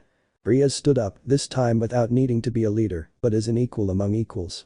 Then we're in agreement. If Issei decides to make a move on either of you it won't be seen as a threat, nor a betrayal. It will be celebrated. Because we don't just love the man, we love his freedom. And his choice will be ours as well. Serafol smiled softly, more mature than ever. Because their happiness is also ours. One by one, they all nodded. And with that gesture, they not only sealed a silent pact of support and unity. They sealed a new chapter in their story with Issei Hyoudou. One who no longer spoke of conquests but of shared love. Chapter 12.9.9.1. The void left by a leader, the strength left by his legacy. The war room filled with murmurs again, but this time they were heavier, as if the absence of a single figure upset the natural balance of power present there. Without Issei, the Alliance's gravitational center seemed to have shifted, leaving everyone uneasy, though few dared to say so. Surzich's Lucifer, with his majestic bearing, stood at the forefront. His gaze shifted precisely among those present. Ajuka Beelzebub, Azazel, Michael, and the representatives of the Valkyries, dragons, and other minor factions. New arrivals also made themselves known, arriving late due to circumstances of their own. Isaka, leader of the Yaokai clan, entered accompanied by her daughter, Kunu. Both of them wore an air of fatigue, not from weakness, but from the constant pressure they had been under due to the internal conflicts in their region. Even so, their expressions reflected determination. We regret not being able to arrive sooner, Yasaka said, bowing her head respectfully. Our internal affairs prevented a faster response. But we are ready to contribute. Odin, the supreme god of the Asgardians, appeared shortly after with a grim expression, much more serious than usual. My apologies as well. The situation in Asgard is complicated. There are opponents within our own ranks who have become uncontrollable. Despite our efforts, we have not achieved a satisfactory purge. And I fear the chaos will increase if we do not contain this soon. Surzich's nodded in understanding, but his tone was firm. Now more than ever, we need unity. What happened in this latest offensive wasn't an isolated attack. It was a message. The map projected in the air showed the most vulnerable points after the recent attack. The defenses had held, yes, but they were worn. We can't rely solely on Hyoudou, Ajuka said in a low but firm voice. I admire him as much as you do, but his constant intervention creates a dangerous dependency. If he falls not only will the defense crumble, but the heart of the alliance will crumble. Michael nodded, his wings glowing with a soft aura. Ajuka is right. The common good must be upheld by institutions, not by individuals. Even if the individual in question single-handedly changed the course of heaven and hell. So you're proposing to leave him out of key decisions? Azazel asked, crossing his arms, his expression grim. No, Surzich's replied with a heavy sigh. What he's proposing is to structure the alliance so that it functions even when he's not present. So that his struggle hasn't been in vain. So that his sacrifice, when it comes, doesn't drag everything down with it. The thick silence fell over the room. The recent attack exposed the southern barrier to the infernal territories, a Valkyrie leader chimed in. We need reinforcements there immediately. "We can spare 3 squadrons," replied Sekiryuutei, who had remained in the background until then. "But we need magical reinforcements. The creatures that attacked weren't ordinary, they carried traces of void energy. And that's no coincidence." Ajuka projected magical data. Charts, records, arcane symbols that only a few understood in depth. His next word sounded like a judgment. "The void is getting closer. Whatever awakened there is touching our reality." Issei went to stop him, "Yes, but we don't know how much time he has. We must act as if he won't return in time." It was then that the doors slowly opened. The girls. Rias, Akeno, Xenovia, Kaneko, Sona, Tsubaki, Irina, and Rossweisse walked back with firm steps, followed by Lefay, Kuroka, Ulmenhold, Serafal, Gabriel, and Penemu. The latter two, still processing what they had experienced with Issei during their farewell, had decided to stay with the group. They weren't just allies. Not anymore. There was something else that united them to him and to them. The gazes turned towards them, and for a moment, even the words ceased. Sona was the first to speak. "We're sorry for the delay. We had an important conversation. But we're here now, ready to contribute." Serziches nodded, as if he had been expecting this moment. "We need all the help we can get. Each of you has proven your worth in combat and strategy. Your presence here can tip the balance. But this won't be a solo endeavor, we need tactical unity." "You can count on us," Xenovia said, her tone taking on a newfound seriousness. "We won't just fight, we'll help organize, train, protect. Issei didn't raise us to stay still." Gabriel looked at them with a hint of tenderness. "He would be proud to see them like that." "He will be," Kaneko corrected gently. "When he gets back." Sona walked to the central table, where Ajuka was analyzing magic patterns. "I propose dividing the magical defense into 3 rings. Rossweisse and Lefay can design the seals. Tsubaki and I can coordinate the magic users. Rias, Akeno, and Irina will take the direct flanks of combat at the most vulnerable points." Gabriel, who remained silent, observed the tense faces. Penemu, at his side, maintained her composure, but her eyes continued to search the audience, as if she still expected to see Issei's silhouette walk through those doors again. Ajuka nodded, surprised by the precision of the proposal. "And intelligent support. Kuroka and Ulmenhold will handle it," Rias chimed in. "No one better for it." "I'll help with the soldiers' morale and spiritual healing," Serafal added with a more sober smile. "Sometimes, a steadfast heart wins more battles than a sharp sword." And so, without anyone telling them to, they took their place. Issei's absence, though painful, wasn't an excuse. It was a reason. While the leaders reorganized routes, barriers, strategies, and lines of containment, the girls in his life, those who knew his fire, his tenderness, and his fight, became the other side of his legacy. They weren't just his lovers. They were his allies. His shield. His echo. The alliance now had new leaders emerging. They didn't replace Issei. But they sustained what he had built. And in that place, where before the war was only discussed coldly, the soul finally began to breathe in the decisions.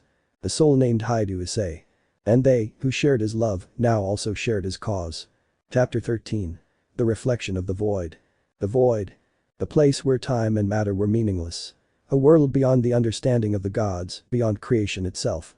There was no color, no heat, no cold. Only a perpetual silence that clung to the soul like an eternal shadow. Issei Hyoudou advanced, enveloped in his aura, which illuminated his surroundings like an ember floating through the infinite darkness. His gaze was serene, focused. His power, controlled.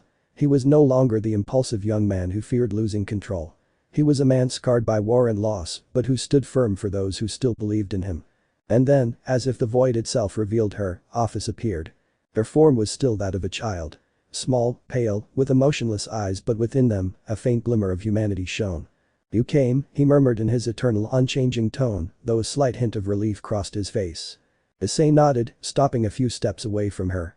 "Gabriel and Penemu told me what you saw. I wasn't going to stand idly by." Office looked down. For a moment, she looked fragile, almost vulnerable. "I can't get out. There's a pulse ancient.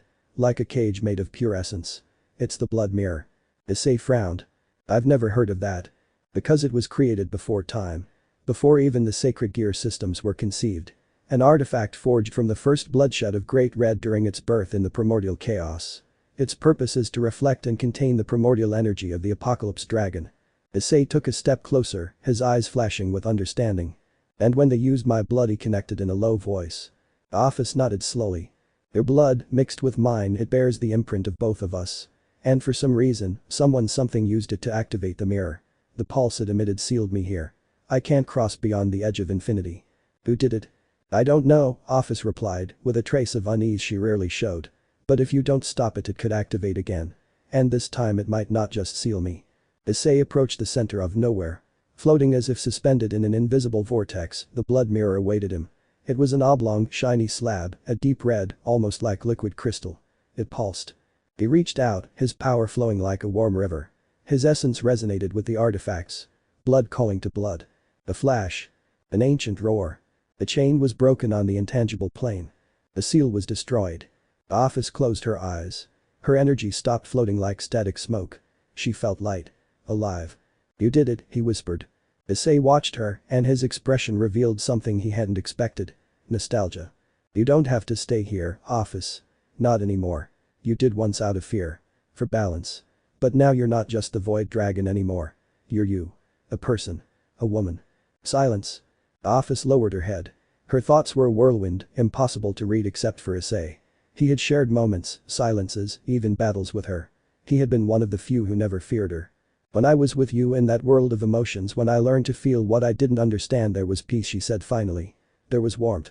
It was confusing. But also beautiful. Issei smiled slightly. And it will be again if you want it to be. The office closed her eyes. And then, his body glowed. Not with power but with determination. Before Issei, her form began to change. She was no longer the small, expressionless girl. Her body slowly grew, taking on mature proportions, both delicate and strong. Her hair, long and straight, fell like a dark waterfall to her waist. Her skin glowed with an unearthly softness, and her eyes held that serene eternity, but now also a subtle human warmth. That's how I feel now, he said simply. Issei blinked. His face, for a moment, flushed. His unconscious gaze dropped for a brief moment to the generous bust office now boasted in her new form. She noticed it. I'm still me. But now I understand more of what you taught me. The warmth, the beauty, the desire. And the laughter you caused when you looked at Rias or Akeno like that, he said, his lips curling slightly. A smile. A joke. You're still a pervert inside, Issei. He laughed, somewhat nervously, putting a hand to the back of his neck. I guess some things don't change that easily. They both remained silent. Nothing more needed to be said. There was an implicit acceptance, a re-established connection. Issei turned to the now inert blood mirror. Its surface vaguely reflected his image, but just as he touched it to take it, a figure appeared. Himself, but with completely dark eyes. Dull. Soulless. As if a deep shadow lay hidden behind his reflection. The reflected Issei smiled slightly. And then he disappeared. The real Issei stood still for a moment, frowning, feeling that that mirror held more than one secret, more than one echo. He closed his hand around the artifact. I'm taking it. I won't let them use it again. The office, now taller, fuller, nodded. And I will go with you. The void was left behind. But what was coming was still unknown. Chapter 13.5. The Return of the Infinity Dragon. The atmosphere in the war room was charged with subtle tension as the luminous fissure opened in the air. It wasn't ordinary magic or a common dimensional distortion. It was as if reality itself had decided, of its own volition, to open a path. From that portal emerged Issei Hyoudou. At his side walked a woman impossible to ignore. Her presence alone dominated the room. Black hair that seemed to consume the light, eyes deep like distant galaxies, and a majestic bearing that defied any human definition of beauty. Her dress seemed made of starry shadows. Her every movement resonated in the souls of those who looked upon her. The silence was absolute. The leaders of all the factions, Gabriel, Azazel, Surziches, Auden, Yasaka, and even Penemu, stared in astonishment, unable to utter a word. The soldiers held their breath. The girls in Issei's harem exchanged glances of confusion and bewilderment. Who is she? Sona whispered, her voice almost trembling. The goddess, perhaps. Kaneko murmured, narrowing her eyes. Issei walked forward calmly, his bearing conveying a confidence that didn't seem forced, but natural. More mature. More solid. As if an invisible part of his soul had settled, freed from a weight he didn't even realize he was carrying. He stopped in front of them, and with a serene smile, he introduced. This is Office, she said, her voice ringing clear and strong. The Dragon of Infinity. A shudder ran through the room. Michael blinked, confused. Auden frowned, trying to understand. Yasaka's lips parted slightly in shock. Even Azazel, accustomed to dealing with the impossible, was slow to react. Office Urziches repeated, almost breathless. Office stepped forward, with impossible calm. I changed forms, she explained, her voice as calm as ever, but with a new, almost human softness. To feel more comfortable around Issei. The simple, pure confession left everyone speechless. The harem girls Rias, Akeno, Xenovia, Kaneko, Sona, Tsubaki, Irina, Rossweisse, Kuroka, Lefay, Serafal, Ulmenhold, Gabriel, Penemu, and, for a moment, Yasaka looked at each other, immediately understanding the hidden meaning. It wasn't simply a form change. It was an emotional approach. A gesture that revealed what Office now felt.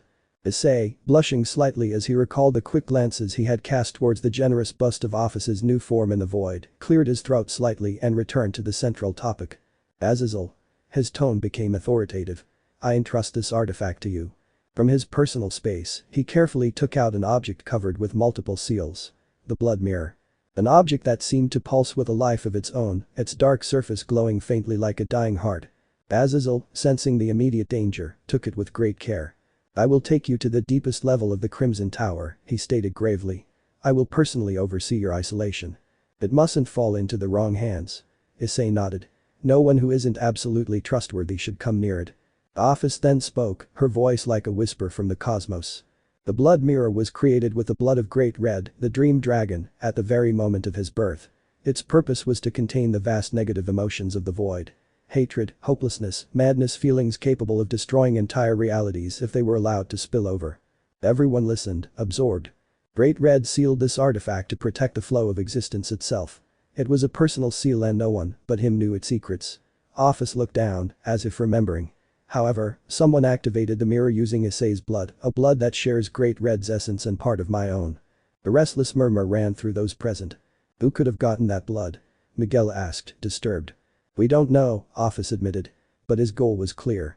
To free what Great Red had sealed away. A catastrophe of emotions that could annihilate not only worlds, but concepts like hope and love. The weight of that revelation fell like a slab. Issei then naturally diverted the topic, showing his human side. For now, the important thing is that he's safe. His eyes searched for his people. And that we're all here. Issei, however, smiled. A calm, confident gesture. One he hadn't shown in years. It was as if an invisible veil had been torn from her heart. And, although he himself wasn't aware of it, his girls did notice. He was different. He had matured, yes, but now there was a serene light in his eyes, an absence of the painful shadow that had always haunted him after Asia's death. And that difference was impossible to ignore. In the midst of this charged atmosphere, more personal reunions took place. Sererg pushed his way through the leaders and, seeing Issei, smiled widely. Wow, Hyoudou, he said in his powerful voice. It seems you're not the only one who's changed, but you're the most surprising. They both bumped fists, a gesture of respect and brotherhood. Bali also approached, his typical arrogant smile a little more sincere. DCH, I knew you weren't staying still, he said. You can't catch me that easily, Hyoudou. I'm not going to stop, Issei replied, smiling sideways. Auden, approaching with his rune staff, nodded. Welcome back, young dragon. And remember, I still entrust you with Rossweisse's protection. His tone was stern, but his gaze held respect. Issei bowed his head in respect. Until my last breath, I promised, he said. The scene was interrupted by a cheerful sound. Issei-sama. Kunu, the little Yaokai princess, ran like lightning toward him, ignoring protocols, ignoring all the leaders. She only had eyes for Issei. With a genuine laugh, Issei bent down to receive her, lifting her into his arms with ease. I missed you so much. She said, with tears of joy. When are you going to marry mom? I want to be able to call you dad for real. Absolute silence fell over the room. Isaka, advancing with her elegant stride, smiled ruefully but didn't deny her daughter's words. Her warm golden gaze met Issei's, and something grew between them that everyone present could feel. A deep intimacy, forged over years of respect, affection and something more. The harem girls blinked, some in surprise, others in resignation. They knew Isaka had feelings for Issei. But seeing that tangible connection was different. Issei let out a soft laugh, stroking Kunu's head. We'll see, little princess, he said, with a wink. Kunu smiled like a radiant sun, while Yusaka looked down with a charming blush. After the initial effusiveness dissipated, Issei approached his group, his family. He looked at them one by one. Rias, Akeno, Xenovia, Kaneko, Sona, Tsubaki, Irina, Rossweisse, Kuroka, Lefay, Serafal, Ulmenhold Gabriel and Penemu in the background. Are you alright? He asked, his voice warm and powerful. We're fine, thanks to you, Rias replied, smiling. But they all felt something else. They felt the absence of the bitter sadness that had always clouded Issei's smile. That shadow was gone. Akeno moved closer, brushing his cheek. You look different, brighter, he whispered. Issei let out a soft laugh. Maybe it's just the joy of seeing them again. No one wanted to correct it. It was too beautiful a change to be shattered with words. I'm fine thanks to you, especially thanks to Le Fay, who was a crucial support in combat. The young magician lowered her head shyly, blushing. I just did what I could, Le Fay murmured, shyly lowering her gaze, her fingers twisting the hem of her cloak. Issei, with a warm smile, leaned toward her and, in a gentle, natural gesture, tenderly stroked her hair. His fingers slid slowly through the golden strands, as if he wanted to imprint the sweetness of that moment on her memory. You were essential, Le Fay, he said firmly, without hesitation. Issei's voice wasn't just a superficial gratitude.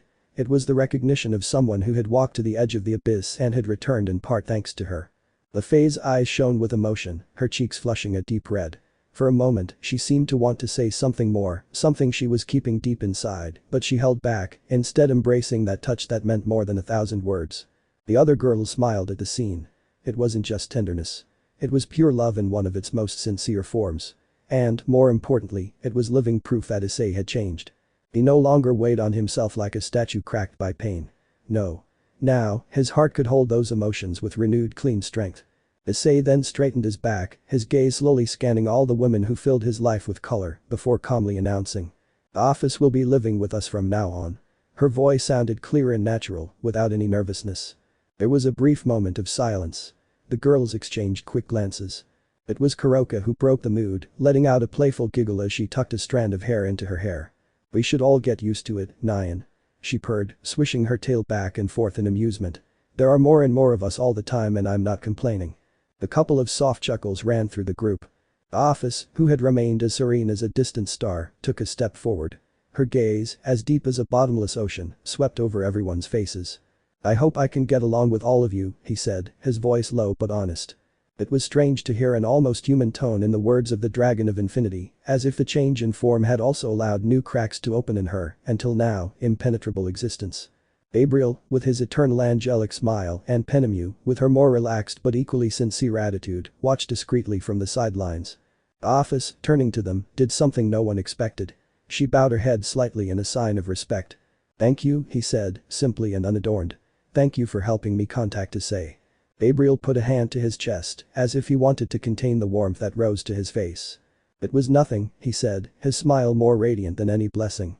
Penemu, with her usual mischievousness, tilted her head slightly, her eyes shining with a knowing spark. For you and for him it will always be nothing, he added, winking at Office. Issei let out a small laugh at that scene.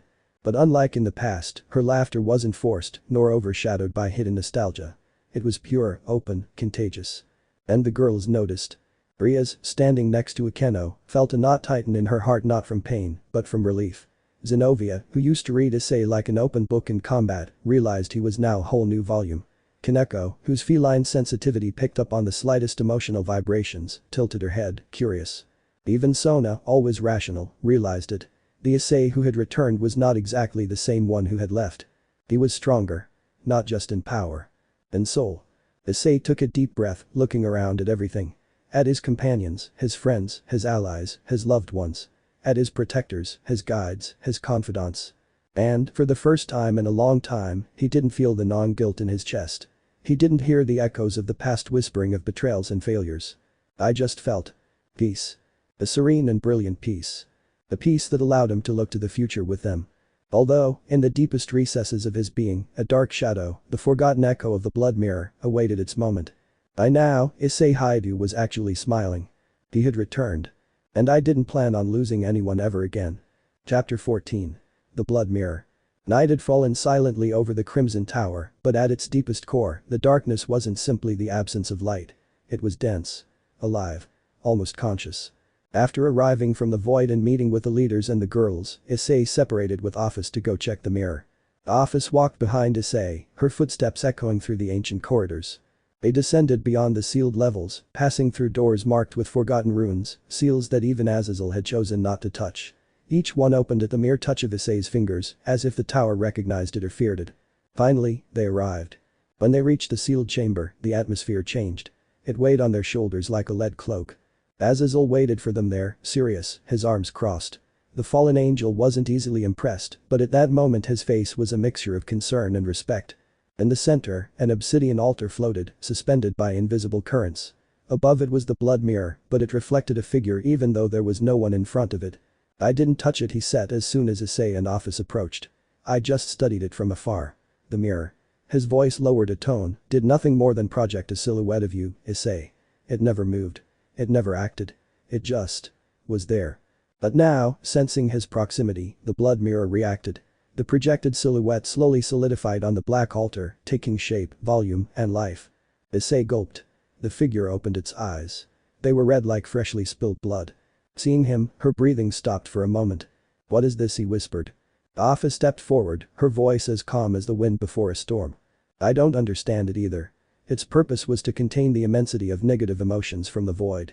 I can sense that they were as red as hatred, hopelessness, madness, feelings capable of destroying entire realities if they overflowed. So it's not an enemy, but a living memory. A fragment of you that you decided to bury.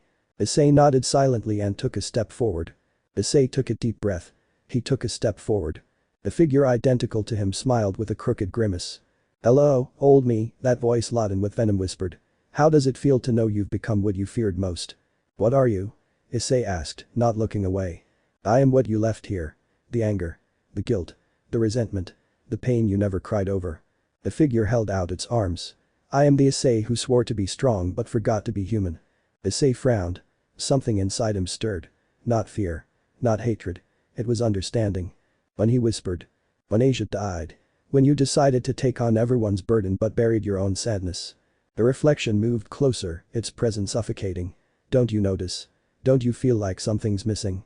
Your emotions, the darkest ones, were ripped from you by the mirror. You didn't know that, did you?" Issei clenched his fists. No, he hadn't noticed. Ever since he returned from the void, something inside him felt lighter. But in the maelstrom of war and reunions, he hadn't had time to think about it. The dark energy enveloped him. The Juggernaut drive armor manifested, but it wasn't the one Issei knew. It was an abomination, corrupted, with black fragments of bone and metal fused together by pure negative emotion. The aura it gave off was repulsive and deeply sad. "What will you do now, Issei Hyoudou? Will you destroy me or embrace me?" The answer could not be given in words. Issei took a deep breath, his own power erupting in crimson flames. The sacred scales of his soul vibrated violently. The armor of his divine evolution enveloped him, serene and luminous. The battle began. The crash was brutal. They faced each other not just as warriors, but as ideas. As memories. As broken men who had chosen different paths. Each blow wasn't just physical. It was mental. Spiritual. Each impact brought with it a memory, a wound not only for Asia, but for all those she had sworn to protect. Kaneko, silently fighting her pain, seeking solace in her strength. The Keno, smiling bravely while hiding the fear of losing him again.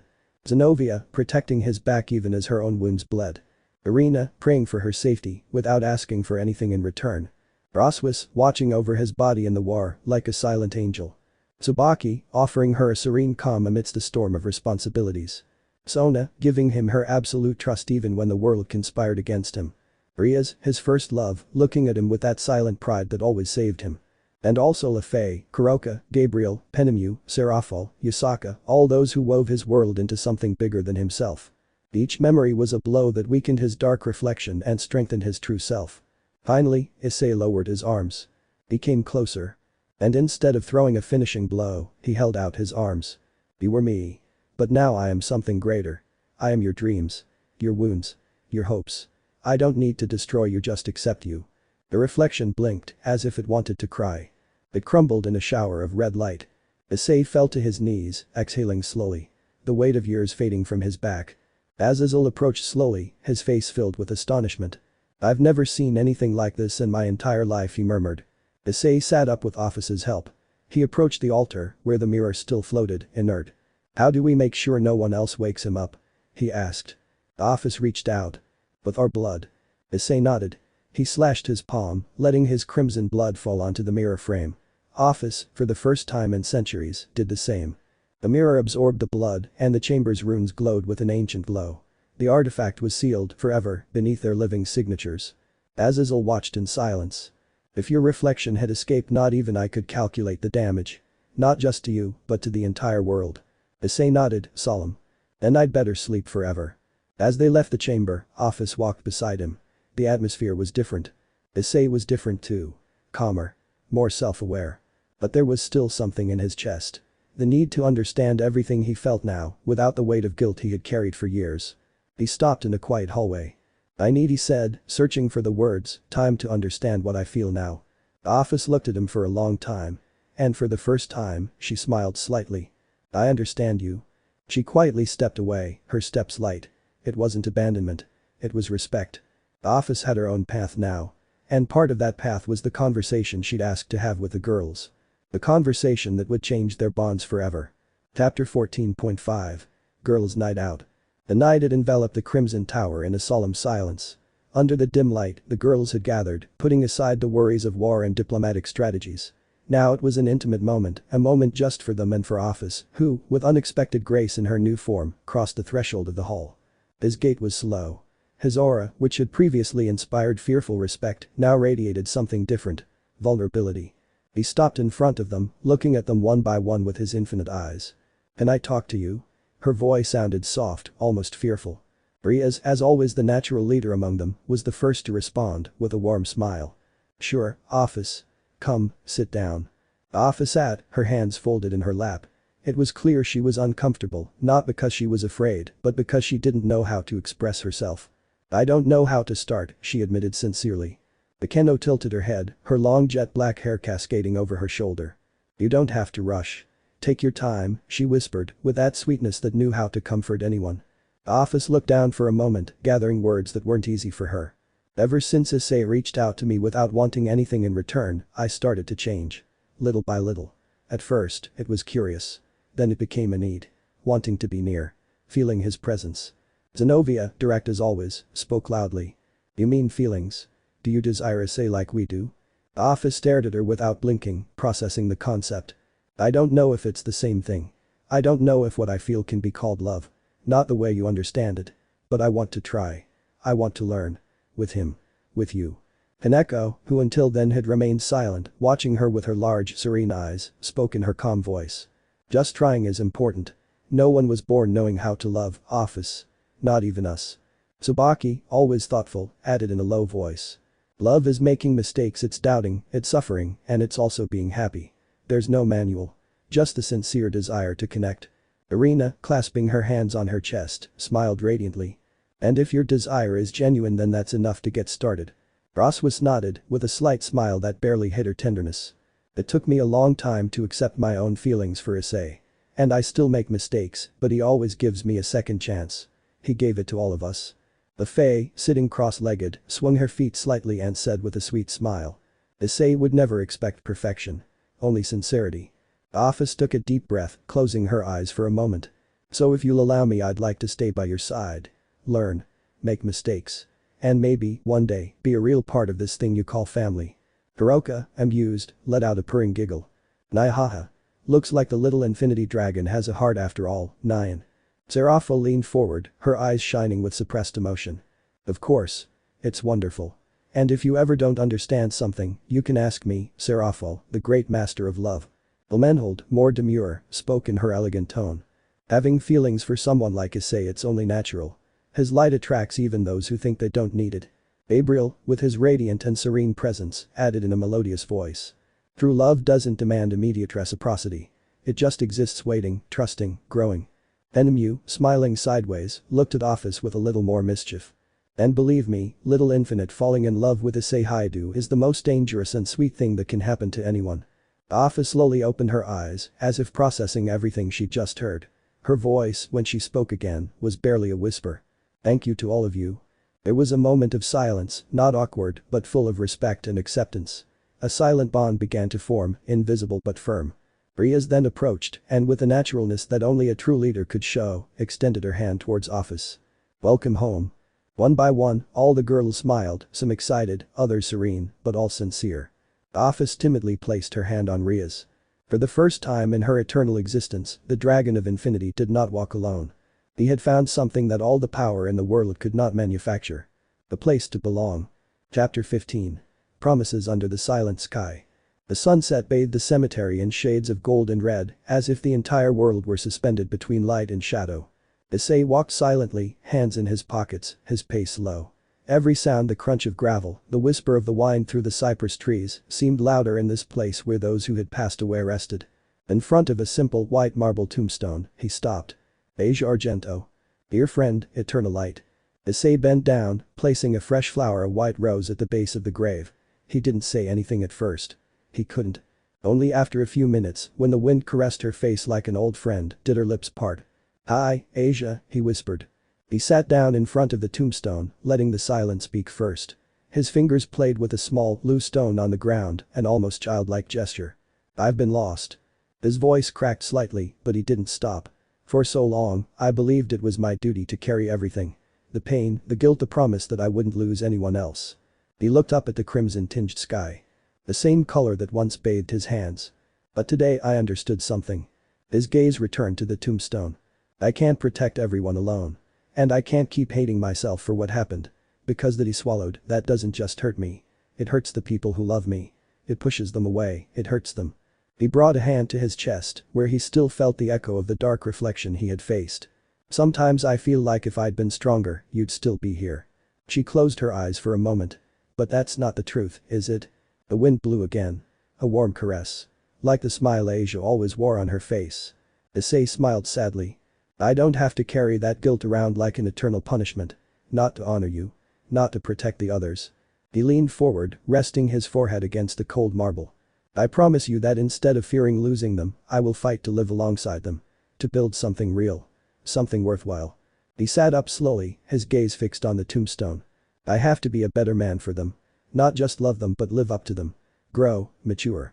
Be a partner worthy of their love." His voice hardened, not with anger, but with pure determination. "I will strive to give them everything they deserve. Not just my strength but my heart. My time. My life." A soft sigh escaped her lips. "I have unfinished business. Moments I still have to build with them." He thought of Rias, Akeno, Xenovia, Kaneko, Sona, Tsubaki, Irina, Rossweisse. He thought of Lefay, Kuroka, Serafal, Gabriel, Penemu, Yusaka, all of them who had become part of his story. "And when this alliance is complete," he whispered, as if Asia could hear him, "I want to ask you to stay by my side forever." Her cheeks reddened slightly, a shy but genuine gesture. "I want to marry them. Not just a harem. But a family. A home." The sun was already setting behind the horizon, dyeing the sky shades of purple and deep blue. Issei stood up, taller, firmer. He looked one last time at the grave, his voice filled with a newfound serenity. "I'll never forget you, Asia. You're still a part of me. But I'll also keep going. For you. For them. For all of us." The final flower fell from her hand.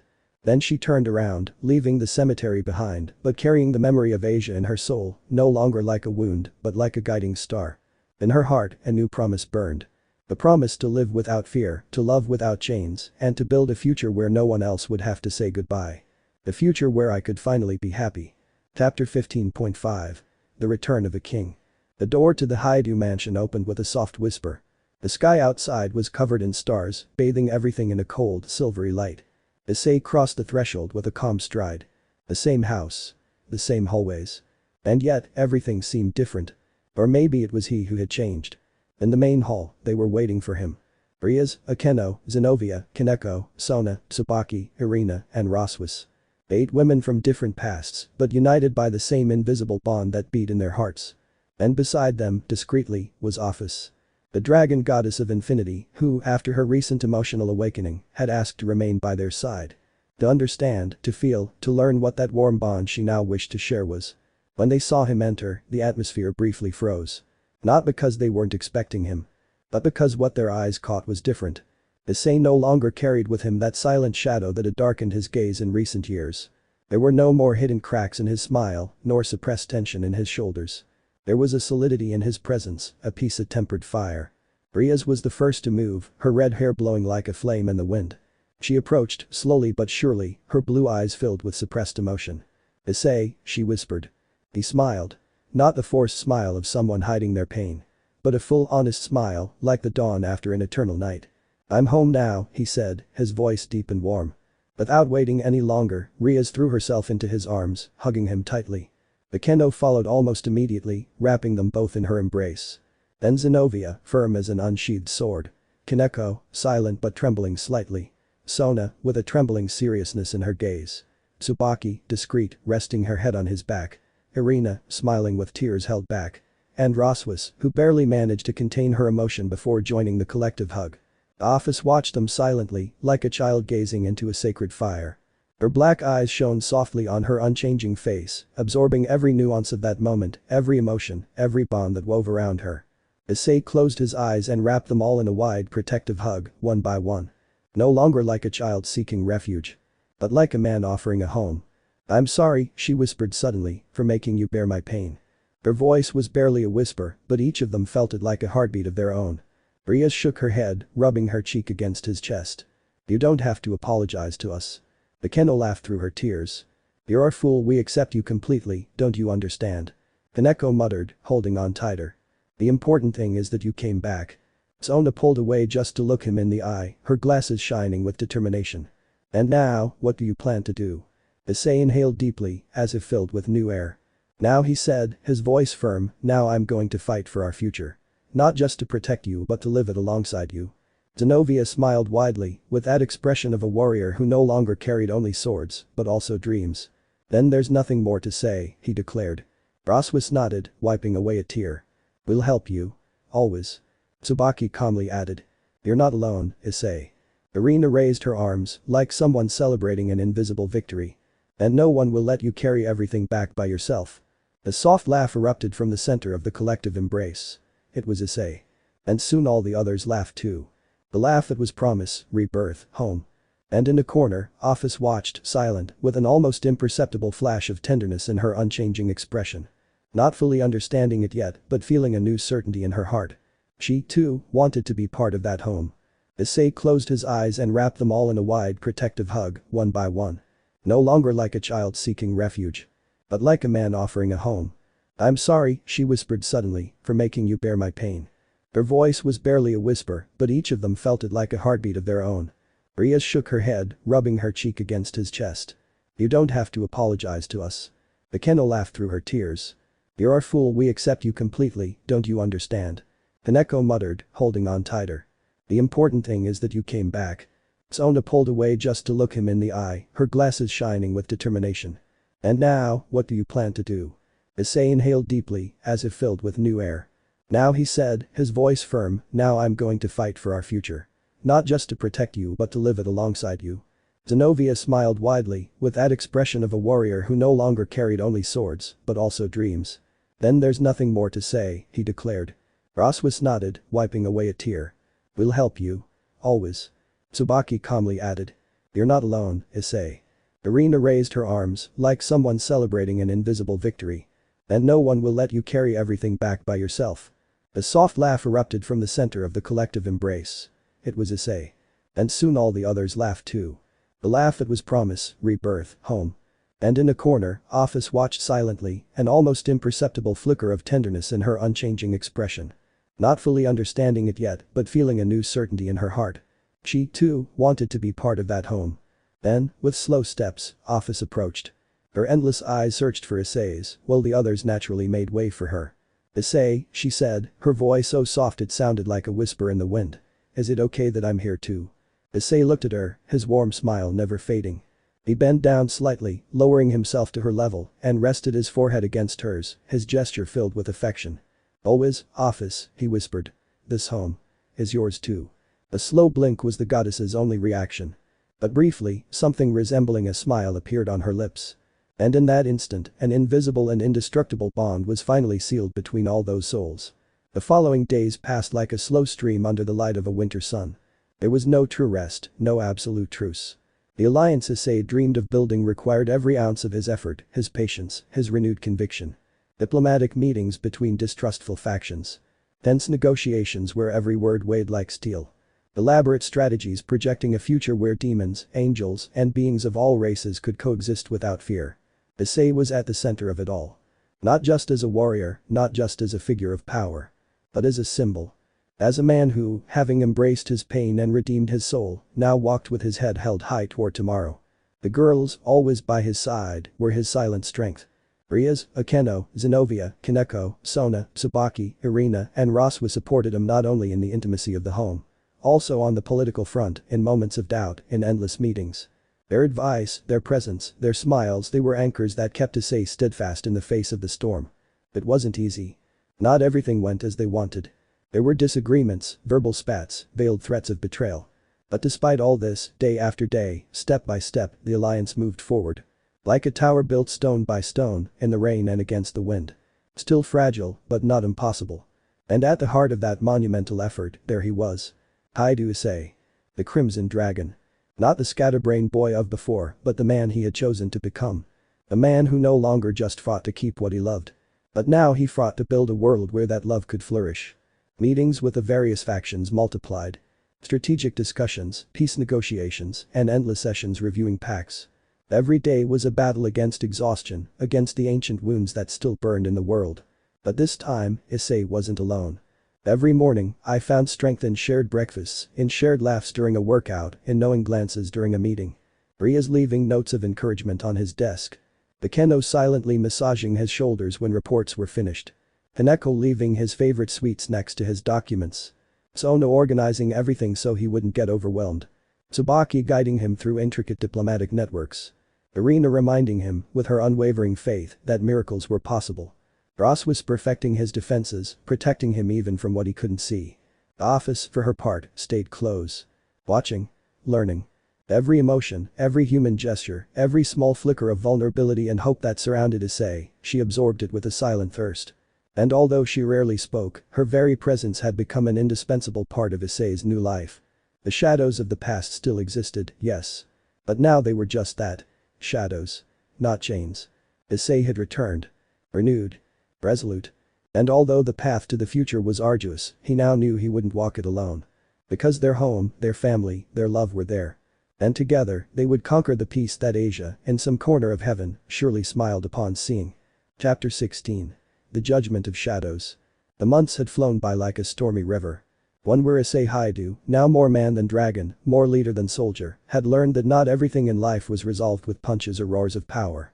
Some battles were fought in conference rooms, in pen signing treaties, in prolonged silences that carried more tension than open warfare. And thanks to that effort, the multiracial alliance began to flourish. Entire factions, previously divided by historical grudges and spilled blood, began to build bridges. Trade plans, mutual defense, and cultural exchange programs were discussed. The alliance was advancing. But the price had been high.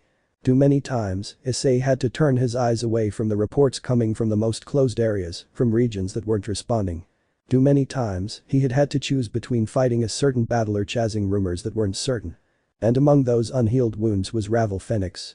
A young demon who long ago had placed her faith in Issei, her shy but intense love, had been lost in the shadows of her clan's isolation. Issei remembered the first reports well. Vague notifications. Testimonies from escaped servants. Suggestions that Ravel was confined, kept within her home under the guise of family protection, but without any real communication or freedom.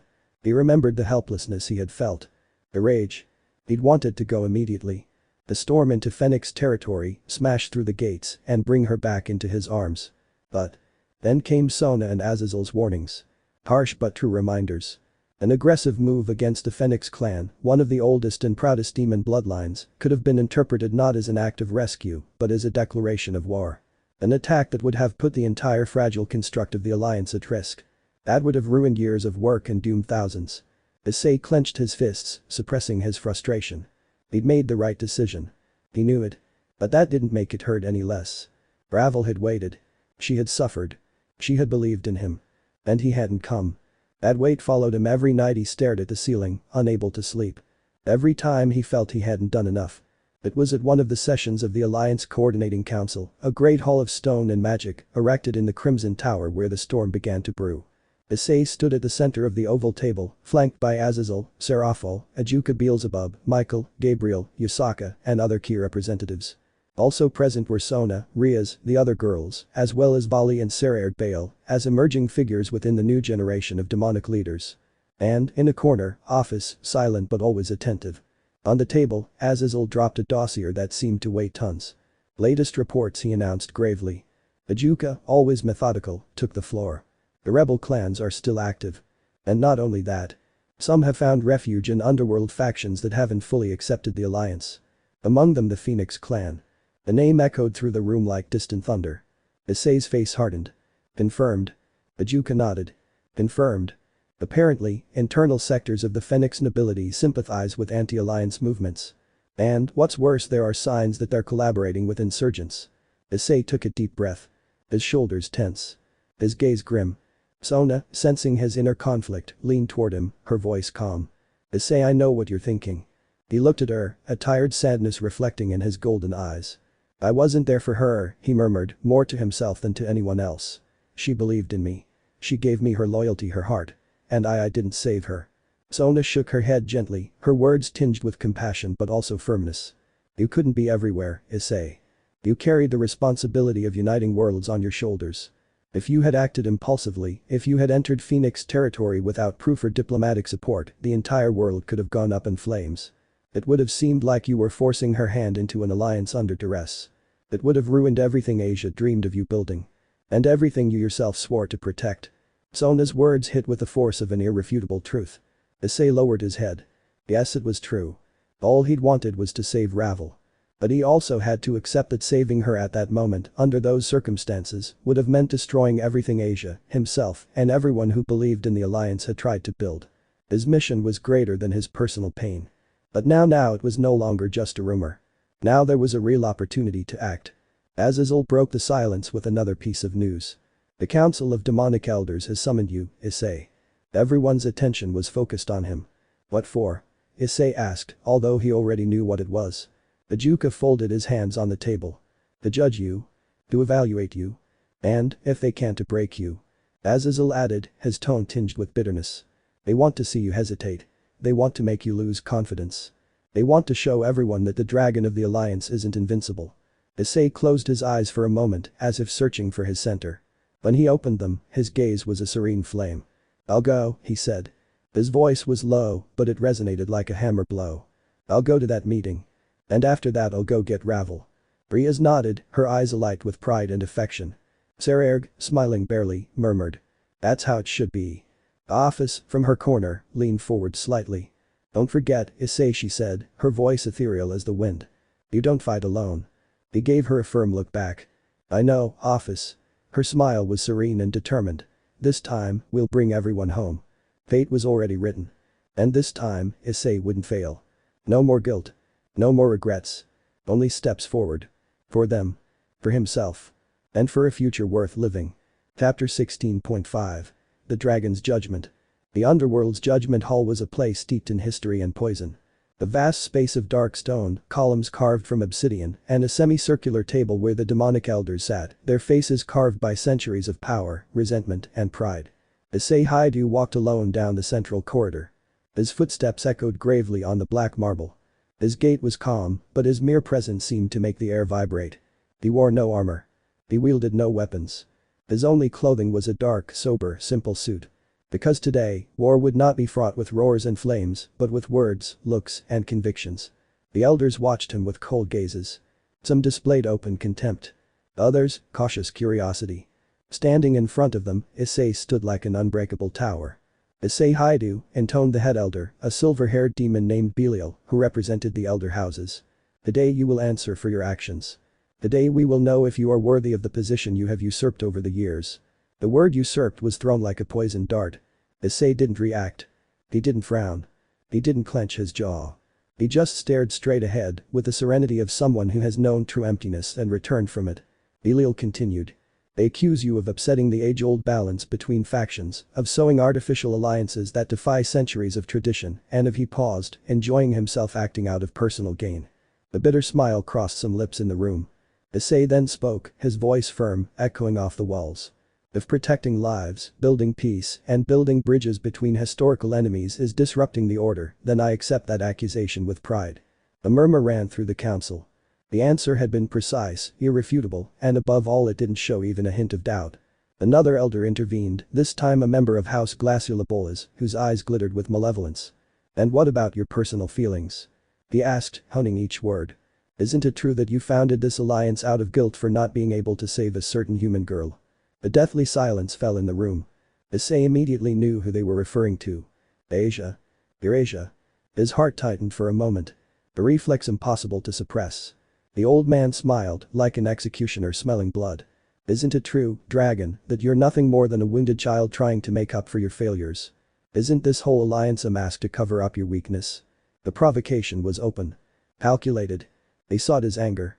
They sought to break him. But this time they wouldn't have that satisfaction. Issei closed his eyes for a second. He remembered Asia's sweet face. Her bright smile. Her faith in him. No. She would never be a source of shame. When he opened his eyes, they burned with a warm golden light. Yes, he admitted, his deep voice echoing almost sacredly in the room. Yes, I carried guilt. Yes, I cried for not being able to protect her. And yes, Asia was one of the reasons I decided to change the world.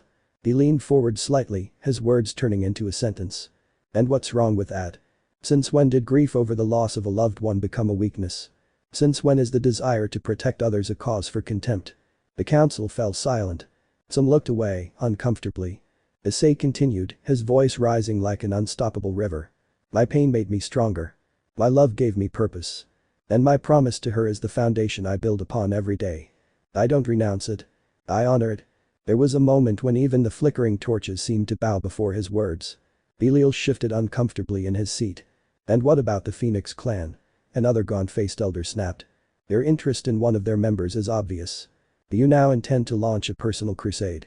Ravel's mention struck another chord within Issei. He took a deep breath. Ravel Phoenix, he said gently, is a friend. Someone I should have helped long ago. My debt to her has nothing to do with politics or alliances. It has to do with something much older than her power games. But the simple act of not abandoning someone who believed in me. The strength of his conviction was such that for a moment, even the most hostile wavered. Issei looked at them all, one by one. I'm not here to please your selfish interests. I'm not here to ask permission. I'm here because the future no longer belongs to you. It belongs to those who dare to build it. The entire room fell into a crushing silence. The dragon's words were not just speech. They were an oath. The declaration of war against the old world of inherited hatreds and invisible chains. Belial, knowing that he could not break him, concluded with a scathing warning. Then go your way, Issei Hyoudou. But remember, even dragons can fall. Issei smiled. Not a smile of arrogance. But one of implacable certainty. That may be, he admitted. But when a dragon falls, it takes everything that tries to chain it to hell. He then turned, turning his back on the council, his invisible cloak of authority enveloping him. And as their footsteps echoed toward the exit, one by one, even the most cynical of the elders understood a simple and terrifying truth. It wasn't a child who had come to be judged. It was a king who had passed sentence. Chapter 16.6. The night before dawn. The Hyoudou mansion was plunged into a strange silence. It wasn't a silence of fear. It wasn't one of resignation. It was a silence filled with contained love, respect, and waiting. Issei sat in his private office, looking out at the starry night sky by the open window. The report on the situation in the Phoenix territory lay forgotten on his desk. His firm hands held a cup of cold tea. But his mind was far away. Ravel. The image of her bright smile. The way she called him sweetly. Her anger hidden behind a polite facade. All of it cut through him like silent blades. He felt guilty. Guilty of leaving her alone for so long. Guilty of having focused on the alliance, on rebuilding the world, while she perhaps waited between hostile walls. The light knock on the door brought him out of his abyss. Issei. Ria's soft voice. Come in, he replied, his tone grave but welcoming. The door slowly opened, revealing not only Rias, but all of them. Ikeno, Xenovia, Kaneko, Sona, Tsubaki, Irina, and Rossweisse. And right behind, Office, who had gotten used to staying close to Issei at all times since his return from the void. Each one of them had a different expression. Concern, tenderness, determination, but they all shared the same unmistakable feeling. Love. Issei put the cup aside and stood up, speechless. They entered, one after another, surrounding him in a natural gesture, as if they were petals closing around a wounded heart. Rias was the first to speak. We couldn't sleep, he confessed, his voice barely trembling. Ikeno smiled softly, caressing Issei's arm. We felt that you needed us to be here. He lowered his head for a moment, closing his eyes, letting his chest absorb her warmth, her silent support. Kaneko, with her usual frankness, murmured. We don't want you to carry this alone. Issei swallowed. His emotions were a barely contained river. Thank you, he whispered, his voice cracking with sincerity. You don't know how much this means to me. Xenovia, standing firm as ever, took a step forward. Issei, she said, her voice as sharp as ever, but tinged with tenderness, you're not the same as before. You've carried the weight of the world. Now it's time to trust us too. Sona adjusted her glasses, looking at him with a bright and wise gaze. That's true, he added calmly. And I want to remind you of something. He looked at her, curious. When the alliance began, your instinct was to rush to help everyone. To want to be everywhere, to fix everything. But you couldn't. And it wasn't because you were weak. It was because you're human.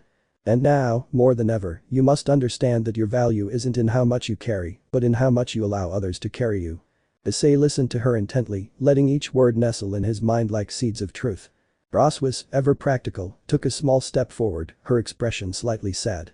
Ravel, she always believed in you, she said. In your dreams. In your strength. She understood why you couldn't come for her sooner. I'm sure she still does. Tsubaki nodded, her voice calm as the murmur of the wind. Now you have the chance to bring her home. Not as a burden, but as a promise kept. Irina, her eyes shining with unshed tears, clung to his sleeve. And we'll be with you. Always.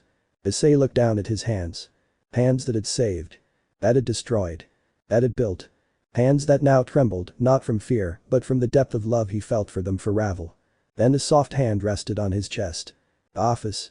The dragon of infinity stared at him, with those grey eyes that were no longer cold, but tempered by the spark of something new.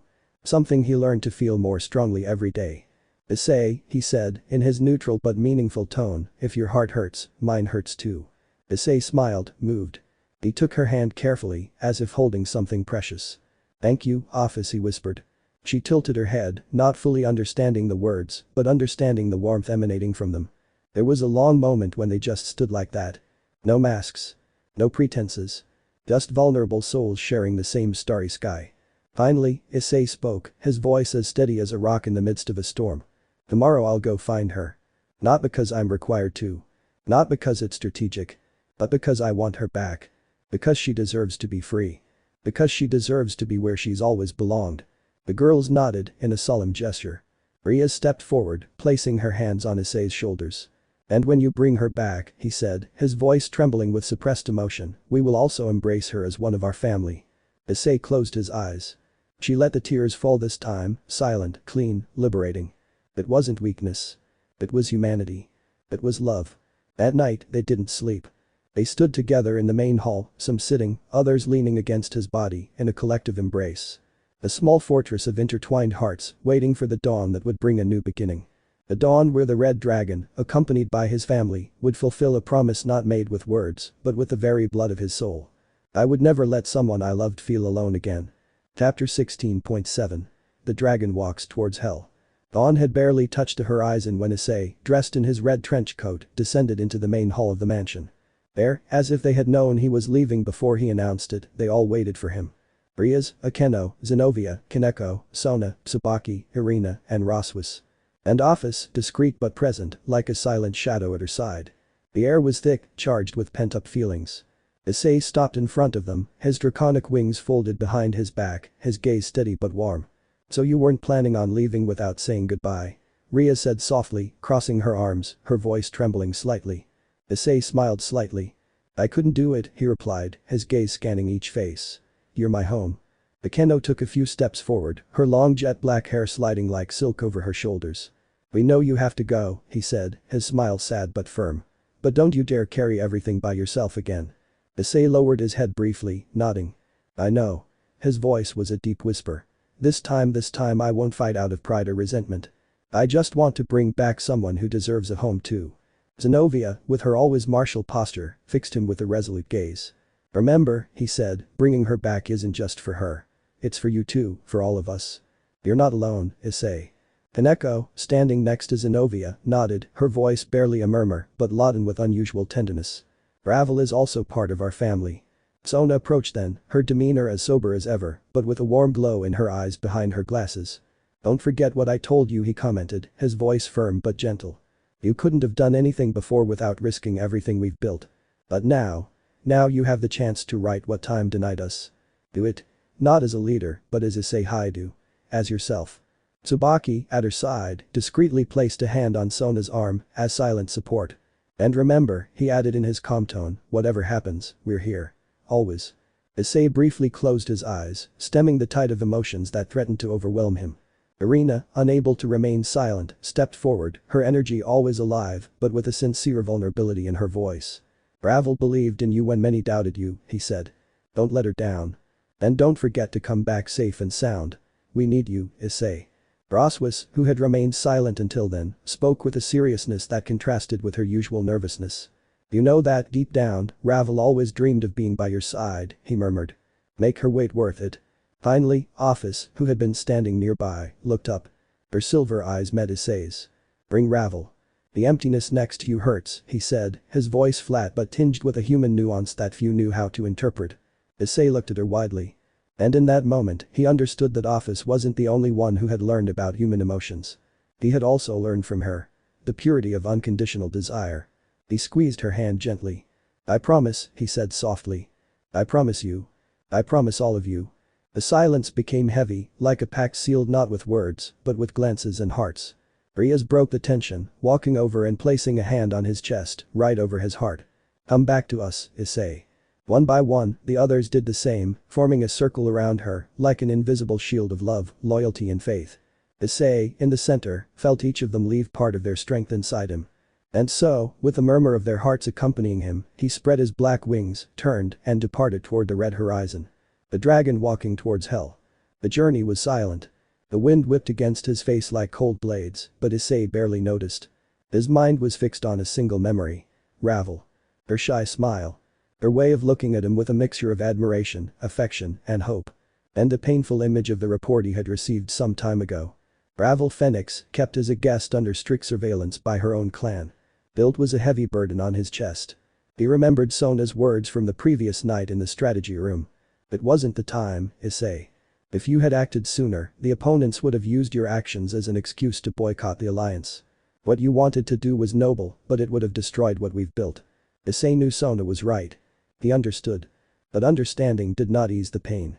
Not having been able to go to Ravel sooner hurt like a wound that hadn't healed properly.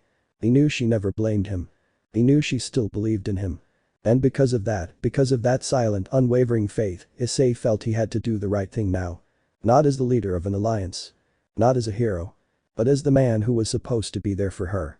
Finally, the familiar landscape of the Phoenix territory appeared before their eyes. Or rather, what was left of it. What was once a bastion of pride and demonic beauty was now a desolate place. The lands, once fertile and bathed in the magic of eternal fire, were covered in a grayish mist. The towers that had once glittered with enchanted gems now lay in ruins. The clan emblems, once proudly flying, were tattered and soiled. Issei descended gently, his boot sinking into the dried mud of a desolate clearing. He held his left hand out in front of him.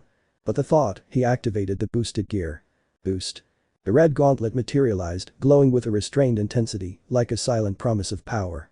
I didn't need anything else. I didn't want any more. Only the strength necessary to protect her. The slight movement in the fog caught his attention. From the shadows, figures began to emerge. Soldiers. Old members of the Phoenix clan, hardened by isolation and despair. Their armor was worn. Their faces were marked by distrust and resentment. The one who appeared to be the captain stepped forward, his sword trembling slightly in his hand. Hi to Issei, he growled. You're not welcome here. Issei didn't respond immediately. His black wings spread out behind him majestically, and the boosted gear glowed with a faint hum, as if recognizing the tension in the air. Finally, Issei spoke. His voice was low, deep, tempered like iron. I'm not here for war, he said. I'm here to find someone you've taken captive. I'm here for Ravel. The captain frowned. She belongs to the Phoenix clan. This is none of your business. Issei took a step forward. Every movement of his made the ground tremble slightly beneath his feet. She doesn't belong to anyone, he corrected her, his tone laden with undeniable gravity. She's free to choose her destiny. And I've come to fulfill the promise I couldn't honor before. The soldiers began to slowly surround him, their weapons raised. Issei didn't change his stance. He did not adopt a fighting stance. He simply stood tall, serene, his energy gathering around him like a silent storm. The captain clicked his tongue. Then you'll have to fight your way to her, dragon. A slight smile crossed Issei's lips. Not out of arrogance. Not out of fury. But of absolute resolution. So it shall be, he whispered. The wind gathered around him. The fog swirled. And the red dragon took his first step towards the withered heart of hell. Let me know in the comments below if you guys want the next part. Also check out my other video that has been shown and left. Thank you for watching. If you enjoyed this video please like and share this video. And have a fantastic day. Bye.